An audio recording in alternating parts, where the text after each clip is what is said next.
Welcome to Quiet Scare, where horror doesn't scream, it whispers. Real documented experiences, selected with care, and adapted for quiet, sleep-friendly listening. Truth stays firm. The mood deepens. Please like and subscribe, and tap the bell for new episodes. No more than 3 ads in the first 15 minutes, then uninterrupted playback. Literary horror shaped from authentic accounts for sophisticated listeners. Sleep well and dream dark.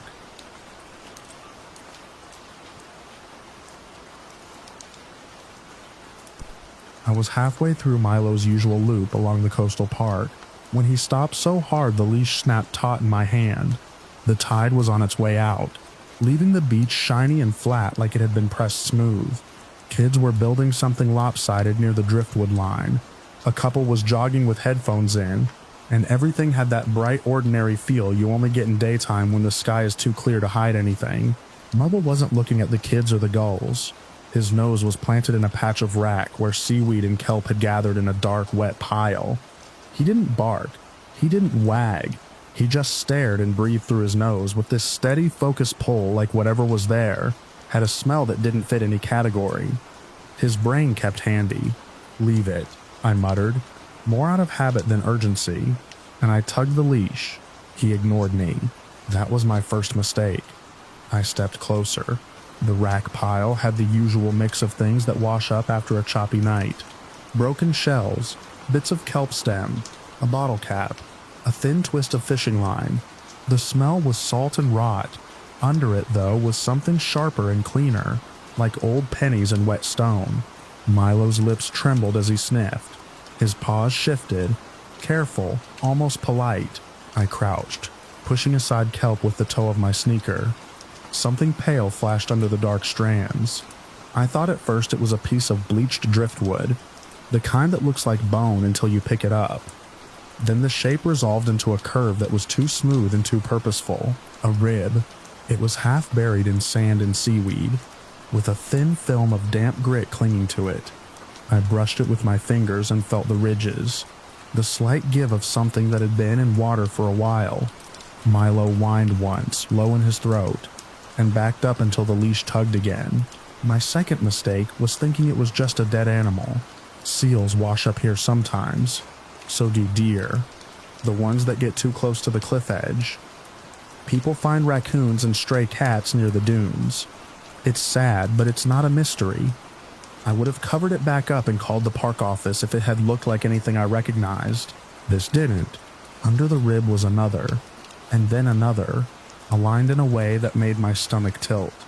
They were narrow and arched, too many of them, stacked close together, like the skeleton had been designed for a different kind of movement than anything I'd ever seen on this coast.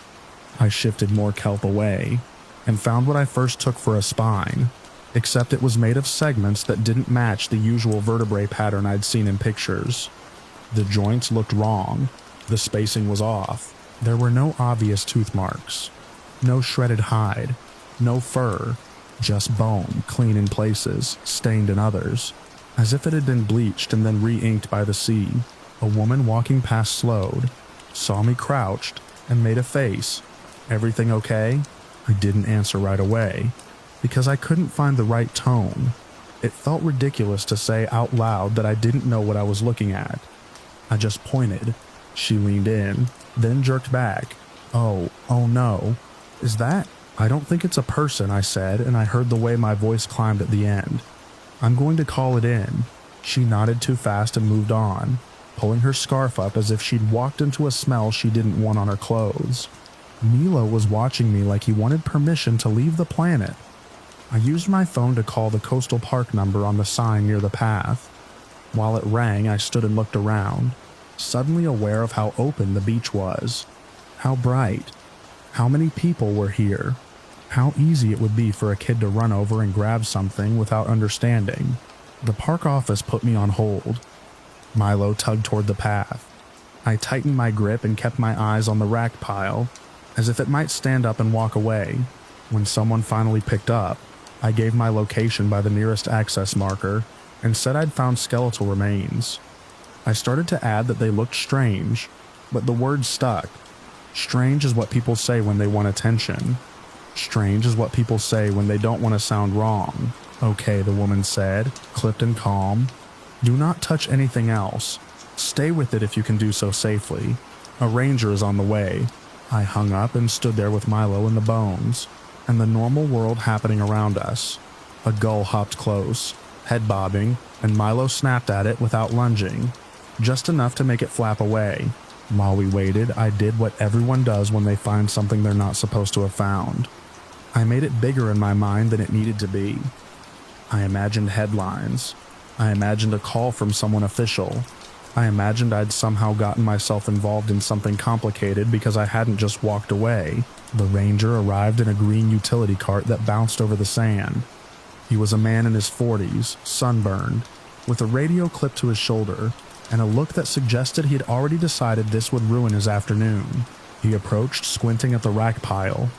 You the caller? Yeah, I said. My dog found it. Good dog, he said automatically. And then he saw the bone. His mouth closed and his face changed in a way I couldn't name. He crouched. He didn't touch it, but he leaned close. His eyes tracked the curve of the ribs, the odd spine segments. He glanced at me, then at Milo. This is as eyed, he started and stopped. He swallowed. Okay, I'm gonna rope this off. I need you to step back to the path with your dog. Is it a seal? He didn't answer. He pulled bright tape from his cart and started creating a square around the rack pile. People were beginning to notice. A jogger slowed, earbuds dangling. A kid on a plastic sandboard rolled to a stop and stared until his mom tugged him away. The ranger spoke into his radio in a low voice, and I heard him say my access marker again. Then he said something I couldn't make out, followed by, yeah, not sure, it's not matching anything. That last part landed in my chest like a small weight. Not matching anything. He came back to me. I'm going to ask you to head out, he said. We'll take it from here. I hesitated. Should I leave my number? He took it down, but his fingers were stiff on the notepad. As I wrote my name, I felt the urge to prove I wasn't being dramatic. It's weird, I said quietly. Right? His eyes flicked to the taped-off square. Don't talk about it on the beach, he said, not unkindly. Just go on with your day, okay? Milo didn't need convincing. He pulled me up the sand toward the path like he'd been given a job. On the walk home, the sun felt harsher. The wind seemed to push at the back of my neck. Milo kept glancing over his shoulder toward the beach, ears back as if he expected something to follow us. At home, I rinsed his paws in the sink, dried him off, and tried to do normal tasks. I answered a couple of emails. I made coffee I didn't drink. I stared out the window at nothing. Every time my phone buzzed, my stomach tightened. It took 2 hours before the first photo showed up online. It wasn't on any official account. It was in a local community group, posted by someone with a caption like, "Found on South Beach today." Anyone know what this is? The photo was taken from a distance. You could see the ranger tape, the rack pile, and a few pale arcs of bone. Someone in the comments said it was a whale. Someone else said it was a shark. A woman with a profile picture of a dog wrote, "That's not any seal I've ever seen." Then the post disappeared. I refreshed. Gone. That evening, my neighbor knocked on my door. She'd seen the ranger tape on her walk and wanted to know what happened. I told her I'd found some animal bones, tried to keep my tone casual. She looked at me like she didn't believe my casual. My cousin works at the marina, she said, leaning in, voice dropping. He said there were 2 vehicles down there. Not just rangers, like unmarked. I laughed once, because it was either that or let the feeling in my throat turn into something larger. Unmarked vehicles show up for all kinds of things, I said. She watched me for a beat. Daniel, she said, using my name like a warning. People are saying it came from the island. I should explain the island, because it matters here, from our beach. If you walk far enough down past the quieter stretch where the dunes give way to rock, you can see it out there on a clear day. It's not far, just a dark hump of green and stone that sits low on the water. There's no ferry to it, no public dock. A few times a month you see a boat cut across the channel toward it, fast and direct, and it never looks like a fishing boat. Everyone in town has a story about that island. Some say it's a private retreat for rich people. Some say it's a wildlife preserve. Some say it's a research station. The only thing people agree on is that you're not supposed to go there, and if you do, you won't get a friendly wave. There are signs about it on the mainland, restricted waters, no trespassing. They're printed with legal language, and posted in a way that suggests someone paid good money for them to be taken seriously. When I was a kid, my father pointed at the island from this same beach and told me never to go near it, not even in a kayak. He didn't explain. He didn't have to. Now, standing in my doorway with my neighbor whispering theories like they were prayers, I felt a thin thread connecting what I'd found in the rack pile to that shadow on the horizon. I don't know where it came from, I said. It could have floated from anywhere. She nodded, but her eyes were bright in a way that said she'd already chosen the more interesting possibility. She left, and I stood with the door closed behind her, listening to Milo pace across the living room as if he had sand still stuck in his fur. The next day, the beach access near where we'd been was closed off for maintenance. That's what the sign said. Maintenance. It was taped to a barricade like it was routine, but the barricade hadn't been there before, and the area beyond it looked fine from the path. The sand was smooth. The water line was normal. People gathered anyway, standing in small groups, craning their necks toward the blocked path. A couple of local reporters showed up with cameras, but they didn't get past the barricade. A ranger told them politely to move along. Later that afternoon, I got a call from a number I didn't recognize. A man's voice said, "Is this Daniel Hart?" "Yes. This is Officer McKenna with Coastal Enforcement." His tone was neutral. "Practiced? You reported skeletal remains on South Beach yesterday." "Right. I'd like to ask you a few questions." "It won't take long." He didn't ask where I was. He didn't ask if it was a good time. He just started like a checklist. He asked where exactly Milo had found it, how much of it was visible, whether I'd taken photos, whether anyone else had touched it, whether Milo had tried to pick anything up. "No photos," I said. "I didn't touch it, just moved some seaweed with my shoe." There was a pause, and I heard the faint scratch of a pen or keyboard. "Did you recognize the remains as belonging to any local animal?" "No." Another pause. "Have you spoken to anyone about what you saw?" I thought about my neighbor, about the community group post that vanished, about the way the ranger had told me not to talk about it on the beach. I told my neighbor I found animal bones. I said, "That's it." "Okay," his voice stayed flat. "For now, I'm going to ask you to refrain from speculating publicly about the find. These things can cause unnecessary concern." "I'm not trying to cause anything," I said, heat creeping up my neck. "I just called it in. I understand," he said, and I couldn't tell if he did. "If we need further information, we'll contact you." "Are you going to tell people what it was?" There was a beat too long for an easy answer. "We're coordinating with specialists," he said finally. "That's all I can share at this time." When I hung up, my hand was damp where it had gripped the phone. That evening, I went looking for information the way everyone does. Privately, like it's not the same as talking publicly. I searched for local news. I checked social media. I dug through old articles about beach finds. There was nothing official. A few people mentioned some kind of skeleton, and then their posts were either deleted or buried under other things. One post stayed up in a small forum for hikers. A user claimed their friend was a grad student at a nearby university, and said the bones didn't match any known marine mammal. They said a professor looked at a blurry photo and couldn't place the structure. They ended with, "Could be from the island." I read that sentence over and over, feeling my brain try to turn it into something concrete. Could be from a week past. The barricade remained. Maintenance stretched from a day into a week into 2. People complained. Parents who liked that beach access for strollers argued with rangers. Dog walkers rerouted, grumbling. Milo and I started taking a different loop through the park, away from the shut path. For a while, it seemed like the whole thing would fade into the background, become another local oddity people brought up at parties, and then dropped when someone changed the subject. Then I got an email. It was from a biology department at the regional university. The subject line was plain: inquiry regarding specimen discovery. The message was polite. A researcher named Dr. Liao said she'd heard through community channels that I had found skeletal remains that were difficult to identify.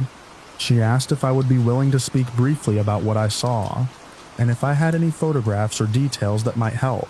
I stared at it for a long time. Part of me was relieved. Specialist, real people with training.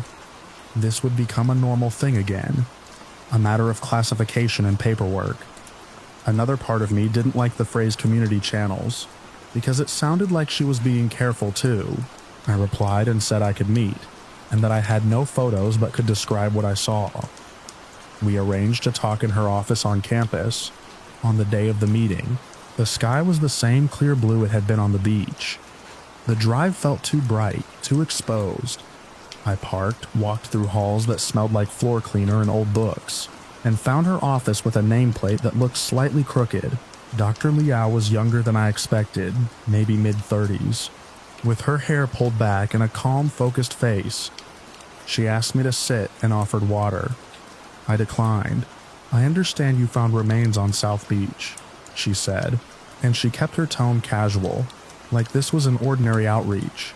"Yes, I need to be transparent," she said, hands folded neatly.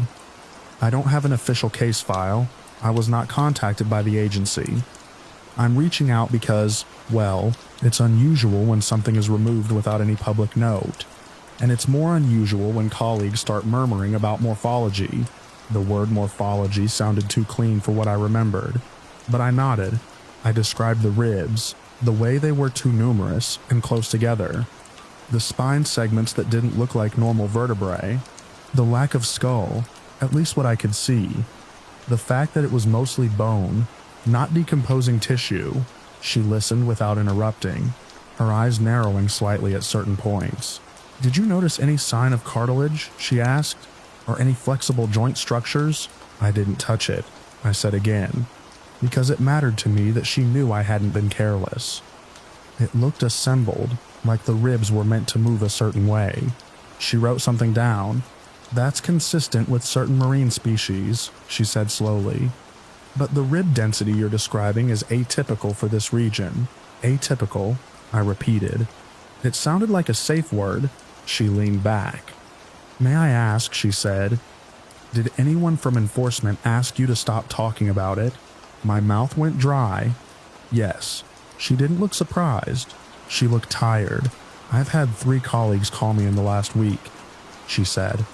"Not about your find specifically, about similar patterns, restricted retrievals, lack of documentation, and always, the same vague statement, coordinating with specialists." I swallowed. "So what was it?" She met my eyes. "I don't know," she said. "I have no specimen. I have no photographs. I have only secondhand descriptions, and the absence of information. That's not science. That's gossip with better vocabulary." I almost laughed at that because it was true, and because I needed something to break the tension. But her face stayed serious. "There is," she continued, "a restricted island near your coastline. I'm sure you're aware of it." I nodded. "I can't say what is or isn't happening there," she said carefully. "What I can say is that legal boundaries can create blind spots. When something falls into those blind spots, curiosity tends to fill the space. So you think it came from there?" "I think," she said, choosing each word, "that the timing and the response are aligned with that theory. That is not the same as evidence." "What would evidence even look like?" I asked, and I hated how small my voice sounded. Dr. Liao's gaze flicked to the window, to the campus trees moving gently in the wind. "A specimen," she said, "a chain of custody, a documented analysis, a place you can go and verify. Without access, you're left with stories." When I left her office, I felt both lighter and worse. Lighter because someone else had said out loud what I'd been thinking. Worse because she had also confirmed something I hadn't wanted to admit. There was no way to pin this down. The island's legal status wasn't just a barrier to curiosity. It was a wall that made every unanswered question feel intentional. 2 days later, I got another call from an unknown number. This time, it wasn't an officer introducing himself. It was a woman, her voice smooth and low, like she'd been trained to keep every sentence from sounding like a threat. "Mr. Hart," she said, "I'm calling regarding your recent communications with university personnel." My skin prickled. "Who is this?" "I represent a contracted agency involved in coastal environmental management," she said, and the phrase sounded like it had been built in a boardroom. "You were advised to refrain from public speculation. We would like to extend that request to private discussions that may contribute to misinformation." "I didn't post anything," I said, and my grip tightened on the phone. Milo lifted his head from the rug, ears angling toward my tone. "I'm aware," she said. "This is a courtesy call. How do you know who I talked to?" A pause. Not long, but deliberate. "Your report is part of an active file," she said. "Details are monitored." "Monitored?" I repeated. "Mr. Hart," she said gently, as if I were being unreasonable. "The coastline contains protected zones. Not all information can be distributed." "What was it?" I asked again. "Just tell me what it was." "You took it. You shut down the beach. You called me. What did Milo find?" "I can't answer that," she said. "Thank you for your cooperation." The call ended before I could say anything else. For the first time since the beach, I felt genuinely angry, not just unsettled, the kind of anger that makes you want to do something foolish so you can feel like you have control. That night, I drove to the overlook where you can see the island best. It's a pull-off above the coastal road, with a cracked asphalt lot and a faded interpretive sign about seabirds. I parked and sat with the engine off. The ocean was a dark sheet under the last of the daylight. The island sat out there, a lump of shadow with a thin line of pale surf along its edge. Through binoculars, you can sometimes make out a structure on the higher point. People argue about what it is. A weather station, a lab, a communications tower. From where I sat, it was just a shape that didn't belong to the land I knew. A boat cut across the channel toward it, moving fast. It didn't have running lights on, not that I could see. It slid through the water like it already knew exactly where it was going. I watched until it disappeared behind the island's darker bulk. In the weeks that followed, life tried to return to its normal rhythm. The beach access reopened without explanation. No announcement, no statement. The barricade was simply gone one morning, and people flowed down the path like nothing had happened. I walked Milo there once, because I needed to see the spot again. The rack line had shifted. The sand had been rearranged by tides and wind and feet. There was no sign of Tate, no sign of disturbance, no sign that anything unusual had ever been there. Milo pulled hard in the direction of the old rack pile location. Nose down, searching. For a moment, I thought he'd lead me to another bone, another hint. Then he stopped, stared at the ground, and sneezed like he'd hit a dead end.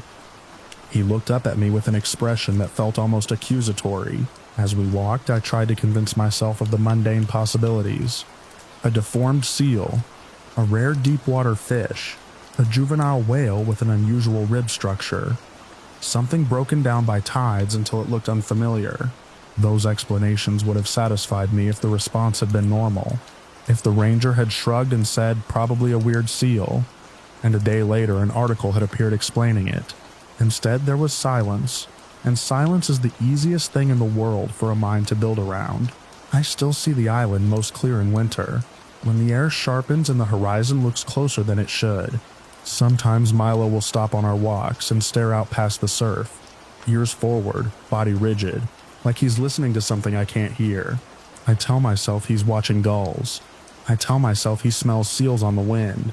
But I think about those ribs, stacked too close together, built for a kind of motion that didn't match anything I've seen on this coast. I think about the way the ranger's face changed when he first looked down. I think about the careful voices on the phone, the word monitored, the way posts vanished as if they'd never existed, and on the nights when the sea is flat and the moon makes a pale road across the water, I find myself staring at the dark shape on the horizon and wondering what exactly has the legal right to keep its secrets when pieces of it wash up on a public beach.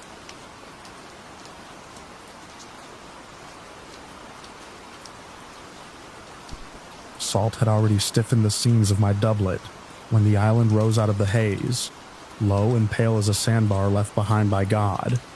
I leaned over the rail with my fingers locked on the wet rope and watched the outer banks take shape, dunes like sleeping beasts, thin pines, and the long shallow wash where the sea worried the shore without ever tiring. We had spoken of a permanent English foothold in this part of North America, as if it were a thing you could hammer into place, like a post in firm earth. From the first sight of that sandy line, I understood we were trying to nail a promise into water. I had come in Governor Ralph Lane's train in 1585, more a keeper of notes than a man of force ink, lists, and the marking of stores. Lane had a soldier's habit of looking past a man's face to whatever lay behind him, as if the world were always about to spring an ambush. Sir Walter Raleigh's name sat on every paper we carried, the ink still sharp from London, and it gave the venture a fine shine that the island itself refused to reflect. At first, we made our work look like certainty. Palisades rose from cut pine. Thatched roofs took their place. We set a little fort and called it order. In the mornings, the air smelled of resin and smoke, and by noon, the heat pressed down as if the sky had lowered. The sand got into everything. It rasped between teeth. It found the folds of stockings and the corners of chests. The shore seemed to rearrange itself overnight. An inlet would silt up. A channel would shift. And a boat that had floated easy one day would scrape bottom the next. The island's beauty was the kind that did not care whether you lived. The sea gave fish when it pleased, and then gave nothing but empty hooks. The freshwater lay in shallow places that turned brackish if you dug too near the sound. Supplies that were meant to last became smaller every time I opened a barrel. In my ledger, the numbers dwindled with a neatness that mocked us. Meal, peas, dried beef, powder. A colony, I learned, can starve on paper long before it starves in the body. We depended on relief. That did not come. The ships that were to return with fresh stores and more hands became an idea we repeated to keep ourselves from speaking the worst thought aloud. Each week without sails on the horizon made the men's tempers sharper. Lane held councils and sent parties into the country. We traded when we could, threatened when we could not, and pretended every bargain was fair. It was during that first year that I began to notice how sound carried on the banks. A man could call from the palisade and hear his own voice return thin and wrong, as if it had brushed through reeds before coming back. At night, the wind worked the dunes with a constant whisper. When the moon was low, the sand ridges threw shadows like black water. More than once, I woke with the conviction that someone walked just beyond the fort, not heavy with boots, but light, careful, and patient. When I would rise and peer through the slats, there was only the open dark, the wash of the surf, and the great slow turning of the stars.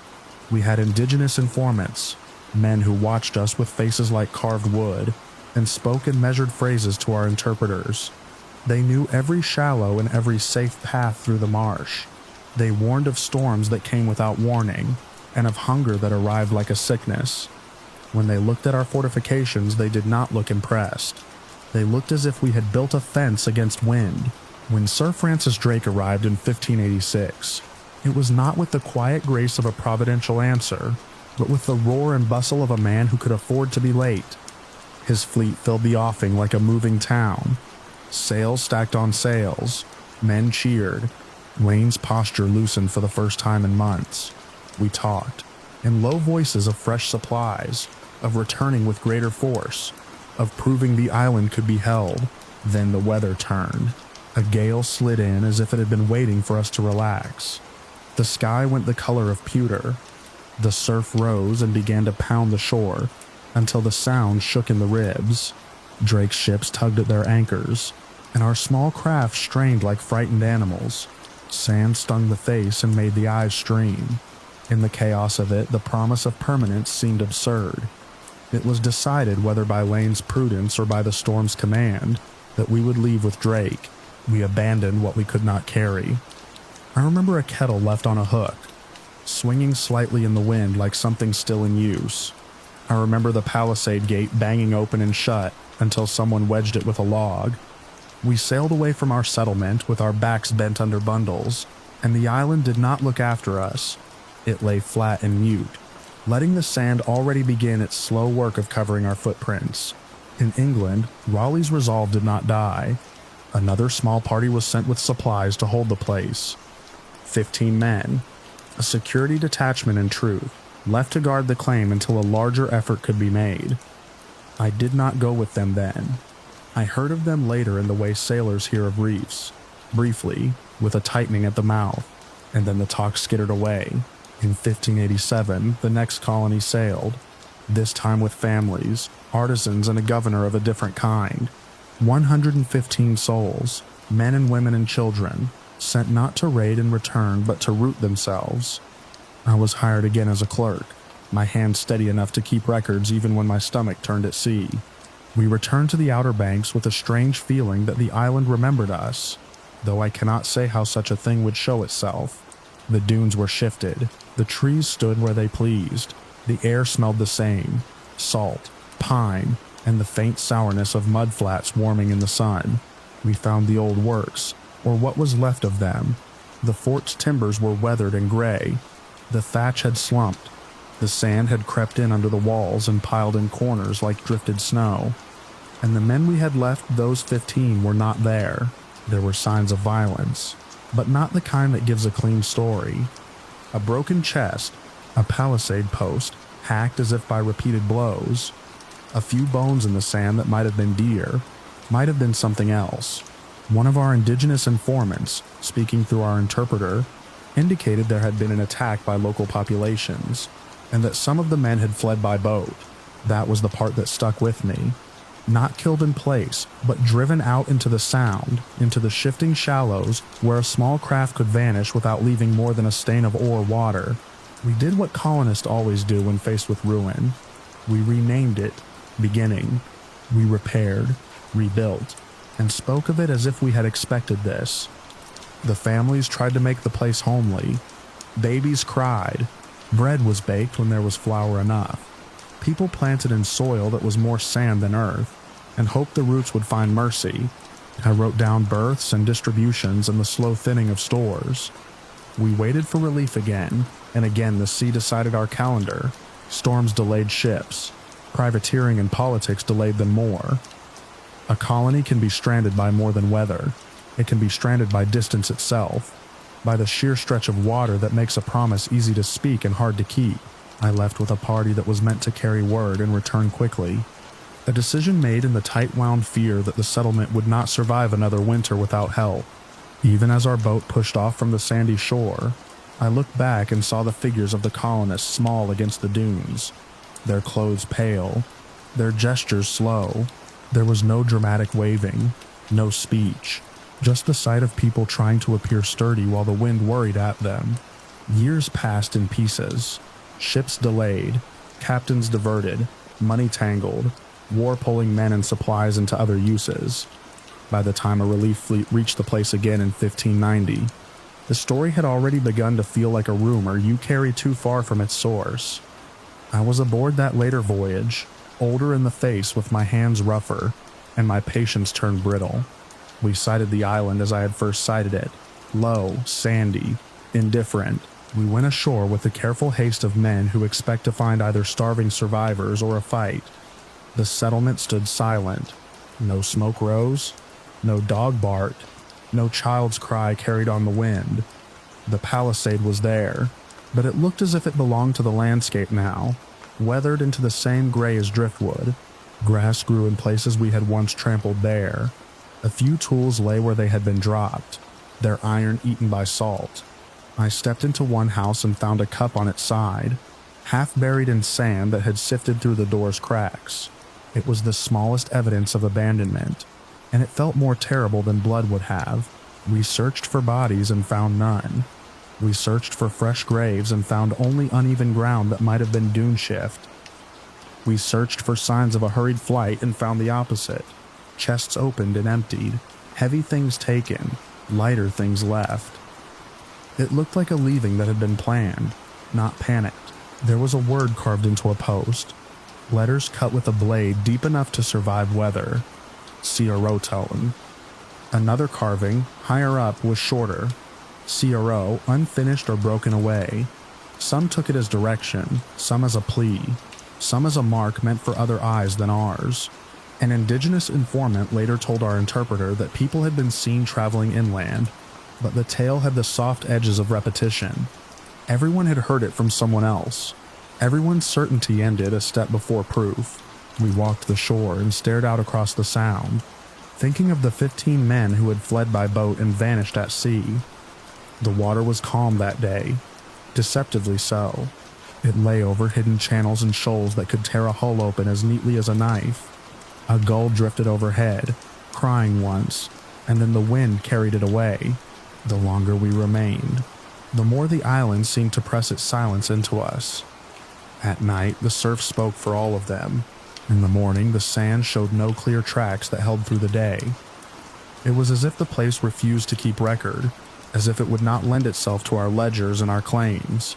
I wrote what I could, but ink is a poor net for catching absence. When we left Roanoke behind that final time, the palisade and the empty houses shrank into the dunes until they were only a smudge of geometry against the pale shore. I stood at the stern and watched the line of sand blur with distance, thinking of the settlement's first bright days, of hunger and delayed sales, of relief arriving too late in every season that mattered. The sea glittered as if nothing had ever been asked of it. The wind filled our canvas and pulled us away, and the island slid back into its long, patient solitude, keeping the fate of 115 souls as cleanly as it kept our footprints, until all I could see was water and the thin sandy edge of nowhere.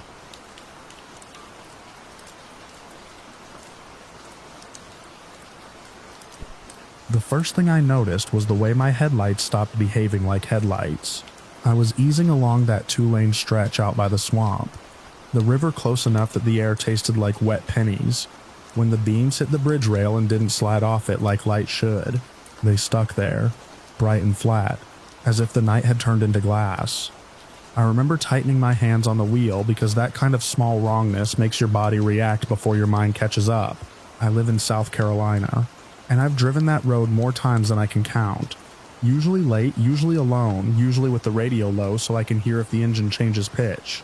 The bridge is nothing special, just concrete over dark water with cypress knees and reeds crowding the banks. On warm nights the fog sits low, and the bugs throw themselves at your windshield like the world is ending. That night the fog wasn't thick, but it had shape. It pulled in patches and slid like something alive. My wipers squeaked once, even though there was no rain. The river on the right was a black strip with a faint slick shine, where the moon found it between clouds. I was halfway onto the bridge when I saw the figure. It was on the far shoulder, near the end of the guardrail where the bank drops away into mud and cattails. At first my brain tagged it as a person standing too close to the edge. Then the proportions didn't line up. The shoulders sat too wide. The head was too small. The legs were wrong in a way that made my stomach go cold. Not because they were monstrous, but because they were functional in a way I couldn't place. It stood upright. No question about that. Tall enough that the top of it came near the height of the guardrail posts. In my headlights, it wasn't furry. It wasn't shaggy. It didn't have that bulky silhouette people describe when they're talking about a bear up on its hind legs. The skin looked like it had texture. Not slimy, not wet, not shining like a fish. More like the inside of a peeled tree trunk mixed with something tougher. My eyes went to it the way they do when you see a snake. You look for the pattern because your mind wants to name what you're seeing. The surface had a reptilian look to it, like small tight plates or scales set close together. Not the bright obvious scales you see on a lizard in a pet store, but something muted, dark, and practical. It absorbed light instead of reflecting it. It made the shape seem carved out of the night rather than standing in it.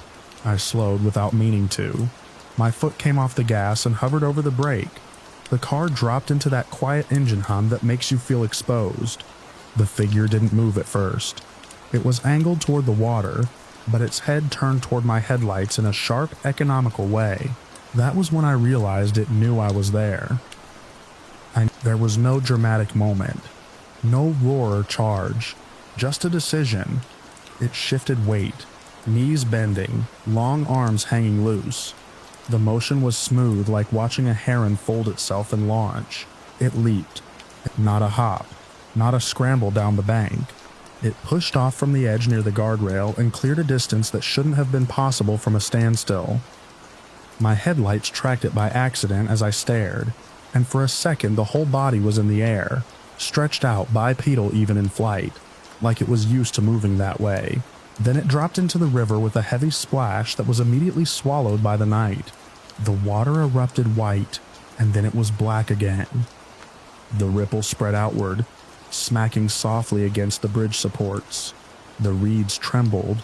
A few birds lifted from somewhere deeper in the swamp, their wings making that papery flapping sound that always feels too loud. I kept rolling forward because stopping would have meant sitting above it, and my body refused that idea.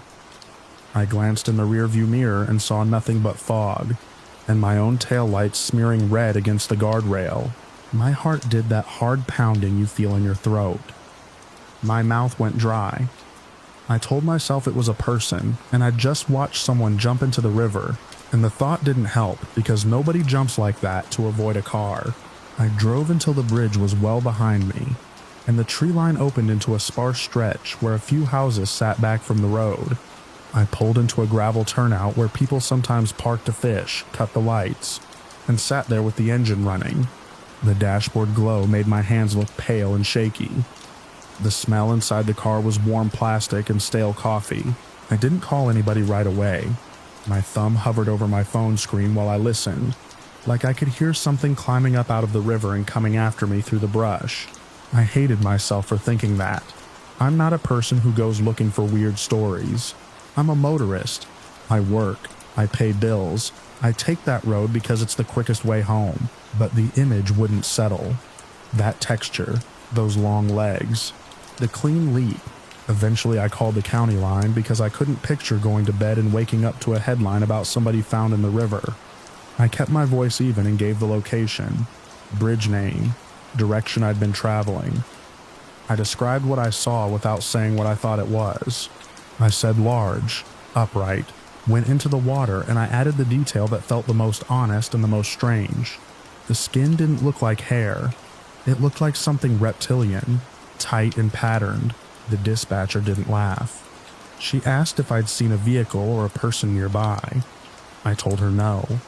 She asked if I'd stopped. I told her I hadn't. She told me to wait where I was and not to go back alone. A deputy showed up first.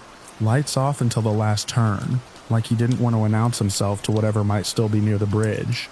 He stepped out, hand resting near his belt, and shined a flashlight across my car and face, taking me in like he was deciding if I was sober. I kept my hands visible on the wheel and explained again. He listened, nodded, and didn't correct me when my words got clumsy around the parts I couldn't explain. 2 more vehicles arrived, then a game warden truck. They told me to stay back while they went to look. I watched their taillights disappear down the road, and the emptiness they left behind made the swamp feel closer, like it had crept up while nobody was watching. Time stretched in that ugly way it does when you're waiting for proof that you didn't imagine something. When they came back, nobody said you're wrong. Nobody said it was a bear. Nobody said kids messing around. Their faces were tight, and the warden looked down at his boots like he'd stepped in something he didn't want to name. They didn't let me walk down to the bank, but they did tell me what they found. Footprints in the mud, big ones, clear enough that the deputy had taken photos with his phone, and then again with a better camera. 3 toes pressed deep, splayed slightly as if the weight had hit and pushed outward. Not a raccoon, not an alligator, not anything they wanted to list out loud under those streetless stars. The warden said the stride between prints was long, too long for a person moving normally, and not quite the pattern of a wading bird. He kept using careful words. Unusual, anomalous. We'll have someone take a look, and every careful word made my skin prickle. One deputy mentioned, like an afterthought, that the riverbank showed a disturbed section where something had entered the water with force. The mud was torn. Reeds were snapped. There was a smear on the guardrail post, low and dark, but they didn't touch it with bare hands. They took my statement sitting on the hood of my car with a clipboard, and the overhead light turned on. I answered every question: time, direction, speed, how long I saw it. I told them about the texture again. I said it looked like scaled skin, not fur, and I could see it because my headlights hit it full on before it moved. When they finally let me go, the deputy told me, almost gently, to take a different route home for a while. He didn't say why, and I didn't ask because I didn't want him to have to say it. I wrote everything down the moment I got home, hands still trembling, because I knew if I slept first, the details would blur into something easier. I kept the notes with the copy of my statement in my glove box afterward. The kind of thing you don't show people unless you have to. Of course, it didn't stay quiet. By the next week, someone had heard big tracks by the bridge and turned it into a story. A cousin told a coworker told somebody at the bait shop. People drove out there in trucks with light bars and coolers. Someone posted shaky phone video of the mud prints, not the creature, just the indentations. But the comments did what comments always do. Half the town laughed. The other half leaned in, hungry. The rumor grew legs. It sprouted extra details I never said. Fur, claws, glowing eyes, a scream. Folks love a scream. They called it everything from a swamp ape to a river devil, and I hated that last one, because it pushed the whole thing into a place I couldn't follow. I didn't see anything supernatural. I saw something physical that moved with purpose. Local kids started daring each other to walk the bridge at night. A couple of fishermen claimed they saw ripples too big for a gator, but fishermen claim a lot of things. The bait shop owner taped a printed photo of the three-toed track behind the register like it was a trophy. People were suddenly experts on footprint shapes and stride lengths. Even the ones who mocked it still talked about it, because nobody could fully ignore the idea of a biological outlier living in a place they thought they knew. The authorities never made a public statement that satisfied anyone. They called it an ongoing inquiry. They said they couldn't confirm an unknown animal. They said the area was being monitored. The bridge stayed open. Life kept going, because life always does. But my habits changed. I stopped taking that road at night. If I had to, I kept my windows up and my eyes forward, and I didn't look toward the riverbank when my headlights painted the guardrail. Every time I crossed, I remembered how the light stuck, how the shape stood there like it belonged, and how it chose the water over being seen. Once, weeks later, in daylight, I drove past the bridge on a detour and forced myself to glance down at the bank. The mud was dry and cracked. The reeds had grown back in the snap spots. The river looked ordinary, brown and slow, with a log floating near the surface like any other day. Only the guardrail post had a faint dark mark on it, almost gone from sun and rain, as if something had brushed past in a hurry. I tell myself the same thing I told the dispatcher. I saw what I saw, and I described it as honestly as I could. I don't know what it was, and I don't pretend to. What I can't shake is that it behaved like an animal that knows it doesn't fit the name list humans keep for this world. It stayed still until it realized it had been noticed. And then it made a choice that left only tracks behind for us to argue over. Sometimes, when I'm driving somewhere else at night and the air smells like river water, I find myself watching the shoulders of the road without meaning to, scanning for that upright shape. Not because I want to see it again, but because some part of me expects the swamp to keep its own secrets, and still leak them out, one brief flash of texture in headlights at a time.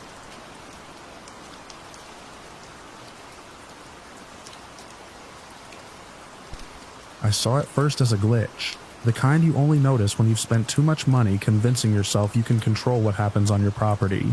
It was early morning, that dead hour before dawn, when the streetlights still feel like they own the neighborhood.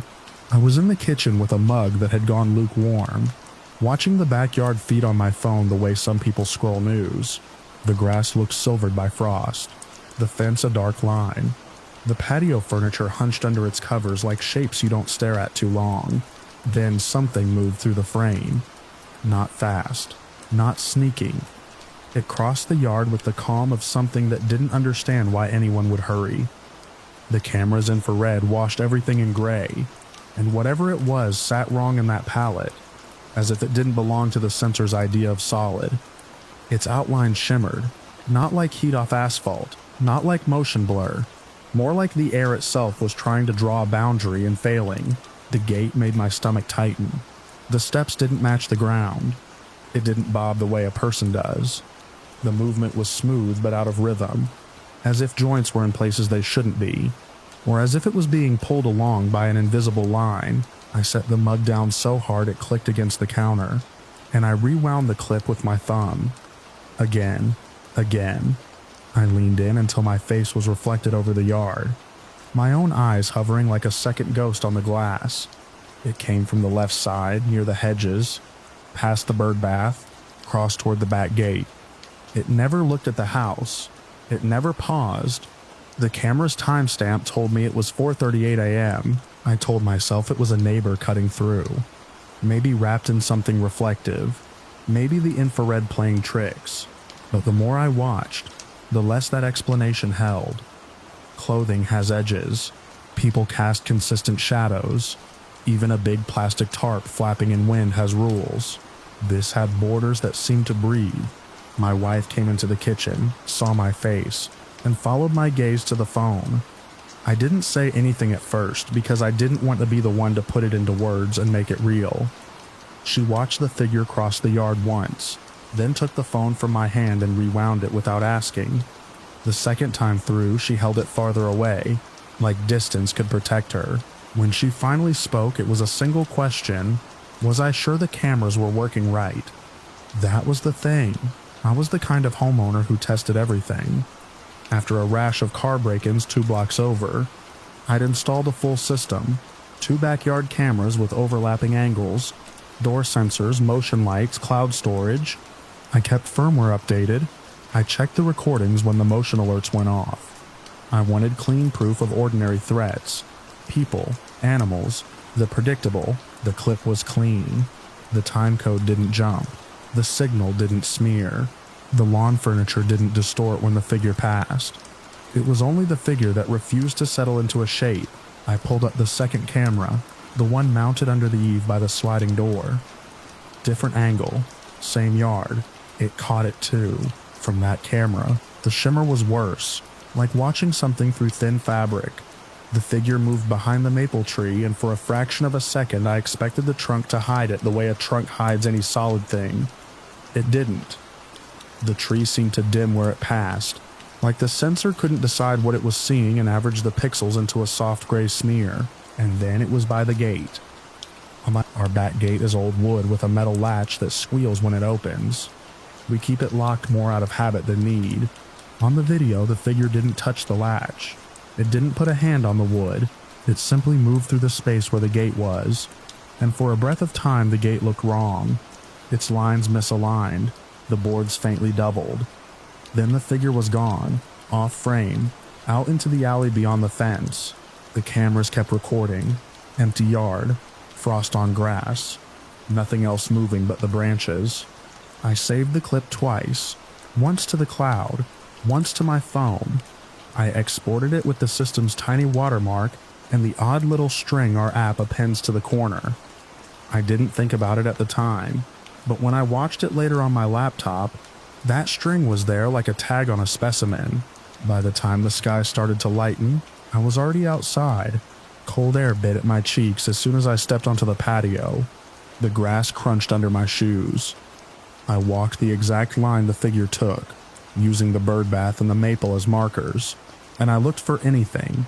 Footprints, drag marks, a scuff where someone might have stumbled, a broken blade of grass, frost disturbed into darker patches. Nothing. The frost lay unbroken, a neat glaze like sugar. The dirt under the maple was smooth. The gate latch was still locked. I tried it and it squealed the way it always does. Loud enough that if anyone had opened it at 4:38 I would have heard it through the bedroom window. Our dog refused to come out. He's a medium mutt with too much confidence, the kind that barks at delivery trucks and vacuum cleaners. Usually he's the first one at the back door when he hears me step on the patio. That morning he stayed in the hallway, nails gripping the hardwood, eyes wide. When I called him, he backed away like I'd offered him something that burned. Our cat did something I'd never seen her do. She flattened herself under the dining table and wouldn't move even when I rattled the treat jar. Her tail was puffed and her ears pinned, and the skin along her spine twitched as if a current was running under it. The yard was quiet, no smell of skunk, no dead animal, no obvious reason for either of them to act that way. The only thing different was what I'd seen on the screen and the cold line that knowledge drew across the back of my mind. I checked the motion light. It hadn't triggered. I checked the sensor logs. No door opened, no gate, no window. The system didn't record any sound because the backyard cameras don't have audio. A choice I'd made for privacy and never regretted until that morning. I kept looking anyway, moving methodically, because that's what I do when something doesn't make sense. I knelt by the fence and examined the ground near the baseboards. I brushed my glove over the frost and watched it stick and smear. I looked at the spots where the figure had crossed, expecting at least a faint disturbance, some pattern in the ice crystals. The grass was perfect.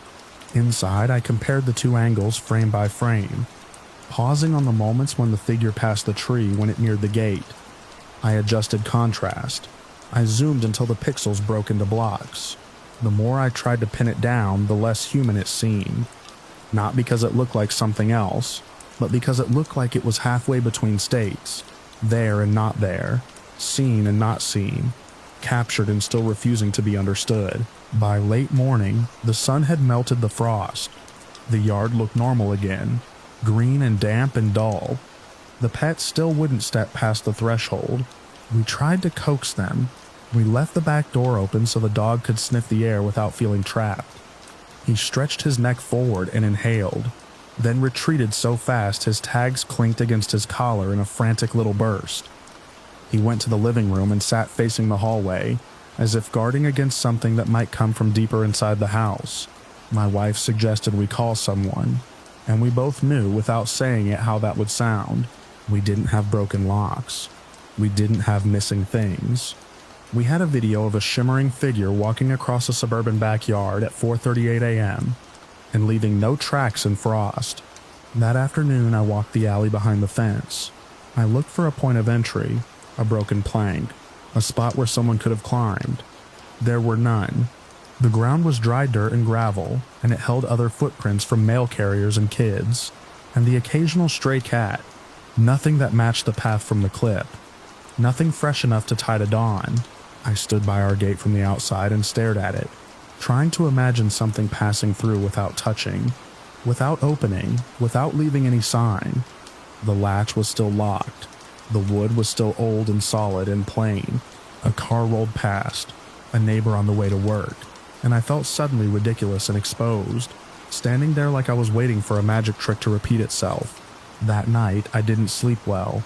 I kept the phone on the nightstand, brightness turned down, the clip loaded and ready, as if watching it enough times would make it change into something explainable. Every time the house creaked, I imagined that wrong, smooth gate on the other side of the bedroom wall. Just before dawn, I checked the live feed again. The yard was empty. The patio furniture sat in place. The maple branches swayed gently. Nothing shimmered, nothing crossed. The cameras hummed along, doing exactly what I'd bought them to do. Record reality. When the sky began to pale, I went to the back door and opened it. Cold air slid in, and the dog got up from his bed and approached, slow and wary. He stood beside me, nose working, then stopped at the threshold like there was a line he couldn't cross. His body trembled, a fine vibration through his shoulders, and he let out a low sound that wasn't quite a growl and wasn't quite a whine. I looked out into the yard and saw nothing at all. The cameras and their neat little rectangles on the screen showed nothing at all, but the way my dog stared into the open space near the bird bath, the exact path from the clip, made the hair on my arms rise. His eyes tracked something that wasn't there, moving with a careful, steady focus, following a route only he could see, from hedge to tree to gate. I didn't step outside. I didn't call his name. I just stood in the doorway, hand on the frame, listening to the quiet and watching the empty grass as if it might shimmer at any moment. And somewhere in the system, in clean digital storage with a timestamp and a clear view of an undisturbed yard, that first clip remained, proof that something crossed our backyard before dawn and left nothing behind.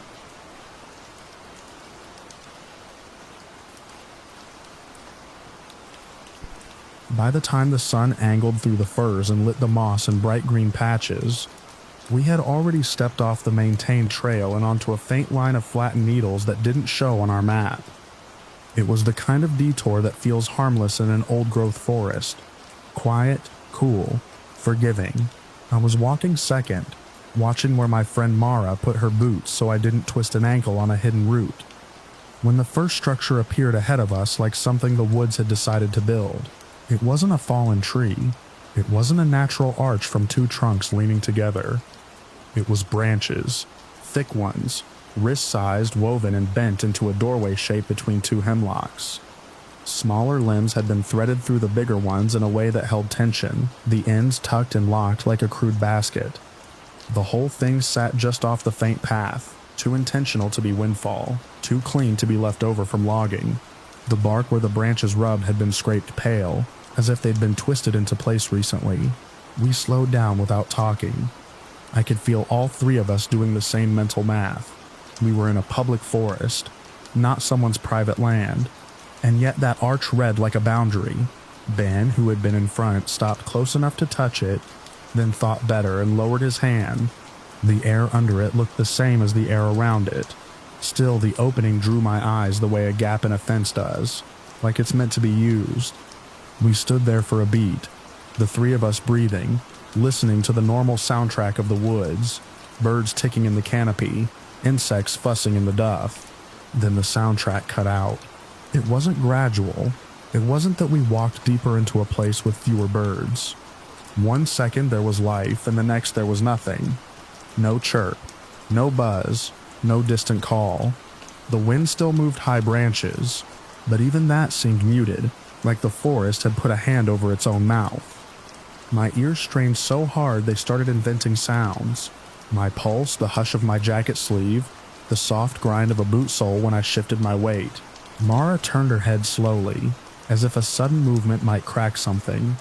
Ben's mouth opened, then closed again. None of us wanted to be the one to speak first in that blank space.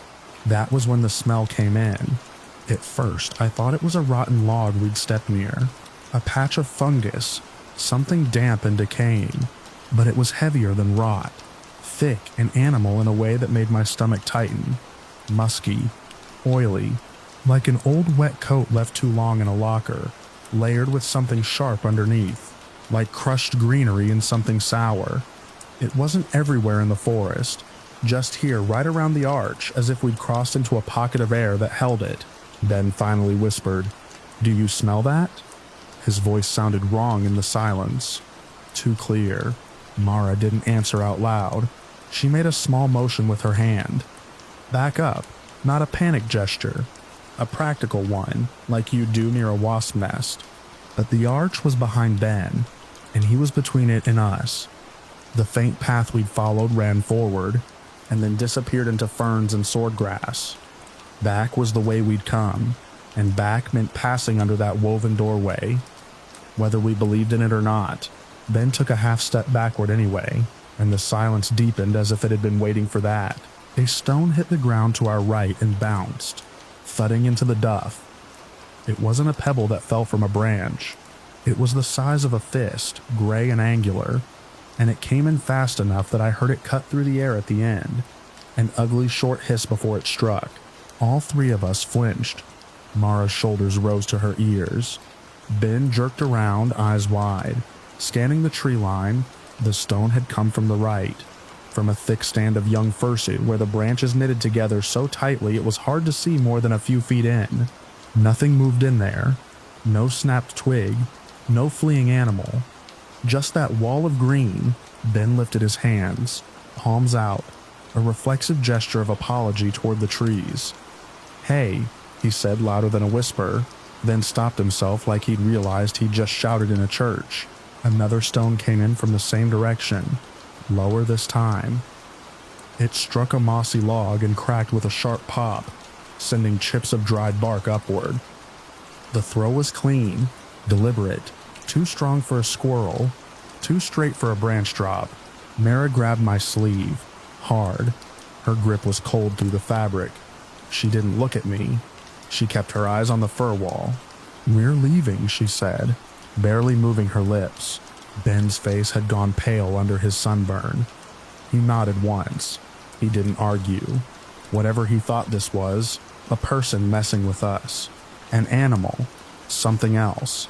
His body had made the decision without his pride. We started backing up together, step by careful step, so we could keep our eyes on the right-hand tree line and still move toward the arch. My heel found a root, and I stumbled, catching myself on Ben's pack strap. The silence made every small mistake feel enormous. Even my breath sounded like it didn't belong. The smell got worse as we moved. It clung to the back of my throat. There was a wetness to it, like a warm body close by, and it made me think of fur without seeing fur. A third stone flew. This one came from the left. It crossed our line of retreat and slammed into the ground a few feet behind Ben, as if whoever threw it had adjusted for our movement and aimed to hurt us. The left side of the forest was older and darker, thick with cedar trunks and fallen giants that lay like collapsed bridges. There was nowhere to see into it either.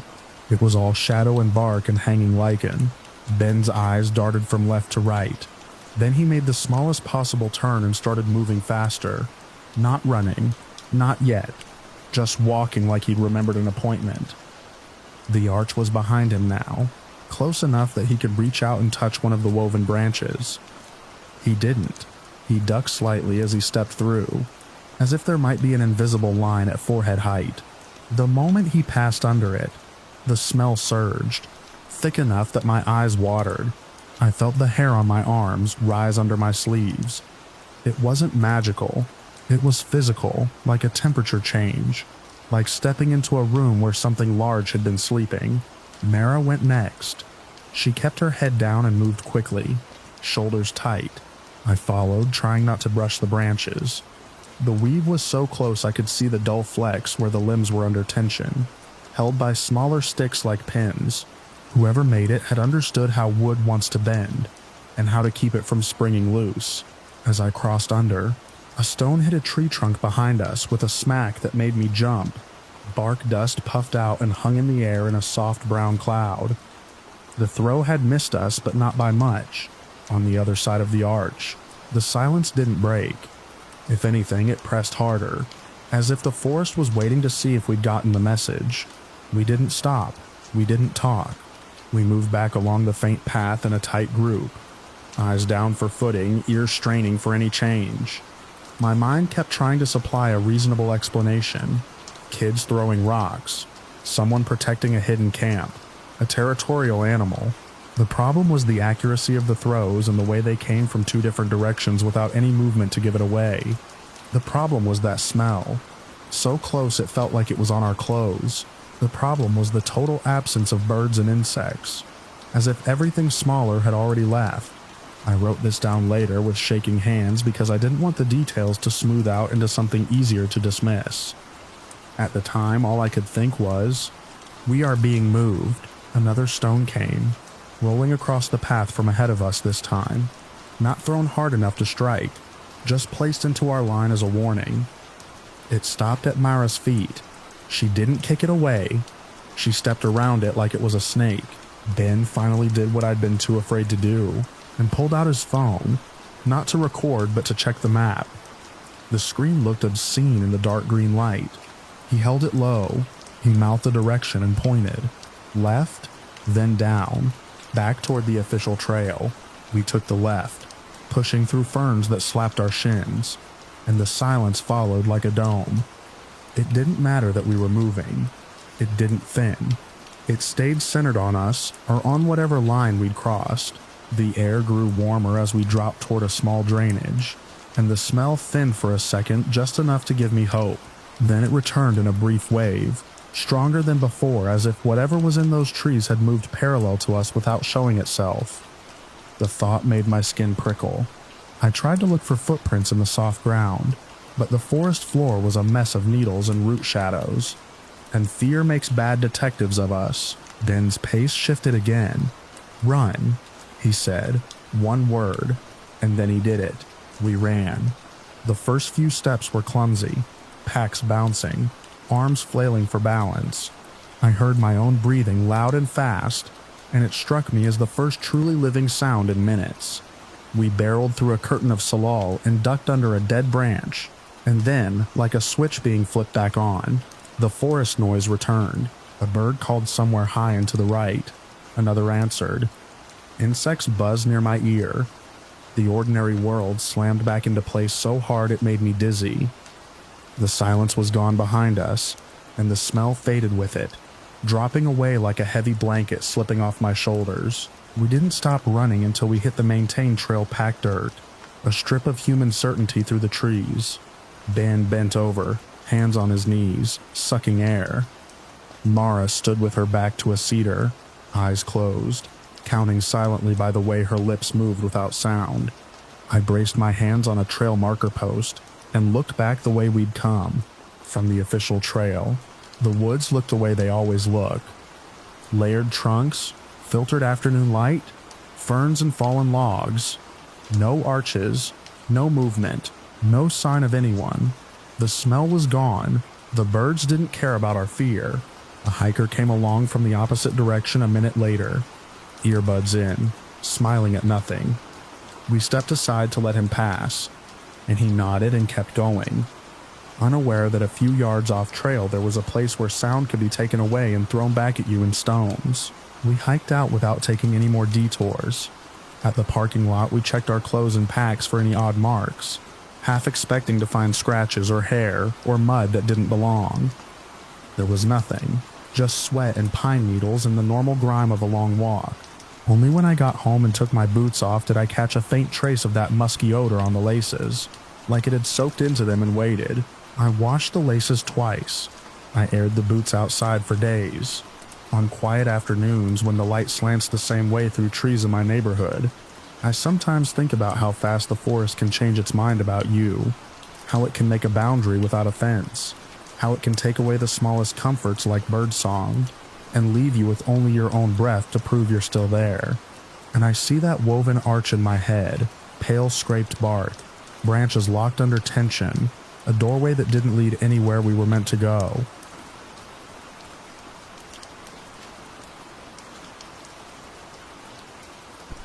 I was tying my shoelace when the shadow moved over the sandpit, slow and wrong for a cloudless morning. I remember the grainy grit under my fingers, the smell of dust and sun-baked grass, the way every voice on the yard dipped at once, like someone had turned down a radio. We were on break, mid-morning recess, the time when the teachers stayed inside with their mugs and papers, and we became our own noisy world. Our school sat out in the scrubland, the kind of place where the fence leaned, and the field beyond it looked empty until you noticed how much was alive in it. Termites, brown birds that hopped like they were late for something, wind that carried the dry scent of crushed leaves. The shadow wasn't from a tree. It slid across the open ground in a clean oval, as if something solid had drifted between us and the sun. I stood up and squinted toward the fence, and dozens of heads turned the same way. In the field beyond the soccer posts, a bright object hung low, catching the light so hard it hurt. Silver, but not the silver of a spoon. It looked like metal that had swallowed the sky. At first, people thought it was a plane coming down. Someone pointed and ran toward the fence. Then another. Then all of us. A tide of small bodies pressing forward. Bare knees, untucked shirts, lunch crumbs on our lips. It lowered without wobbling. No smoke. No sound that matched what my eyes insisted was happening. There was a hush inside the hush, like the world itself had listened. It touched the field as lightly as a seed pod landing, and the grass under it flattened in a neat circle. Up close, the craft was too simple to make sense. A smooth, rounded shape with no seams where you'd expect doors, no windows, nothing to grab onto. It reflected us in warped little ghosts. When I leaned my forehead to the fence wire, I could see my own face stretched long, my eyes too big, my mouth open. We were not alone at the fence. There were more than 60 of us there, from the youngest who still sucked their fingers to the older ones who pretended not to be afraid of anything. We jostled, but gently, as if pushing might make it vanish. The first change was in the air. A sharp, clean smell, like stones after rain, even though there had been no rain. The hairs on my arms stood up. My tongue tasted like I'd licked a battery. Then shapes appeared beside the craft, as if they had been waiting in the glare, and only now decided to be seen. They were small at first glance, child-sized but not like us. Their heads looked slightly too large for their bodies. Their skin had a pale cast, not white like paper, more like ash rubbed thin. Long black hair fell straight down, not moving in the breeze. Their eyes were the strangest part. Too large, too dark, not shiny like a goat's eye or a dog's, but deep, as if the light went in and didn't come back. I did not hear a door open. I did not see one. Yet there they were stepping out onto the flattened grass. A few of the littlest children began to cry, thin and confused. Some older ones laughed once, high and brittle, the way you laugh when you trip and want everyone to think you meant it. I could not move my hands from the fence. My fingers had gone stiff around the wire. One of the beings turned its head toward us. The movement was smooth, but too smooth, like a picture sliding, and then the message came. It wasn't a voice in my ears. It arrived inside my head like a picture you suddenly remember, a rush of images so fast I couldn't sort them. But each one clear, trees falling. Not one tree, not a branch snapped by goats, but whole forests going down like grass under a blade. Dark water with a skin of oil. Fish belly up, mouths open. Smoke curling from stacks and settling over houses. The sun turning pale behind it. A hard, bright line of light that cut through a city and left the buildings standing, but empty, as if the people had been erased. Along with the pictures was a feeling, heavy and urgent. Not anger, not sadness exactly, but a kind of warning that made my stomach clench. The sense of stop, the sense of too far, the sense of you are small, but your tools are not small. I blinked, and the field snapped back into view. The silver craft, the flattened grass, the long-haired figure still facing us. The message didn't come only to me. I could tell because I heard the sounds people make when they see something inside themselves. A gasp, a whimper, a sharp intake of breath like swallowing a sob. One boy near me, older than I was, kept rubbing his forearm as if trying to wipe something off it. A girl whispered a prayer under her breath, not loudly enough for a teacher to scold, but loud enough for the fear to have somewhere to go. I felt another surge. Not pictures this time, but a simple idea pressed into me. The way fire can warm a home or burn it down, and how a child playing with matches thinks only of the flame. The beings did not wave. They did not point. They stood and looked, and the looking was like a hand on the back of my neck. I had the odd sense that they could see not only our faces, but the thoughts behind them, that they were touching our minds gently, the way you test if fruit is ripe. My heart hammered so hard I could see my shirt jump. Still, I leaned forward. Not because I was brave, because the whole yard was leaning, pulled like iron filings toward a magnet. One of the beings took a step closer to the fence. The grass did not spring back under its feet the way it did under ours. It stayed pressed, as if the ground held its imprint. In that moment, the recess bell didn't ring. Time did not break the scene into before and after. It simply kept going, smooth and impossible. A teacher's silhouette crossed a classroom window behind us. I saw it, and it made me want to shout to pull them outside by the sleeve. But my throat felt tight, and in my head there was still that heavy warning, that insistence that what we were seeing was not for adults who lived in rooms and schedules. It was for us, because our minds were open in a way theirs were not. Then the beings turned back toward the craft together, like birds moving as one. They crossed the flattened circle of grass. Again, no door appeared, but they were suddenly gone from sight, as if the silver surface swallowed them. The air prickled harder. My teeth ached for a second, as if my jaw had been clamped. A low pressure pressed against my ears without sound. The craft lifted. It rose straight up, slow enough for every child to follow. And then, with no warning, it moved sideways. A clean slide across the sky. No arc, no wobble. One moment it was above the field, the next it was above the tray line, and then it was a bright point shrinking into the blue until it wasn't there at all. Only then did the yard remember how to breathe. Noise rushed back in, messy and overlapping. Children talking over each other, crying, laughing, swearing they'd seen it first, swearing someone had touched the fence and caused it. Hands flapped in the air, making shapes. Eyes darted between the empty field and the classroom windows.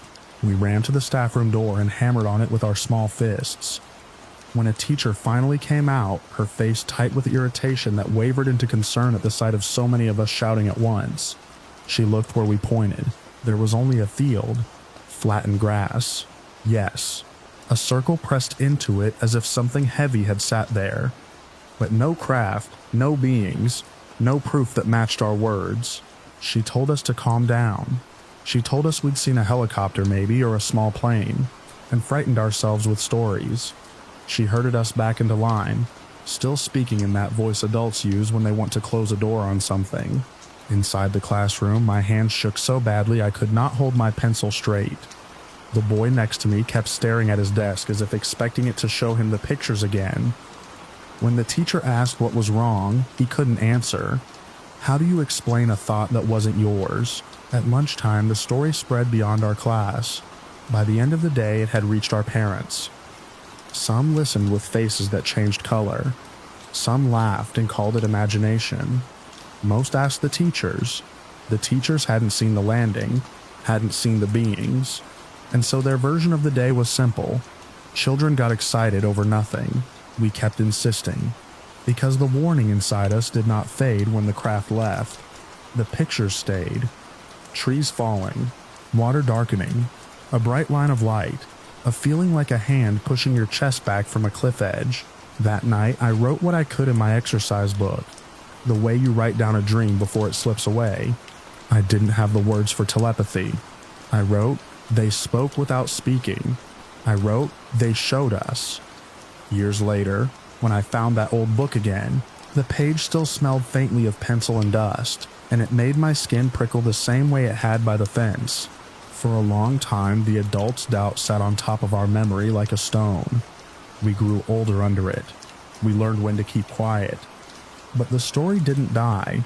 It lived in the way we looked at the scrubland when we passed it, in the way we watched smoke from cooking fires curl into the sky, and felt something tighten inside. Then, years later, researchers came. Not the kind with clipboards who smile and pat your head, but people who listened as if the listening mattered. They asked each of us separately, the ones they could find, and they compared what we said. They mapped the field. They took soil samples where the grass had been flattened. They recorded our drawings from back then, kept by a few parents who hadn't thrown them away. What startled me wasn't that they believed every detail. It was that they treated the day as something real enough to study, even with all its missing pieces. The generational gap that had swallowed our report at the time became part of the story itself. Children outside, adults inside, a moment that happened in the space between supervision and freedom. I'm an adult now. I know how memory can bend. I know how crowds can feed each other a single picture until it becomes solid. I know how the mind can protect itself by turning fear into story, but I also know what it felt like when the message arrived, heavy and clear. Not like a thought I made, but like a thought laid gently into me. I know the taste of metal on my tongue. I know the way the long black hair did not move in the wind. I know that more than 60 children stood at a fence in rural Zimbabwe and watched the same silver thing settle onto the grass. And for a few minutes we were all the same person looking through the same eyes. The field is still there. Scrubland creeping right up to the schoolyard as if it wants to reclaim it. When I picture it, I don't see the craft first. I see the flattened circle of grass and the sun above it, bright and indifferent, and I feel again that urgent pressure like a hand against my chest, pushing me back from whatever edge we're still walking toward.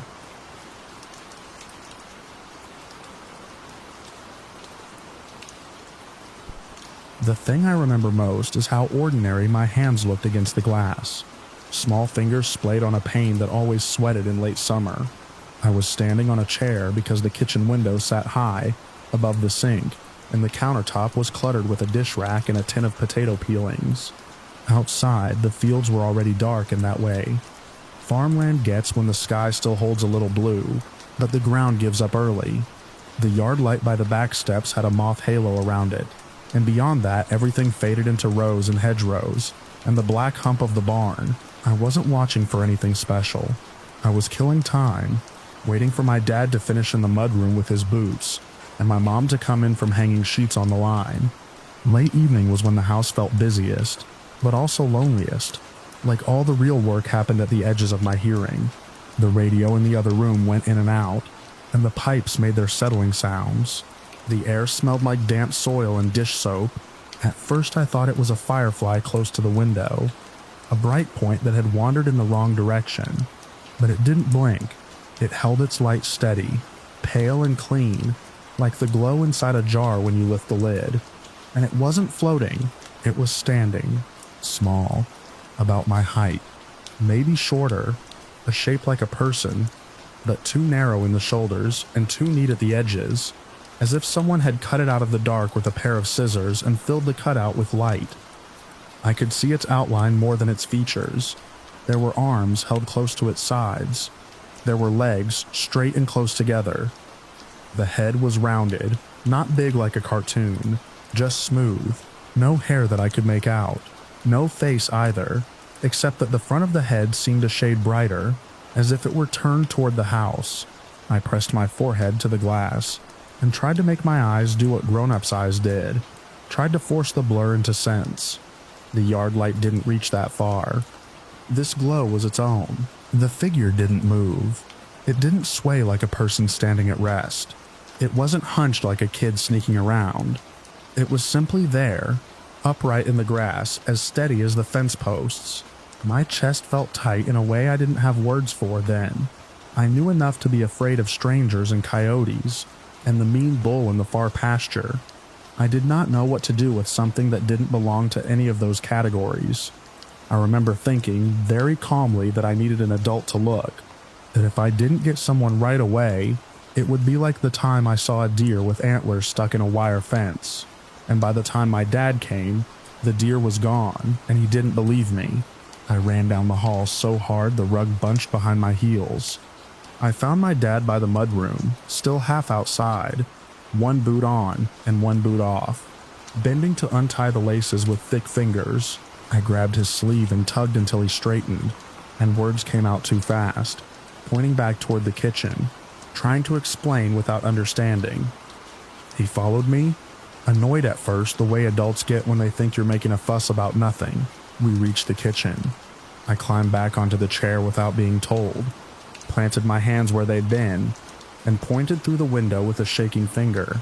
The spot was empty, only grass, bent in places from the day's wind, and the faint line of the dirt path. The yard light still carried its moth halo. The fields were still darkening. Nothing stood there. Nothing glowed. No shadow moved away. It was as if the yard had never held anything but itself. My dad leaned in, squinting. He opened the back door and stepped onto the stoop, letting the screen slam behind him. Cold air rolled in, smelling of cut hay and something metallic. He looked left and right, checking the corners of the house like he expected a raccoon. I could tell by the set of his shoulders that he saw nothing. That familiar heat rose in my face, the humiliating kind that comes when you realize you might have made it up without meaning to. He came back inside, shut the door, and said it was probably a reflection or a lightning bug or my eyes playing tricks from staring into the dark. He didn't yell. He didn't have to. His certainty did the job. I stood on the chair a moment longer, staring out at the exact patch of grass where the light figure had been. My mind tried to do what his had done, to swap in a simpler explanation. A neighbor kid with a flashlight, a piece of trash caught in the wind. But the memory of that outline, how clean it was, how still, wouldn't fit inside those answers.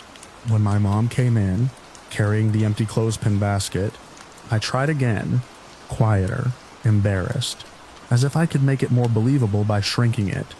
She wiped her hands on her jeans and looked out the window with me, then patted my shoulder and told me not to scare myself. That should have been the end of it. At that age, most things were forgotten as soon as something else happened. Dinner, homework, the dog wanting to be let out. But later that night, after the dishes were done and my parents were settling into the living room, My dad said he was going to check something outside. He didn't announce it like it mattered. He just grabbed the flashlight in his jacket, the way he did when he remembered a gate might not be latched. I followed him to the back door, drawn by the same stubborn need that had made me run to him in the first place. The air outside had turned cooler. The stars were out, and the fields looked like a black ocean with no waves. The flashlight beam made a hard circle on the ground. My dad walked straight to the area I'd pointed at. Stepping off the dirt path into the grass, he swung the light back and forth. Slow, searching for tracks, for something broken, for anything that would justify the interruption. Then he stopped. Even from the stoop, I could see it. A patch of grass pressed down in a clean oval, like someone had knelt there or set something heavy on it. Not torn up, not scuffed, just flattened, the blades bent in the same direction, smooth as if ironed. The surrounding grass stood up normally, untouched. My dad crouched and ran his hand over it. The flashlight made the flattened spot shine slightly, not from moisture but from the angle of the bent blades. He stayed crouched longer than he needed to. When he finally stood, he didn't look at me right away. He aimed the flashlight around, as if expecting to catch someone watching us from the barn or the hedgerow. The beam touched the side of the house, the windows, the corner by the woodpile. Nothing moved. He told me it could have been the dog lying there, but our dog didn't sleep out front, and besides, the flattening was too tidy, too centered where the thing had stood. I watched my dad's face as he said it, and I saw the thin line of effort he was using to keep the world simple. He walked the perimeter of the yard after that, flashlight in hand, checking the usual places. He didn't find anything else. No prints in the dirt path, no broken stalks, no scent that made the dog bark. The flattened grass remained the only mark, sitting there like a quiet rebuttal. For a couple of days, no one mentioned it. The flattened patch slowly lifted blade by blade as grass does when it's given time. I tried not to stare at it through the window. I tried to be normal, but something about the house had shifted for me, like a nail working loose in a board. The farmhouse was old and full of sounds, and I had always accepted them as part of living there. Now every small noise had a shape. The tapping started the next week. It was late evening again, after supper, when the kitchen light was on and the windows were dark mirrors. We were in different rooms, my mom folding laundry, my dad looking over bills at the table, me on the floor with a book. The dog had settled under the chair, breathing slow. There was a sound from outside that didn't belong to wind or branches, a firm rhythmic tapping against the exterior wall, somewhere near the corner by the pantry. Not a scratch, not the skitter of claws. A deliberate touch, pause, touch again, like someone using a knuckle on wood. My dad froze with his pen midair. My mom stopped folding, a shirt draped over her hands. Even the dog lifted his head. The tapping came again. Same place. Same steady insistence. My dad stood so quickly his chair legs scraped the floor. He went to the back door without speaking, grabbed the flashlight and clicked it on. The beam flashed across the kitchen walls, bright and nervous. Before he opened the door, cold air rolled in. The tapping stopped the instant the door moved. My dad stepped onto the stoop and swept the light across the siding where the sound had been. The dog pushed forward, nails ticking on the linoleum, but my dad held him back with a boot. Nothing was there. No animal clinging to the boards. No branch touching the wall. The wind was low, barely stirring the tree line. The flashlight beam made the dust motes in the air look like drifting sparks. My dad walked along the side of the house, following the line of the wall toward the corner. The beam slid over the clapboards and the foundation stones. He checked the ground for holes, for signs of mice, for anything practical. He found nothing. When he came back inside, he shut the door with more force than usual. He tried to laugh it off. He said old houses pop and settle, and sometimes the siding makes noise when it cools. It was the kind of explanation adults reach for when they can't reach anything else. But the tapping didn't behave like the house settling. It didn't come with temperature changes or gusts. It came like a visit. It happened again 2 nights later. on a different wall, near the living room window. We were all there that time, the three of us. The lamp on, the radio low, tap, pause, tap, pause. My mom's eyes went to the window. My dad's jaw tightened. No one said my name. No one accused my imagination. That silence felt heavier than any argument. My dad went outside again. Same result. The sound stopped when he opened the door. The yard offered up only darkness and the familiar outlines of things that had always been there. After that, the tapping moved around the house like it had legs. One night, it was by my bedroom wall, close enough that I sat up in bed with my sheets clutched to my chest, listening to it come and go as if something were testing the boards. Another night, it was down near the foundation, lower, a hollow sound, always in late evening, always with that same measured pace, always stopping the moment someone approached a door or window with the intent to look.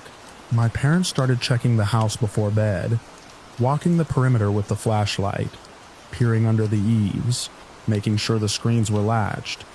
They didn't say they were doing it because of the tapping. They said it was just smart to be careful out in the country. They tried to make it a routine, something normal, but I watched their faces when the sound came. I watched how my mom held her breath. I watched how my dad stood a little closer to the windows than he used to, shoulders squared as if posture could protect us. The farmhouse, which had always felt like a solid thing planted in the earth, began to feel like a lantern someone could walk up to and touch. The tapping lasted on and off for a month. Not every night, not predictable, just often enough that we couldn't forget, and rarely enough that we couldn't prove. We never saw the glowing figure again. My dad never found another flattened patch of grass.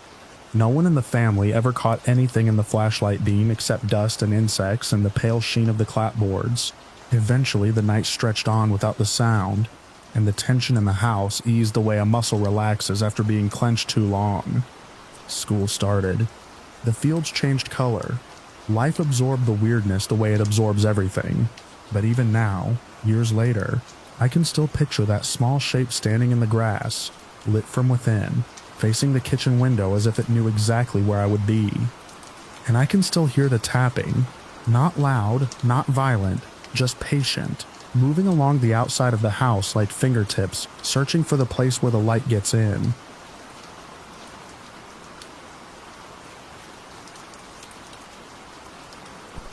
The first time I saw it, it wasn't on the ground at all. It was on my laptop, a pale scar in a field of tan pixels, the kind of thing your eyes slide past until some older part of your brain insists you stop. I'd been hired to help a small desert heritage program update their site inventory. Nothing glamorous, a lot of driving, a lot of sun, a lot of dust that found its way into sealed cases and between the pages of my notebooks anyway. I worked mostly with remote imagery at night, and walked transects in the day, tagging coordinates, photographing stone rings, noting the quiet vandalism of tire tracks. That evening, I was alone in the cinder block office they'd given me. One room, one desk, a water cooler that made ice exactly once and then never again. The air conditioner rattled like it resented me for asking. On the screen, the desert looked flattened and endless, as if it had been ironed. A shape resolved under my cursor. 2 circles, too round to be chance. A line straight, deliberate, rising from what could only be a head. And beneath that, a body with wavy, serpent-like appendages that curled outward as though they'd been drawn by a hand that loved rhythm. I zoomed out, zoomed further. The entire figure came into view, frontal, as if it were lying on its back and staring directly up at whatever passed overhead. The scale bar at the bottom of the screen made my throat tighten. 45 meters long. Not a trail. Not erosion. Not a dry wash. Someone had cleared that into the desert on purpose, and not for the people walking below. It was a message made to be read from above. I took a screenshot and saved it with the date, then stared at it long enough for the office to feel too small. The circles of the eyes were almost comical in their simplicity. But the longer I looked, the less playful they seemed. The eyes didn't need lashes or pupils. Their blankness was the point. They were there to be seen, and they were seeing back. I sent the image to Mara, the program manager, with a plain subject line, potential geoglyph unrecorded. I kept my description clinical because I didn't want to sound like I was chasing ghosts in the sand. When I hit send, the internet hiccuped and the email sat in the outbox longer than it should have. Outside, the desert night had no real edges. The sky was a black bowl. The office door stuck as always. When I stepped onto the gravel, the sound under my boots seemed too loud, like the ground was listening. The next morning, Mara didn't laugh. She didn't look skeptical. She leaned over my laptop, eyes narrowed, and held her breath in a way I recognized from my own first sighting. "We've got old mentions of a big figure out there," she said finally, careful. "But no coordinates, no ground verification. People hear things and they turn into stories." "What kind of stories?" She shrugged, and the movement was tired. "Depends who you ask. Some say it's a marker. Some say it's a warning. Some say it's a watcher." She let the last word sit without dressing it up. Then she straightened and slid a paper permit packet toward me like it weighed more than paper should. "We need to confirm it," she said. "Document, photograph, then we lock down the location and keep it out of social media. If it's what it looks like, it'll draw people. People did more damage than weather ever managed." Weather at least was honest. People came with pry bars and spray paint and a hunger to leave their mark on something older than their own impatience. I drove out with a driver from the program, a quiet man named Luis, who knew the desert the way sailors know currents. We didn't talk much. The road dropped from pavement to graded dirt to nothing that deserved a name. The land was so flat it made distance lie. A low ridge looked close until an hour passed, and it didn't grow. We parked where the GPS told us to, but the desert didn't announce anything. No sign, no monument, just open space, scrub, and the hard glitter of stones that had sat in the sun long enough to become part of it. "Is it here?" Luis asked. "It should be," I said, already slipping the drone case from the back seat. I'd learned not to trust the human eye with big things. From the ground, the largest works vanished into their own scale. You could stand on a line and never see the shape it belonged to. The drone rose with a thin whine, steadied itself, and climbed. On the controller screen, the ground pulled back and details clicked into place. At first, all I saw were variations in texture, different tones where stones had been moved. Then the face appeared, 2 large circular eyes, clean-edged and pale against the darker gravel. Between them, a broad shape that implied a nose without needing one. Above the head, a vertical column emerged, straight, intentional, like a staff or antenna or a spine reaching for the sky. Below, the torso widened and gave way to wavy extensions that rippled outward like serpents in a frozen dance. Frontal, direct, unmistakable. The longer the drone climbed, the more the figure seemed to settle into its own authority. It wasn't decorative. It wasn't random. It had the kind of composition you saw in symbols meant to hold attention. Icons, seals, figures drawn on temple walls to face the crowd. Except there was no crowd here. I recorded video, took stills, noted coordinates, and kept my hand steady even as my skin prickled. The geoglyph wasn't carved deep. It was made by subtraction, by clearing surface stones to expose lighter soil beneath. That made it vulnerable. It also made it odd that it had survived at all. Arid desert can preserve, but it also shifts. Wind moves sand like water moves silt. A few storms, a few decades, and subtle lines should soften. These lines stayed sharp. Louis stood beside me, watching my face more than the screen. I realized I'd stopped breathing. "It looks like it's looking at you," he said quietly.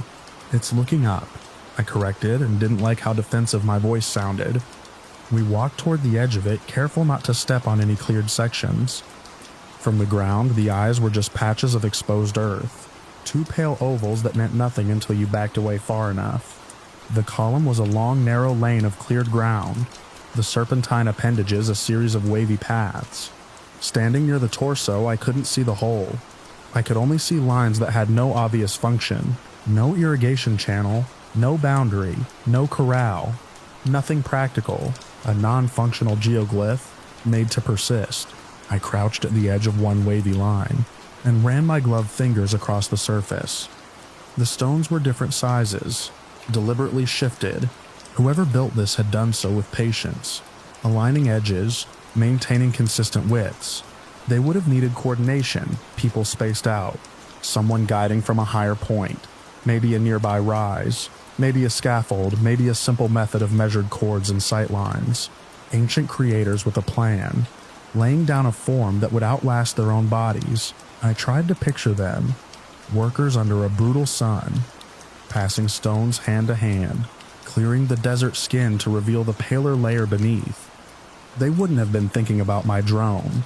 They would have been thinking about the sky, about something above that mattered enough to justify the work, not gods, I told myself. Not in the way people like to leap to. Authority could be social. Spiritual authority could be a shared agreement that certain shapes held power, because everyone treated them as if they did. A symbol could govern behavior without any supernatural force behind it. Still, kneeling there, I felt the weight of their intent like heat. Mara called while we were still in the field. Her voice crackled, then cleared. "Keep the location quiet," she said. "We'll file it under restricted coordinates." I'm looping in 2 researchers, one from the university, one from the National Registry. They'll want context, dating, comparisons. Comparisons, I echoed, looking at the eyes. To what? Other geoglyphs. Other iconography. Anything. That night, back in the office, I uploaded the data and built a preliminary report. I added the measurements, the imagery, the likely construction method, the state of preservation. When I saved the file, I used the internal template code the program had recently adopted. A dull bureaucratic label meant to keep documents consistent. Dant there, bang. The tag sat there in my text, like a barcode on something sacred. It irritated me and I left it anyway. The researchers arrived 2 days later. They were precise in the way people become when their job requires them to keep all at arm's length. Dr. Havel from the university had sunburned hands and a calm that made everything sound manageable. The registry representative, Klein, carried a rugged tablet and spoke in policy language even when she was pointing at sand. We returned to the site in convoy. We flew the drone again. We mapped the perimeter. We took soil samples at the edges to avoid disturbing the cleared lines. We photographed from ground level and from a nearby low ridge where the shape made a little more sense. From that ridge, the face truly emerged, and the eyes seemed to anchor the whole landscape. The desert wasn't empty anymore. It was framed. Dr. Havel squinted at the vertical column. "That's interesting," he murmured, mostly to himself. "A staff? A plume? A conduit? It's almost like an axis." "Axis of what?" I asked. "Hard to say." He tapped his notebook. "In some traditions, the head element marks connection between earth and sky, between community and authority. Or it could be purely stylistic." Klein pointed at the wavy appendages. "Serpents," she said. "Water, maybe. Cycles. Except there's no water," Luis said. He sounded as though he didn't trust any of us to remember where we were. "Now there isn't," Dr. Havel replied, and his gaze slid out across the flats. "But symbols persist past environments, or they're meant to call something back." We all heard the implication, even if he didn't mean it to land as it did. I went back to the drone feed. From above, the figure was strongest, clearest. The frontal orientation made it feel confrontational. It didn't profile itself politely. It faced the sky, that night alone again. I compared the geoglyph's alignment to sunrise and sunset angles, to seasonal shifts, to the path of the moon at its extremes. I wasn't hunting for mysticism. I was hunting for pattern. But patterns have a way of turning into meaning when you stare too long. The column from the head pointed toward a corridor of open sky. That on certain months lined up with a particular set of stars. Not perfectly, not neatly, close enough that my brain wanted to complete the thought. I told myself it was coincidence. The desert is full of angles. You can make anything align if you try hard enough. Then my phone, lying face down on the desk, lit up with a notification tone I hadn't heard in years. A sound from an old system update. The screen showed no message. It was just bright, like it had woken for no reason. When I picked it up, the brightness dropped, and the device went back to sleep. I sat there with it in my hand, waiting for the rational explanation to arrive. It didn't. Over the next week, the geoglyph began to seep into everything we did. Mara pushed for immediate protective measures. A buffer zone, a discrete fence line, far enough out not to intrude, signage that didn't advertise. Klein began the paperwork to add it to the registry under restricted access. Dr. Havel contacted colleagues about comparative motifs, large circular eyes, serpent forms, frontal figures with head elements that read as authority. Every conversation circled the same problem. Why would an ancient culture create a massive image that did nothing, produced nothing, sheltered no one, and was best understood only from above? The simplest answer was ceremony. A community could build a symbol as an offering, a marker for seasons, a statement of identity for forces they believed watched them. It could be spiritual without being supernatural, authority without coercion. A shape could say, "We are here, and we know you are there." Communication across time, too. They may not have expected anyone to see it from the sky. They may have expected their descendants to climb the ridge and remember. Or they may have been sending something outward, not to us, but to whatever they imagined traveled above. Modern interpretation was its own kind of distortion. We brought drones, satellites, metadata, and we acted as if clarity could be extracted the way we extracted images. We named it, categorized it, filed it. We preserved it, and in doing so we also claimed it. The way people claim things by placing them behind glass. I told myself that was all it was. Work, until the day we brought in a small plane for aerial photographs. It wasn't my decision. The program had a partnership with a pilot who did survey runs, and they wanted oblique shots in better resolution than the drone could manage. I sat in the back seat with my camera braced against the window, listening to the engine's steady grind. When the pilot banked and the desert rotated beneath us, the geoglyph slid into view, and my stomach dropped as if the plane had lost altitude. From that height, it didn't just look like a drawing.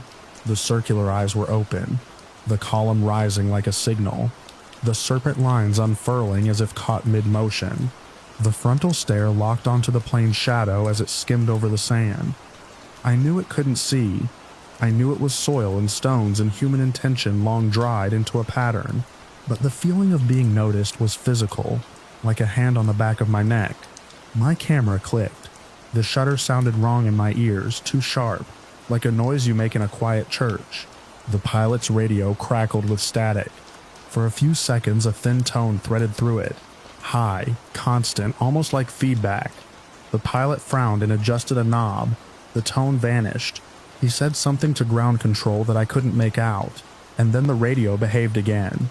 We passed over the figure once more. The plane's shadow slid across the face and moved off. In that moment, the simplest thought arrived. Cold and clear. This is what it was made for. Not the plane. Not the drone. Not me. The act of being seen from above. The confirmation. Over and over that something in the sky acknowledged it. Sun, moon, migrating birds. The changing light itself. A conduit for cycles. A symbol that didn't need to function in our sense because its function was to hold a relationship between ground and whatever passed overhead. When we landed, I didn't mention the radio tone.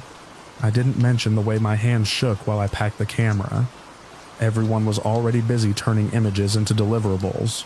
Weeks later, after the paperwork started moving, and the site was officially designated for protection, we went out one last time to install the first discrete boundary markers. No fence yet, just low posts set far out, meant more as a warning to vehicles than a barrier to determined people. The desert was quiet in the way it always pretended to be. Wind moved through scrub, heat shimmered, the geoglyph lay beyond us, invisible from where we stood, because that was its nature. From the ground, it hid in plain sight. Before we left, I walked alone to the edge of the nearest cleared line, and stopped. I didn't step onto it. I didn't touch it. I just stood close enough to see the contrast between dark stones and pale soil. I tried to imagine the hands that made that contrast. I tried to imagine what they wanted, who they thought would receive it, whether they believed authority came from above, or whether they simply needed a symbol big enough to hold their community's attention. The wind shifted, and for a moment the faintest trick of dust moved along the cleared path as if tracing it. A line drawn by the living, held by the dead, read by machines, preserved by paperwork, and still looking upward with those empty eyes. I backed away carefully, keeping my boots on undisturbed gravel, and the desert swallowed my footprints almost immediately. From the ridge, before we drove off, I turned and looked one last time at the place where the figure lay. I still couldn't see it from here. I could only picture it in my mind, perfect and frontal, waiting for whatever came next from above, its gaze fixed on a sky that never answered in words, only in passing shadows.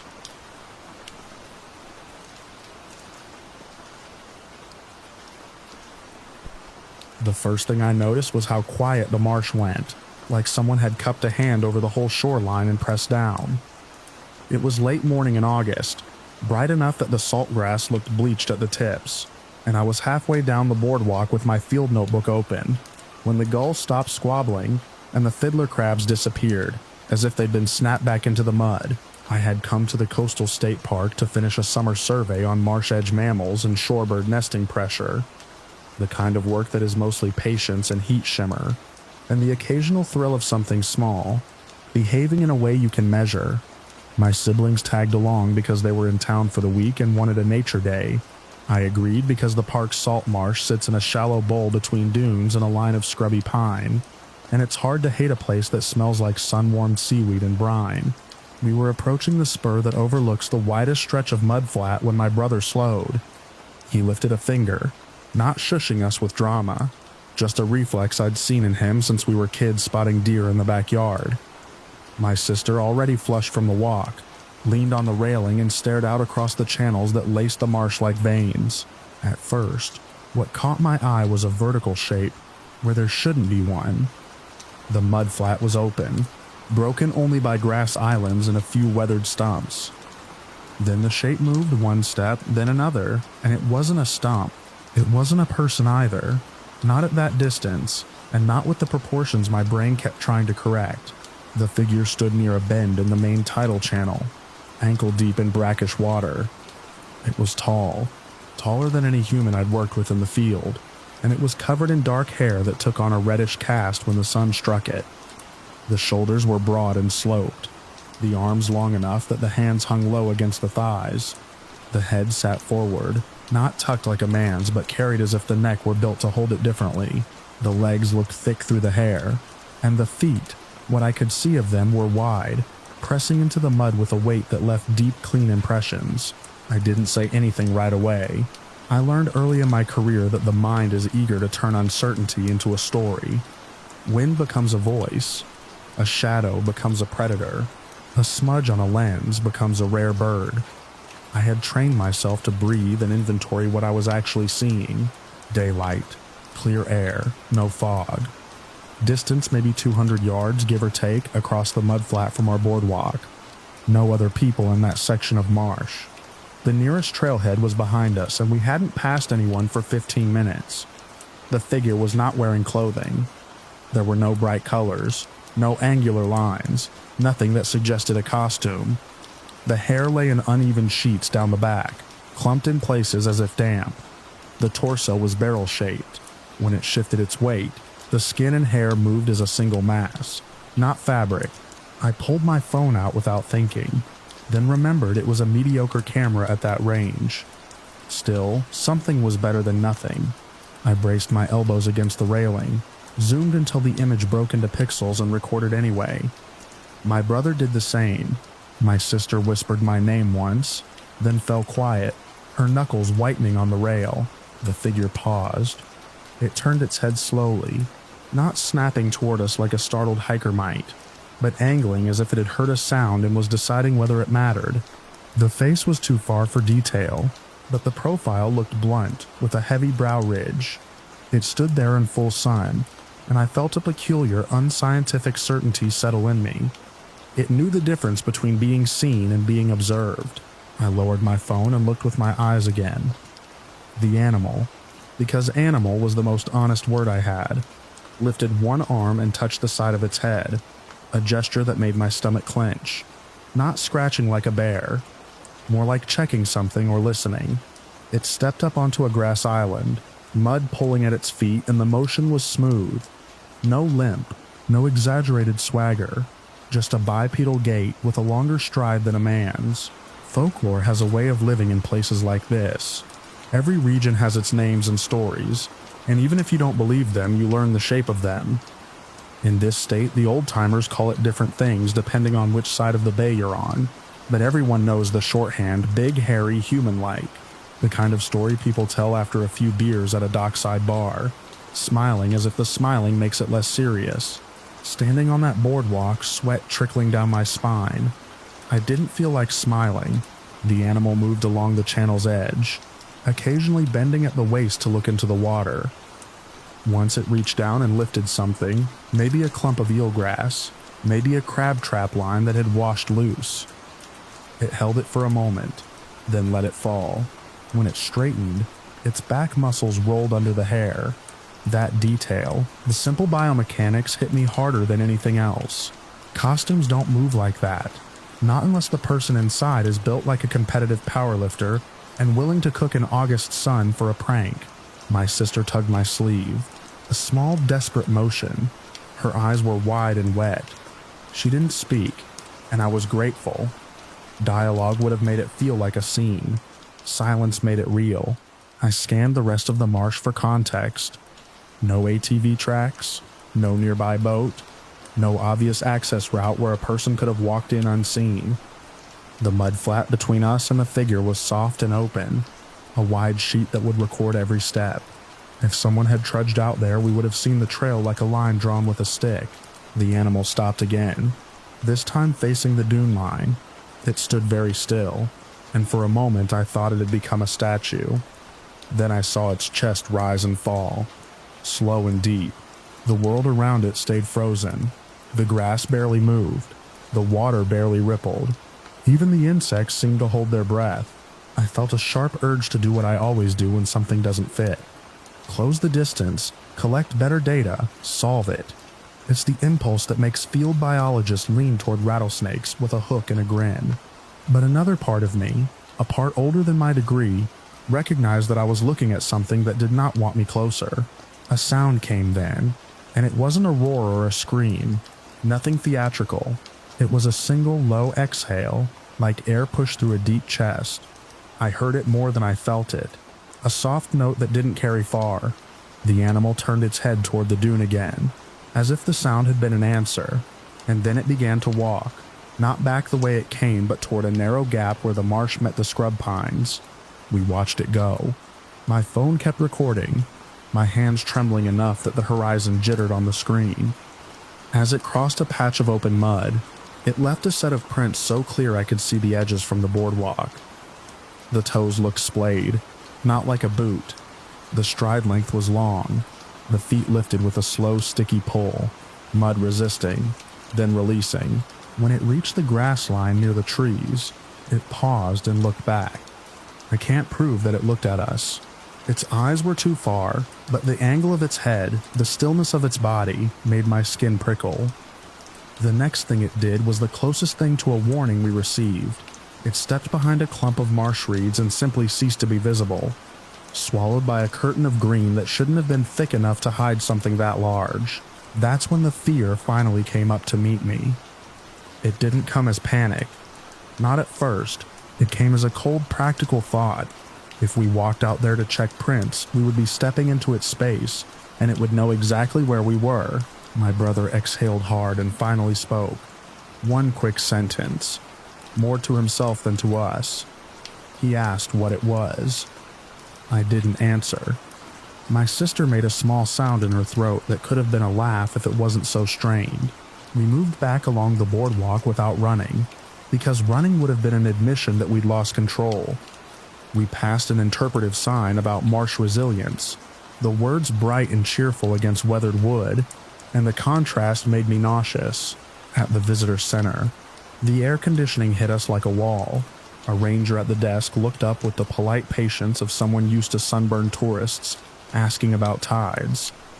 I told him as evenly as I could that we had seen a large bipedal animal in the salt marsh, that it appeared covered in hair, that it left clear tracks, and that we had video, though not high quality. I did not say the folklore word. I said unidentified primate-like mammal, because that was the most accurate phrase I could manage without my voice cracking. The ranger's expression didn't change much, but his eyes sharpened. He asked where. Exactly. I showed him on a map. He nodded, wrote something down, and told us he would file a report. His tone had the practiced calm of someone who has heard strange things before and has learned not to mock them, because mocking invites trouble. He asked if we were willing to speak with the park biologist. I said yes, and within 20 minutes, a woman in sun-faded khakis met us near the maintenance door. She introduced herself briskly, then asked for specifics: distance, lighting, direction of movement, size estimate, behavior. She asked to see the video. She watched it twice, once with her face neutral, once with her brow furrowed. Then she asked to see our raw files, not just the playback. When my brother offered his recording too, she accepted without hesitation. We drove back out to the boardwalk with her and another staff member who carried a small kit: measuring tape, camera, flagging, the tools of someone who lives in the real world of tracks and scat and paperwork. The sun was higher now, and the marsh had resumed its noise. The gulls argued again. The crabs resurfaced. It was as if the quiet had been a localized event, a pocket of silence that had folded up and been put away. We stayed on the boardwalk until we reached the spot closest to the prints. From there, with binoculars, we could see them, a staggered line across the mud, still crisp at the edges. The staff member climbed down carefully, stepping onto firmer patches, and approached without breaking the impressions. He took photos, measured the length and width, placed a scale marker beside one print, and worked with a focus that made my throat tighten. No jokes, no eye roll, no probably a bear, just documentation. The park biologist kept her voice low, practical. She said the track morphology was unusual. She said the stride length didn't fit a human in boots. She said the combination of video, multiple witnesses, and physical evidence made it highly reliable. And the phrase landed like a stone in my chest because it was exactly what I would have said about someone else's data. She told us she would notify her supervisor and forward everything through the proper channels. She asked us to email our written statements and the original files. She also asked gently if we were comfortable not posting about it publicly until the park completed an internal review for visitor safety. I agreed, because at that point I still believed that institutions respond to good evidence. I went home and wrote the report the way I write any field note: time, date, conditions, observers, behavior, location coordinates, sketches of what I remembered. I attached my video. My siblings did the same. Over the next week, the park biologist emailed once to confirm receipt, then again to ask a follow-up question about the animal's direction of travel. I answered within an hour, then nothing. 2 weeks passed, then 4. Summer rolled toward September, and my own project deadlines crowded in, but the sighting sat in the back of my mind like a splinter I couldn't reach. I emailed the ranger station to ask if there had been any findings. No response. I called and left a message. No return call. When I finally got a person on the line, a different ranger told me politely that they couldn't comment on ongoing matters, and suggested I submit a formal records request if I wanted documentation. I did. I filed the request with the state agency, attached my original report number, and waited. The reply came weeks later in a dry templated email. No responsive records beyond the initial incident report. No mention of photographs. No mention of measurements. No mention of the park biologist's highly reliable assessment. It was as if the follow-up had never existed. I reached out to the park biologist directly and got an automated out-of-office response that repeated for days, then stopped. I tried again later and received no answer. I searched the agency's public incident logs. Nothing. I asked a colleague, another field biologist who consults with state parks, if she'd heard any talk. She hadn't, but when I described what we saw, her face changed in a way I recognized. The expression scientists wear when something threatens to tip from curiosity into consequence. Institutional apathy is too gentle a phrase for what it feels like when evidence meets a closed door. It isn't just being ignored, it's being quietly instructed through silence to doubt your own senses. The system doesn't say you're wrong, it simply refuses to acknowledge that you spoke. Sometimes, late at night, I replay the video frame by frame, pausing on the moments where the figure's shoulder rotates or where the foot lifts, and the mud stretches like taffy before snapping free. The image is grainy, the shape imperfect, but the memory behind it is clean. The weight in the air, the sudden hush, the way my siblings stopped being tourists and became witnesses. I went back to the marsh once more that fall, alone, telling myself it was for my own work. The boardwalk was damp with morning mist, and the tide was in, covering the mudflat where the prints had been. Everything looked ordinary. Families walked with strollers. A man cast a line from a pier. The interpretive sign about resilience still shone its cheerful words. I stood at the railing where we had stood in August and watched the salt grass ripple in the breeze. The marsh gave me nothing. No movement, no hush, no sign that the world had ever held a figure like that in full daylight.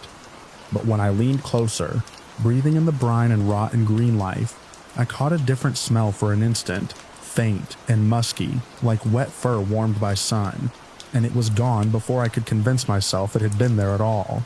I stayed until my legs cramped, forcing myself to observe like I always do, to separate what is real from what is wanted. The tide kept moving, the gulls kept arguing, the reeds kept swaying, and somewhere beyond the visible channels, behind the curtain of grass that shouldn't be thick enough to hide anything, I pictured that broad back slipping between pine shadows, leaving prints that would fill with water before anyone with authority decided they mattered.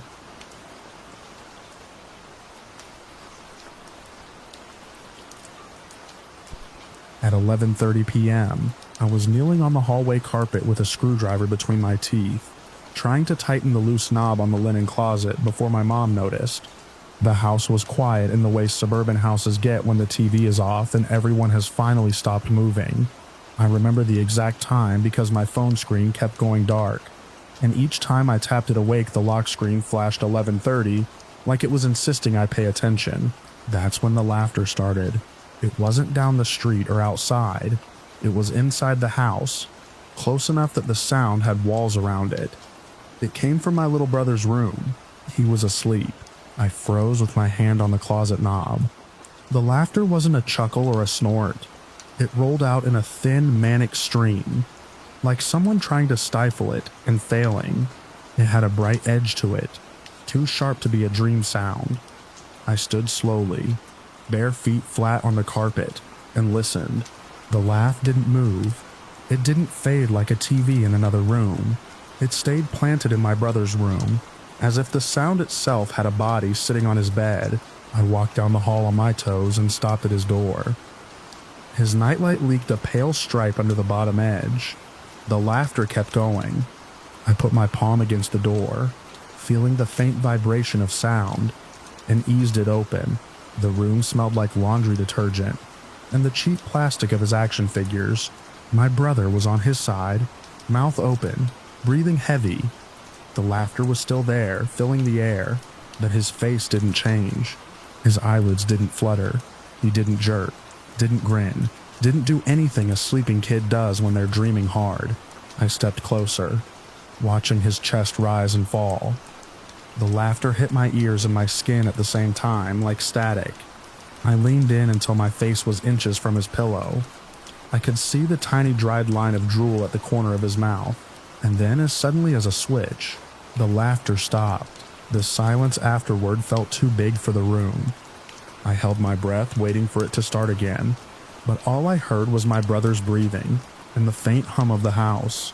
In the hall behind me, the linen closet door I'd been fixing creaked, like someone had pressed a finger into it and let go. I backed out of my brother's room and shut the door without making a sound. In the hallway, the closet door was still, the knob hanging crooked again even though I'd just tightened it. I put my hand on it and it wobbled loosely like it had never been touched. I told myself I'd imagine the laugh because I was tired. I told myself my brother had laughed in his sleep and my brain had made it bigger. I went back to my room, sat on my bed and watched my phone tick over to 11:41. At 11:43, the downstairs television turned on by itself. It wasn't loud at first, just that sudden glow under the living room door and a wash of light creeping up the stairwell. Then the sound came through, a late-night infomercial voice, bright and cheerful like it had been waiting. I stared at my doorway, waiting for my dad to yell at me to turn it off. Nobody yelled. I got up and moved toward the stairs. Halfway down, the TV cut off. The light disappeared. I took another step, and it clicked back on again, louder this time, as if someone had turned the volume up to make sure I heard. When I reached the bottom, the living room was empty. The TV showed a smiling man holding a blender. The remote sat on the coffee table where it always sat, pointed the wrong direction. I picked it up and pressed the power button. Nothing happened. I pressed it again. The screen went black, then came right back on, like my input didn't matter. Behind me, in the kitchen, the faucet snapped on. Water hammered into the stainless steel sink, hard enough to splash onto the counter. I spun around and saw the handle in the off position. The water ran anyway. Then it shut off by itself, leaving the sink dripping, and my heart beat loud in my ears. I stood there long enough to feel ridiculous. Then the faucet turned on again, a quick burst, and off, like someone tapping a finger. I checked the handle, I checked under the sink for leaks, for loose hoses, for anything that made sense. My hands shook from adrenaline and cold water. I kept thinking about the laugh coming from my brother's room while he slept like a stone. My parents didn't wake. My brother didn't wake. The house did everything except act like a normal house. The next day, everyone was fine. My brother complained about cereal. My dad left for work. My mom joked about the TV turning itself on because our house was old and moody, which it isn't. It's a beige vinyl-sided place built in the late 90s, one of 100 like it, with a 2-car garage and a yard that never looks wild no matter how long we ignore it. By the afternoon, I was sure the night before would blur into a weird memory. Then, at 3:12 p.m., while I was microwaving leftover pizza, the kitchen faucet turned on again. The handle didn't move. The water ran, clean and steady, and shut off after 3 seconds. I stared at it, waiting for an explanation to walk in, wearing a badge and carrying a toolkit. Nothing came. Over the next few days, it happened at different times. A lamp would blink once like a wink. The TV would turn on to a channel no one watched, then shut off mid-sentence. The faucet would tap on and off in bursts that weren't random enough to feel like a pressure issue. At night, I would hear soft shuffling from the guest room even though it was empty, like someone dragging socks across carpet, pausing, dragging again. Each time I checked, the room would be still, the bed would be made, the closet door would be closed, the air would smell stale and unused. I tried to make it normal. I told myself the plumbing was sensitive. I told myself the TV was glitching. I told myself the shuffling was the house settling, even though our floors don't creak like that. And the sound always came from the center of the room, not the walls. I started leaving small tests. I set the TV remote on the kitchen counter and took a picture of it, then checked if it moved. I laid a piece of paper towel under the faucet to see if the water was leaking when it tapped on. I stacked my brother's toy cars in a line in the guest room doorway to see if anything disturbed them. The cars stayed lined up. The remote stayed put. The faucet stayed dry until it didn't. The only test that changed was the one I didn't set up on purpose. One night, close to midnight, I woke up to the sound of something sliding across the hardwood downstairs. It wasn't a creak. It was a scrape. Slow and careful, followed by a series of soft bumps. I sat up in bed, heart punching against my ribs, and listened. The scrape stopped. Then came the shuffling again, not upstairs this time, but down below, moving from the living room toward the kitchen, like someone trying not to be heard. I grabbed my phone, turned on the flashlight, and went to my bedroom door. The hallway was dark. The air felt cooler than it should have. I could hear the refrigerator humming, steady and normal, and beneath it a faint irregular sound like objects touching each other. I went down the stairs slowly, keeping the light pointed ahead. At the bottom, the living room looked normal. The TV was off. The curtains were drawn. The coffee table was empty except for the remote, and a stack of mail. Nothing out of place. In the kitchen, the faucet turned on the moment I stepped onto the tile. It ran for 1 second and shut off. The sink dripped. My flashlight beam bounced off the chrome handle. The handle hadn't moved. A hard, cold thought formed behind my eyes. It's reacting. I didn't say that out loud. I didn't say anything. I stood there with the light trembling in my hand and waited, listening to the drip slow down. From the guest room, the shuffling started again, louder now, as if whatever was in there had decided hiding was pointless. The sound traveled along the carpet in short bursts. Something bumped the wall, then something else. Lighter, like a handful of small items being pushed across a table. I walked to the guest room doorway and aimed the light inside. The room was empty. No one crouched behind the bed. No shadow slid behind the dresser. No window was open. The carpet was flat and clean. No footprints. No dented path. The toy cars I'd lined up earlier were still in their neat row at the threshold, undisturbed, but the sound kept going, right in the middle of the room, as if an invisible person were sorting through invisible drawers. I backed away. I went upstairs and sat on my bed with the door closed, trying to slow my breathing. I pulled up the notes app on my phone and typed everything down, timestamp, because it felt safer to have it written. I saved the entry under a file name I wouldn't forget, and I even dropped a weird little marker in it because part of me wanted proof that I'd made a record at all, not just a story my mind would reshape later.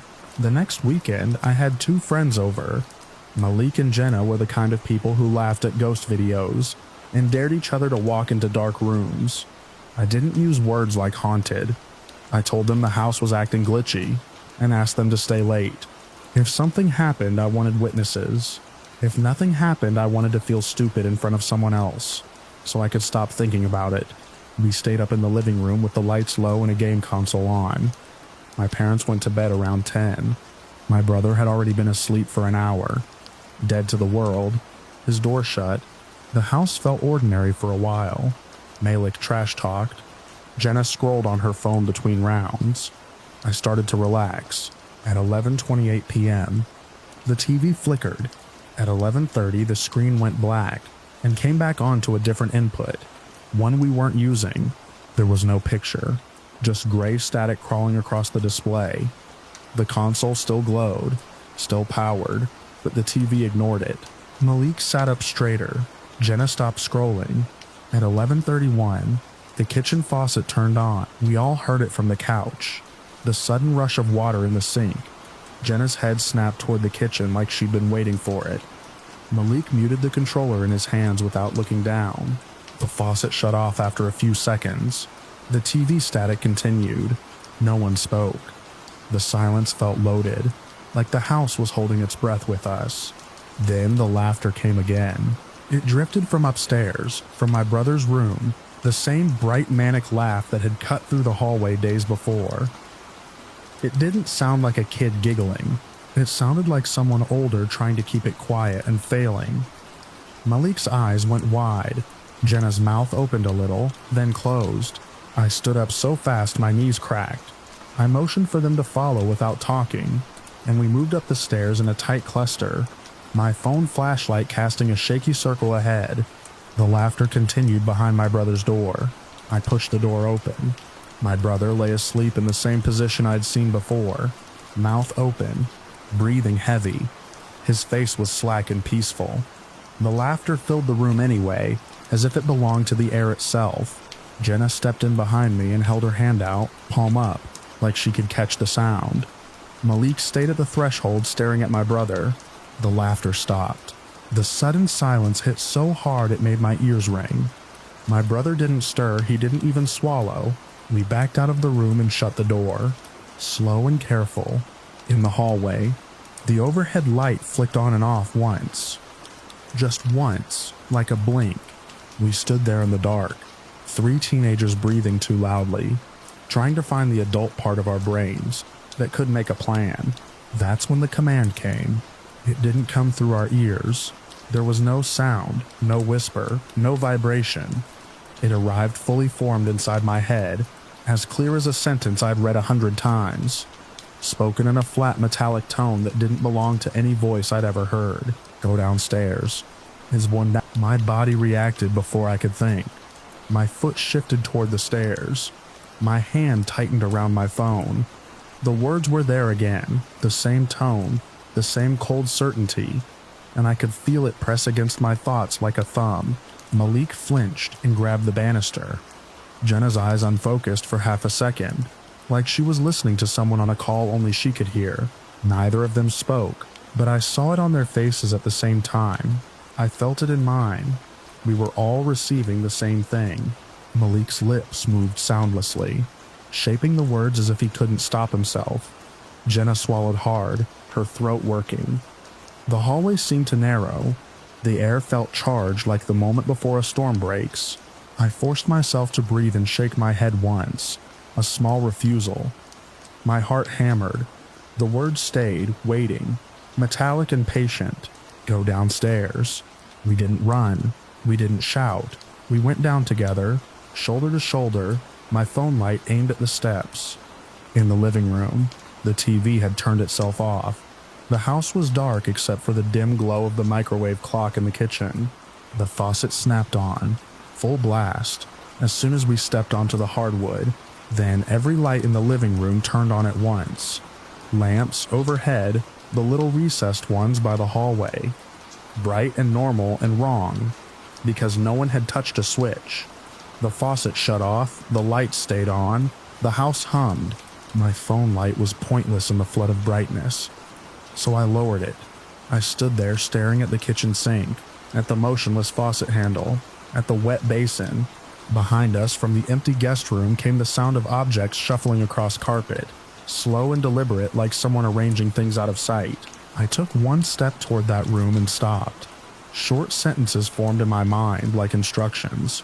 My throat felt tight. My hands were cold. Malik made a small noise, not a word, just a strained breath. Jenna's eyes were wet, but she didn't cry. We all looked at the guest room door as if expecting it to swing open and reveal something we could finally point to. It stayed closed. The sound inside stopped, as if whoever was in there had finished. I didn't open the door. I didn't want confirmation of anything. I wanted the house to go back to being beige and boring and explainable. I wanted my mom's morning coffee smell to erase the memory of metal words in my skull. The lights clicked off one by one, not all at once, but in a slow sequence that felt like a person walking away through switches. The last lamp went dark, and the living room returned to its faint, everyday shadows. The faucet turned on once more, just a brief, polite burst, and shut off. We stood in the dark for a long time, listening to the refrigerator hum, the pipes settle, the normal noises that had always been there. When Malik finally whispered what we'd all heard, it came out thin and shaky and didn't make it less real. By morning, Malik and Jenna had gone home without much talk. My parents noticed nothing. My brother complained about cereal. The faucet stayed quiet all day. The TV behaved. The guest room sat empty and still, but I didn't feel relief. I felt watched, like the house had learned what it needed to learn. That night I stood alone at the bottom of the stairs with all the lights off, looking into the living room where the furniture made familiar shapes in the dark. The streetlight outside threw pale bars through the blinds. The air smelled faintly of damp metal from the sink. Somewhere upstairs, my brother rolled over in his sleep, and the floor gave a soft, normal creak. From the kitchen, the faucet handle clicked without moving, a tiny sound like a nail tapping glass. And inside my head, without sound, without warning, the metallic tone returned and settled into my thoughts like it had never left.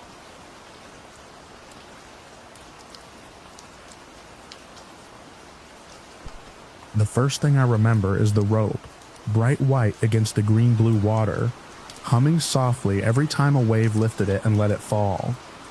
It cut the swimming area into neat sections like a line you weren't supposed to cross, even if you didn't know why.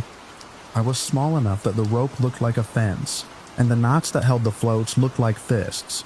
The beach was loud the way beaches are loud in the middle of the day. Radios, shouts, a lifeguard whistle that came and went like a bird. The air smelled like sunscreen and hot sand and the salty metal taste that clings to your lips when you've been in the water too long.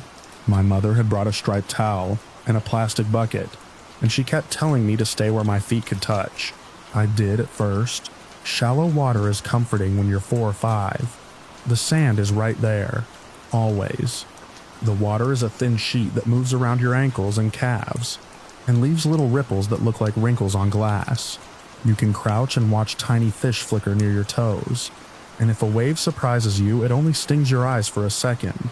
I had been making a sloppy moat with my hands, scraping wet sand into a crooked wall, when I heard my name, not from behind me on the beach, not from the side where other kids were splashing, from out in the water, farther than I was supposed to go, beyond the rope that sagged and lifted. It sounded like my mother. It wasn't just the word, it was the way the voice held it, like she was trying to get my attention without making a scene. The sound floated over the water and settled into my ears like something familiar and safe. If I had been older, maybe I would have questioned it. At that age, you don't inspect your own instincts. You just move when something calls you. I stood up and squinted toward the deeper area. Sunlight flashed on the surface, making everything shimmer. People bobbed and drifted. A man stood waist-deep holding a toddler against his shoulder. A group of teenagers laughed too loudly near the rope. Beyond them, the water darkened, and the bottom disappeared. My skin tightened in a way I didn't have words for. Not fear exactly. Not the kind that comes from a barking dog or a sudden fall. This was a thick, stubborn feeling in my chest, like my body had become heavier on purpose. My feet stayed planted. I remember looking back over my shoulder toward the towel, expecting to see my mother waving or calling again.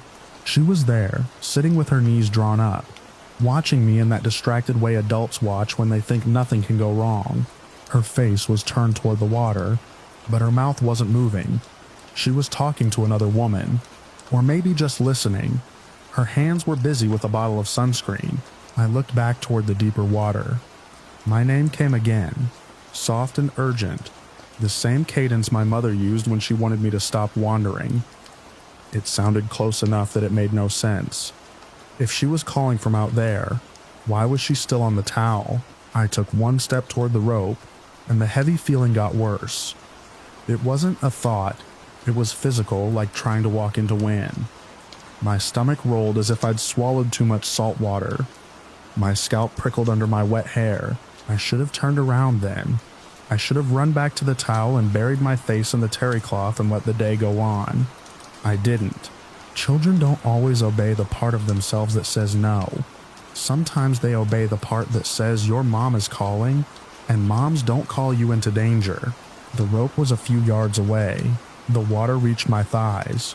Small waves bumped my legs and tried to twist me around.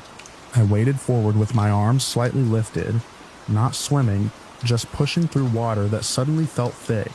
I reached the rope where it dipped low between floats. The nylon line was wet and slick, and the floats were warm from the sun. It smelled like plastic and algae. I could have turned and gone along it back toward shallower water. Instead, I did what I'd seen older kids do.